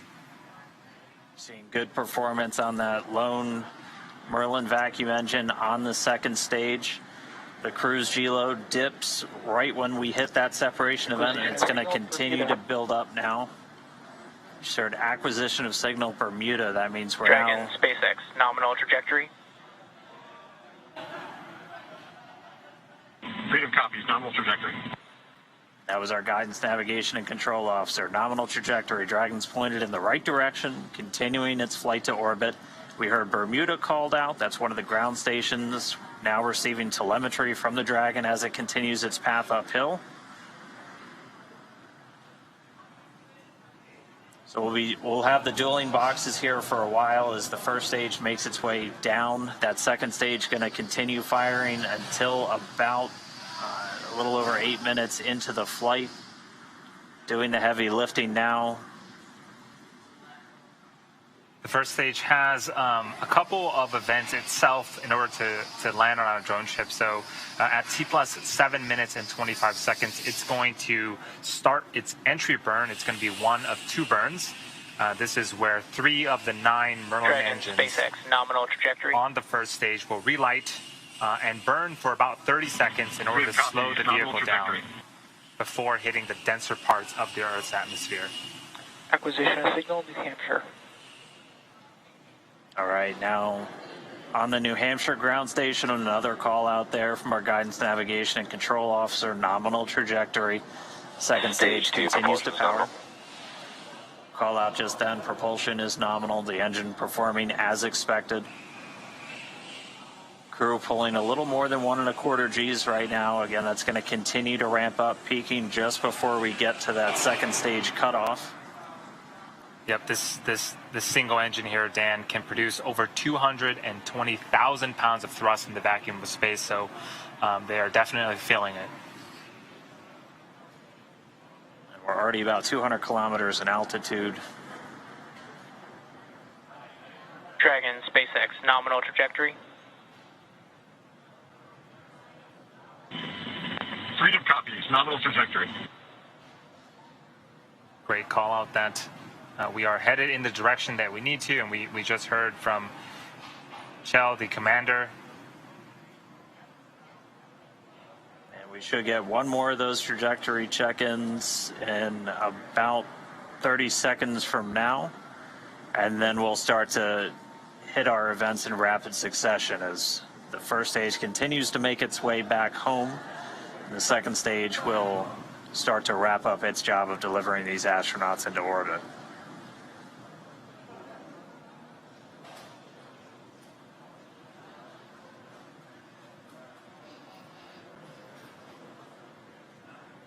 Yeah, we don't see it on screen right now, but the first stage is making its way back to our drone ship in about... Dragon, SpaceX, nominal trajectory. In about 30 seconds here, it's going to start its entry burn. Freedom copies, nominal trajectory. And there was the other call out that you were mentioning, Dan, about the trajectory. Things, again, continuing to look very, very good for the ascent portion.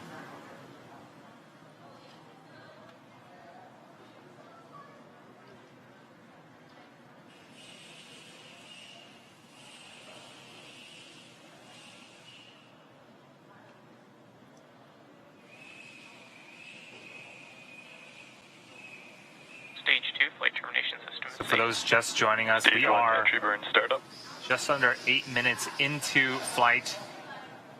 We have 4 astronauts as part of the Crew 4 operational mission. You can see on the left-hand side, this is our first stage with 3 of 9 Merlin engines reignited and slowing down the first stage before we hit the denser parts of the Earth's atmosphere. So this first stage has one more burn left. Burn shutdown. That's going to happen just before the T+9 minute mark, and then we'll attempt landing for the 4th time on our drone ship that's currently parked in the Atlantic Ocean.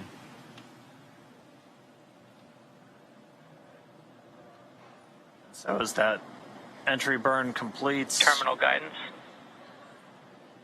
we're in the final stages of the second stage's flight into orbit. We're about to pass through several of the different abort phases, which essentially correspond to areas along the very northeastern seaboard of the U.S. and then across the Atlantic and off the coast of Scotland. But continuing to get call-outs that Stage 2 propulsion is nominal. Copy, Shannon.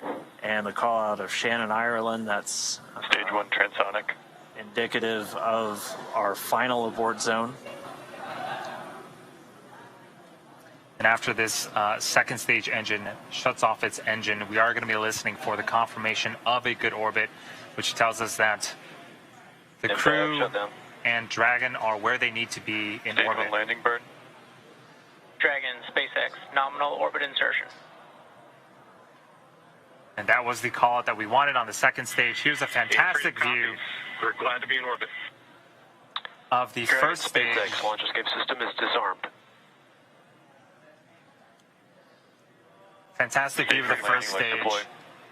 Landing legs have been deployed, returning back to Earth for a 4th time. And just like that, a 4th landing as part of the Crew 4 mission. You can hear the applause behind us.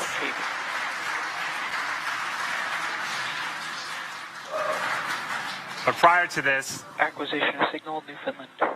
we saw the crew, we heard that the crew has been successfully inserted into a good orbit, and this is them in 0G, and 2 of them for the first time.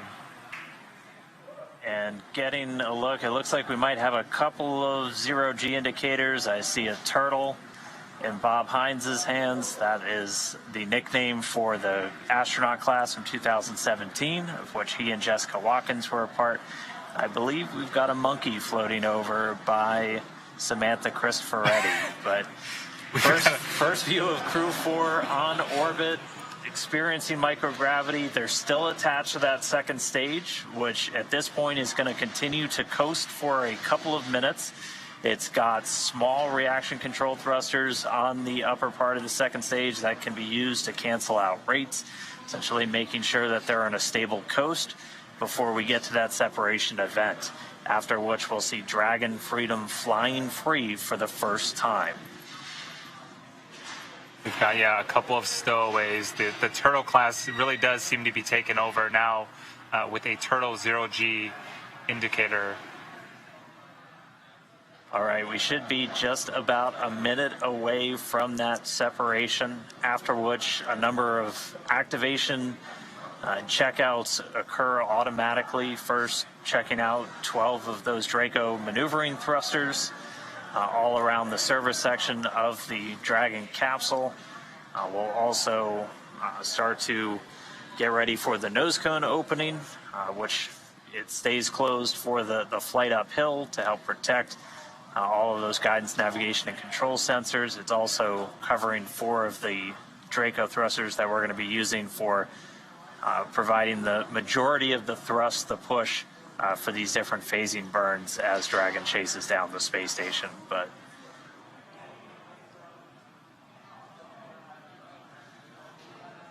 all right, standing by for separation.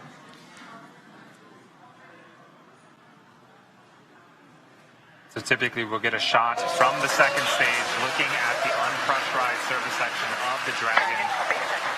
And there it is. What a magnificent view.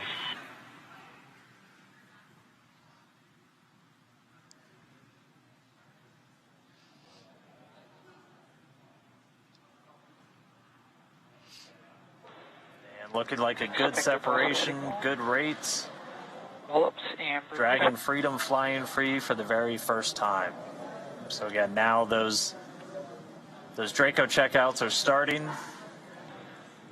And pretty shortly we'll get to the nose cone deploy. And that's when they'll start to open up hooks that are holding the nose cone in place, and it sounds like that has begun. And expect the loss of signal, New Hampshire.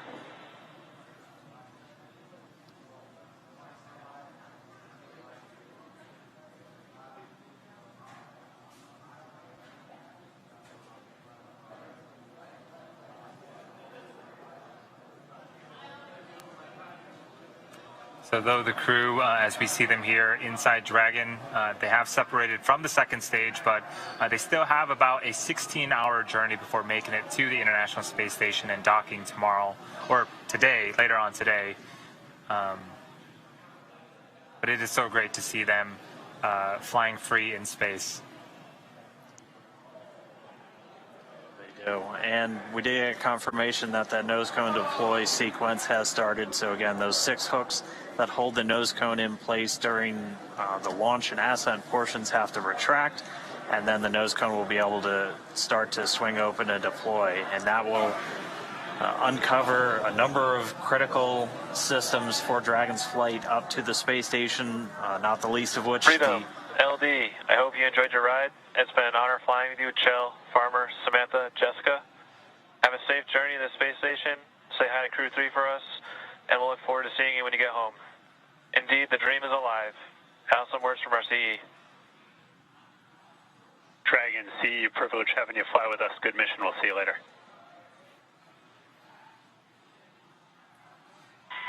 Hey, and from Freedom, we want to thank a big thank you to SpaceX, the Commercial Crew Program, and specifically the Falcon 9 team for a great ride. It is a privilege to get to fly this new vehicle, the Crew Dragon Freedom, to orbit. Huge thanks to the teams that assembled and prepared her for flight. We're feeling great and looking forward to the view.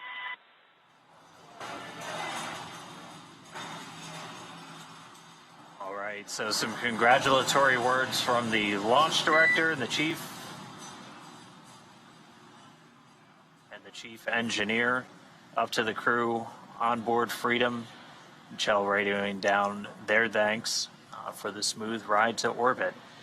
So, as Andy said, we've got about 16 hours. And Freedom, SpaceX can confirm nominal dehumidifier activation and service section Draco checkouts.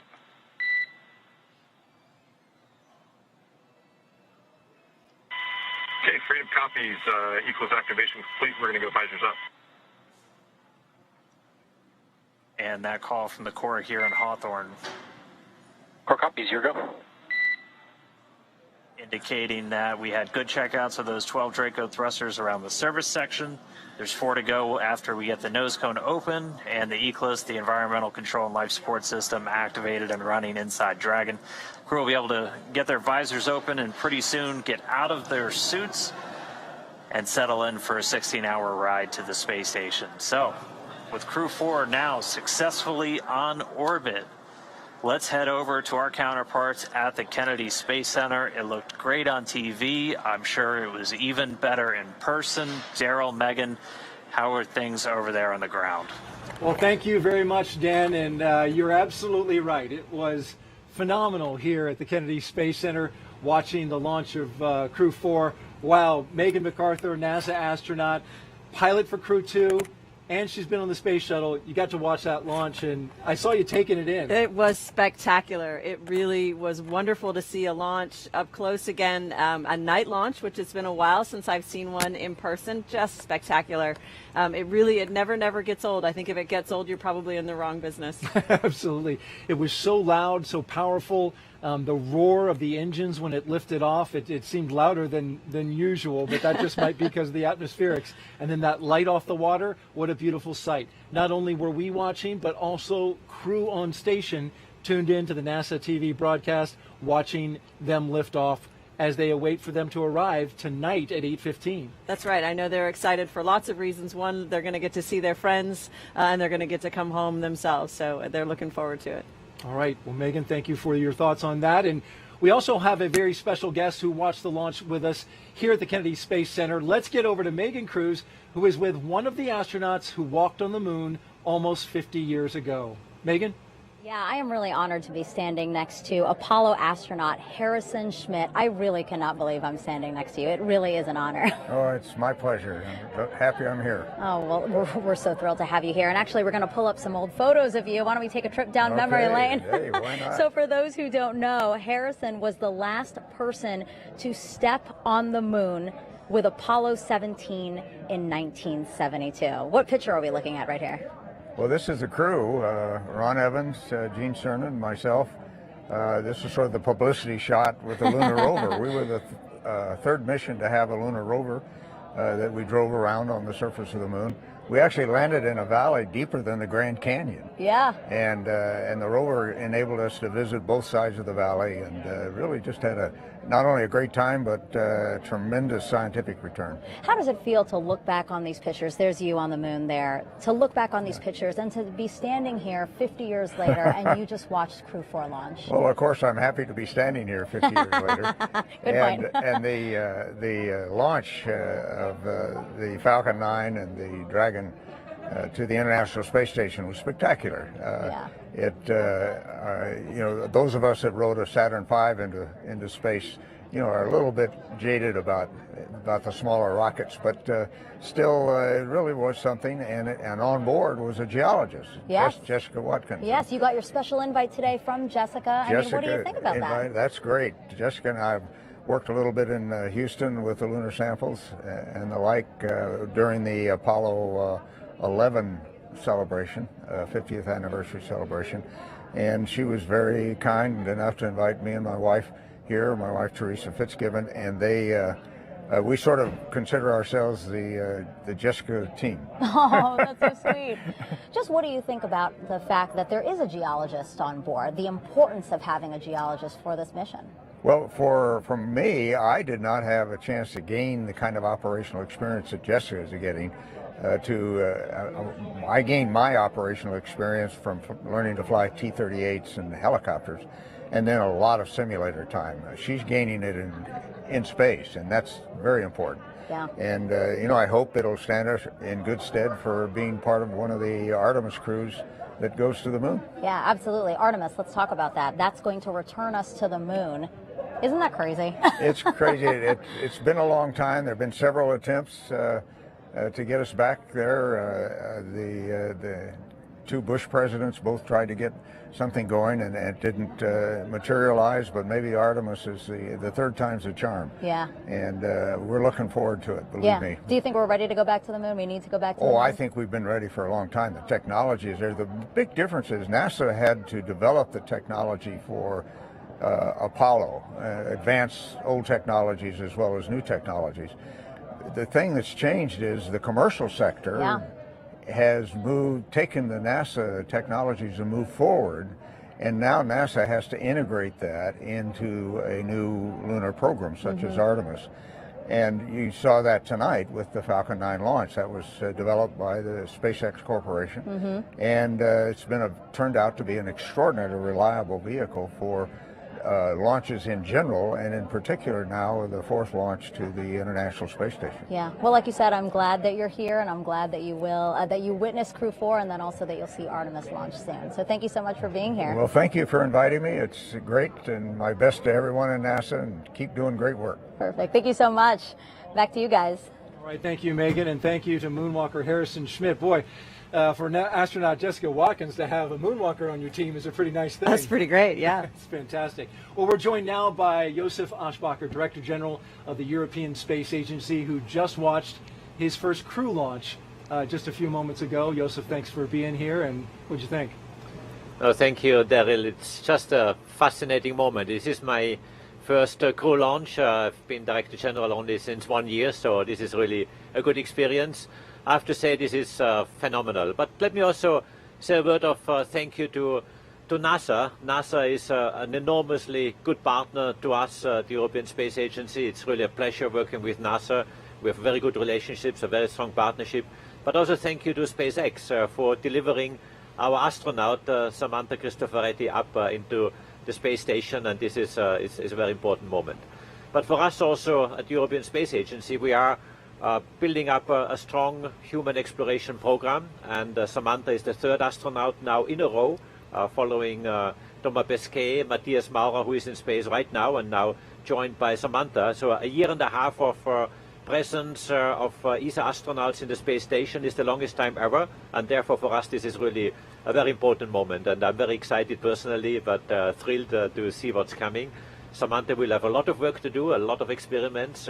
She is also a very good role model for us in Europe, but worldwide, lady, and this is also on top of all the other qualities she has. So really excited, and once more, thank you NASA, thank you SpaceX for doing this fantastic job with us together. And we appreciate all the work that ESA does as well for the NASA team and for commercial crew. And you can see Samantha, she's on the far right-hand side. Actually, you can see her boot there as she goes up into space. And a quick operational update, we have deployed the nose cone from the front of Dragon. That's an important milestone in order for Dragon to dock to the International Space Station. So we passed that milestone, and the crew continues, as you can see there, on their flight through space. You mentioned Samantha Cristoforetti.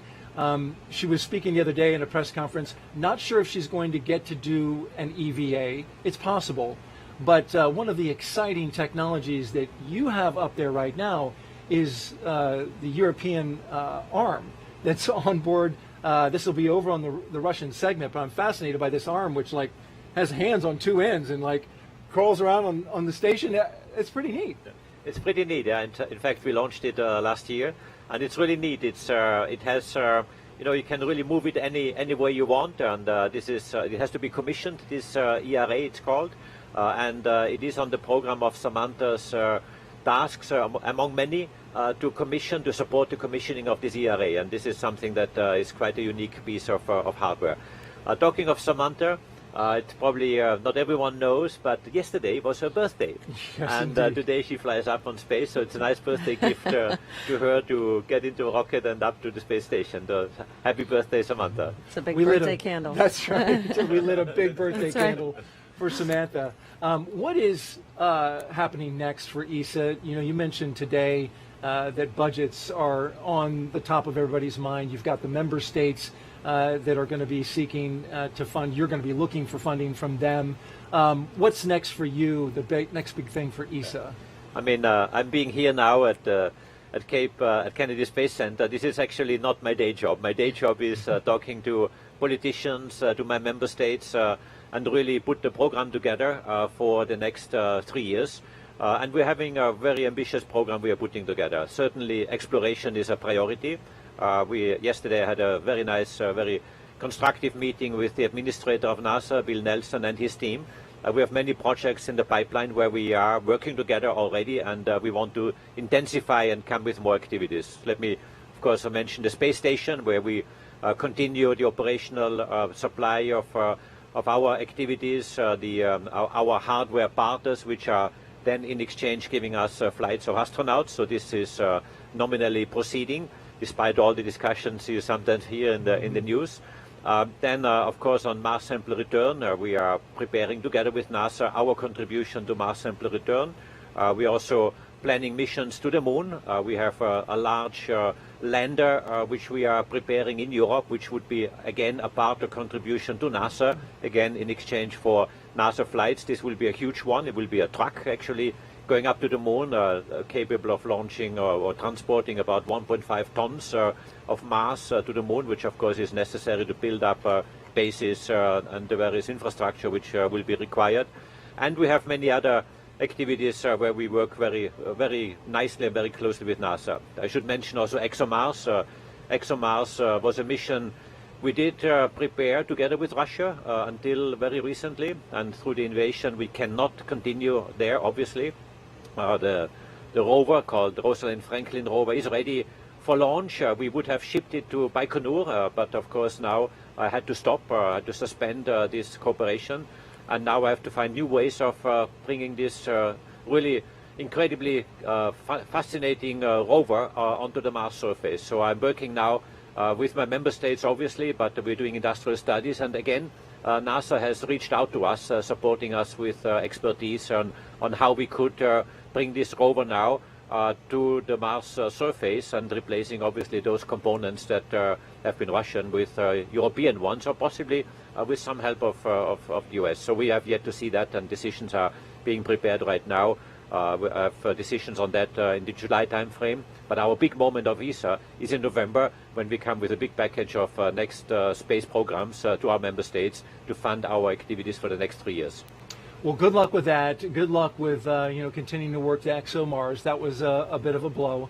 But your moon stuff, we've got part of your hardware over there in the VAB right now. And so, have you had a chance to go over there and see the SLS rocket? I have seen, of course, the SLS rocket. I've seen it last time in the VAB. I've seen it just the day before yesterday out in the open air.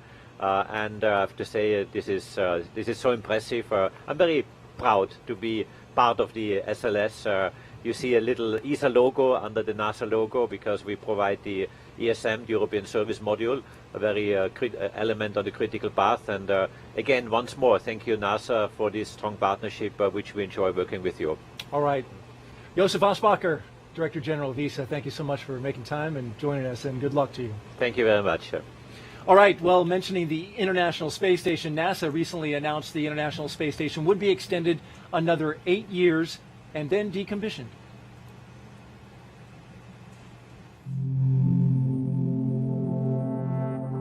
The International Space Station, an unparalleled laboratory for cutting-edge research unachievable in Earth's gravity for the benefit of all humanity. An observatory for Earth's evolving climate. A beacon of international collaboration. And our home until 2030. As the station enters its third decade, it is busier than ever, developing technology for human exploration missions to the Moon and Mars, finding new ways to combat disease, and acting as a testbed for in-space manufacturing of advanced materials and new medical products.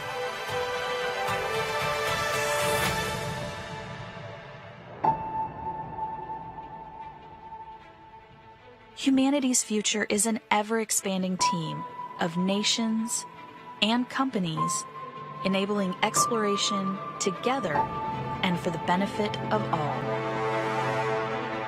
The International Space Station is a critical step on a great journey ahead to the Moon and beyond.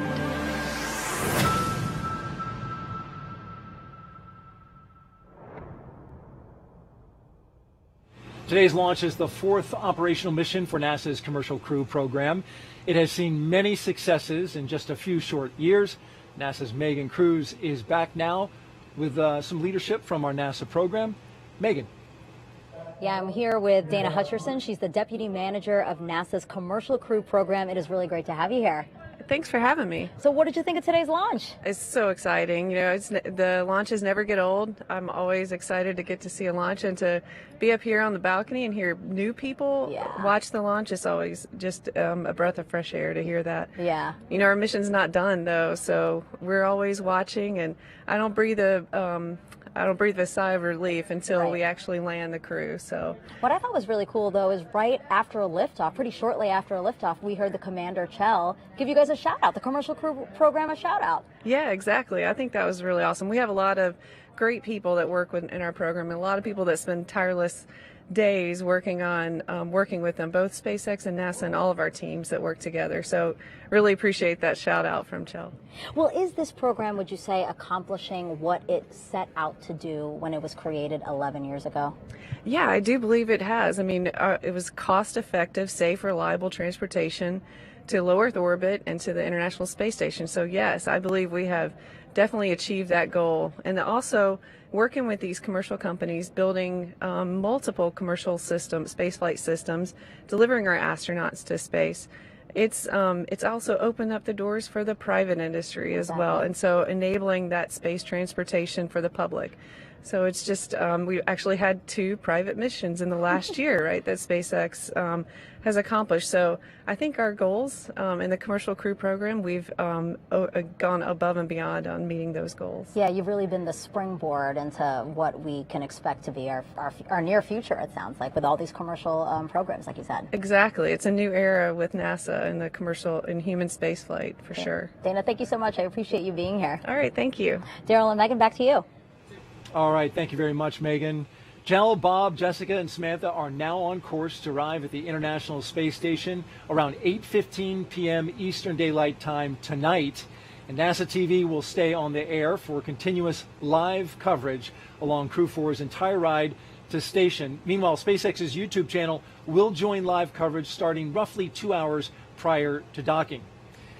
And though our coverage here at Kennedy Space Center is concluding, we will turn it over to the team in Houston to take us through the next phases of Crew 4's mission, all the way through arrival at the International Space Station. Megan, when they arrive at the International Space Station, you were talking about a moment ago, it's a big moment. You arrived, you finally got there. It is such a big moment. It is sort of the culmination of so much training, not just your mission-specific training, but something that you have been, working towards pretty much your whole career. And so it's a fantastic moment to come through the hatch, to see your friends there waiting for you, smiling at you. There's a lot of emotions, just a lot of joy. And, you're about to get started on a pretty great adventure. Bob Hines and Jessica Watkins flying for the first time. I wonder what that was like for them. Well, I'm sure they're still talking about it and still processing it, right? Yeah. I mean, it's a lot of things that happen so quickly that it's hard to take it all in, and they'll be talking about it for days to come, I think. But we're going to see great things from them, from all 4 of them, once they reach the International Space Station. I think big smiles all around, but lots of great work as well. Absolutely, and we look forward to seeing the work that they will do. For those of you watching online on YouTube, make sure you take a look at the description below the video. We'll have a new link for the Crew 4 coast phase, and that live coverage will continue at that new location shortly. If you're watching on NASA TV, well, you won't notice a thing, and coverage will continue. Also, a post-launch news conference is scheduled for 5:30 a.m. Eastern Daylight Time on NASA TV. And you can find mission updates at any time on Twitter, at NASA, at SpaceX, and on the web at nasa.gov, including the timing on any potential live tours of Dragon Freedom during the trip to the station. Now, before we sign off, I want to thank Megan MacArthur for being on the launch broadcast and sharing your incredible insight and experiences on an overnight that started yesterday and ran into today. Really appreciate it. You did Absolutely. A fantastic job. It was totally worth it. Oh, fantastic. It was great to hear you say that. And so now we will leave you with a little bit of a replay, and thanks to all of our guests who came here, the NASA social participants who joined us and are now going to share the story of their adventures here with their audiences. And of course, we thank all of you who are watching right now. Here are now some highlights from the journey to orbit off the Earth for the Earth. Take care, everyone, and keep looking up. This is the suit up room inside the operations and checkout building at the Kennedy Space Center. And here comes Crew 4 down the hallway. All right.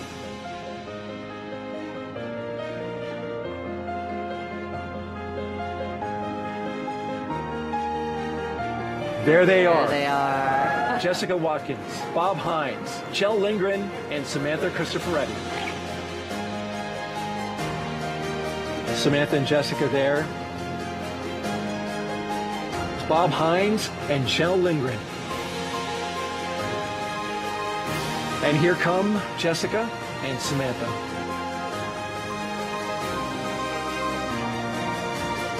The closeout crew there appears to have the hatch shut.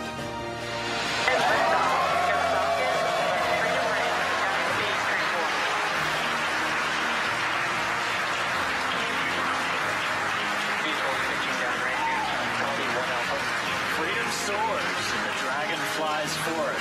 Vehicle already pitching down range. All 9 Merlin engines have lit. Propulsion is nominal.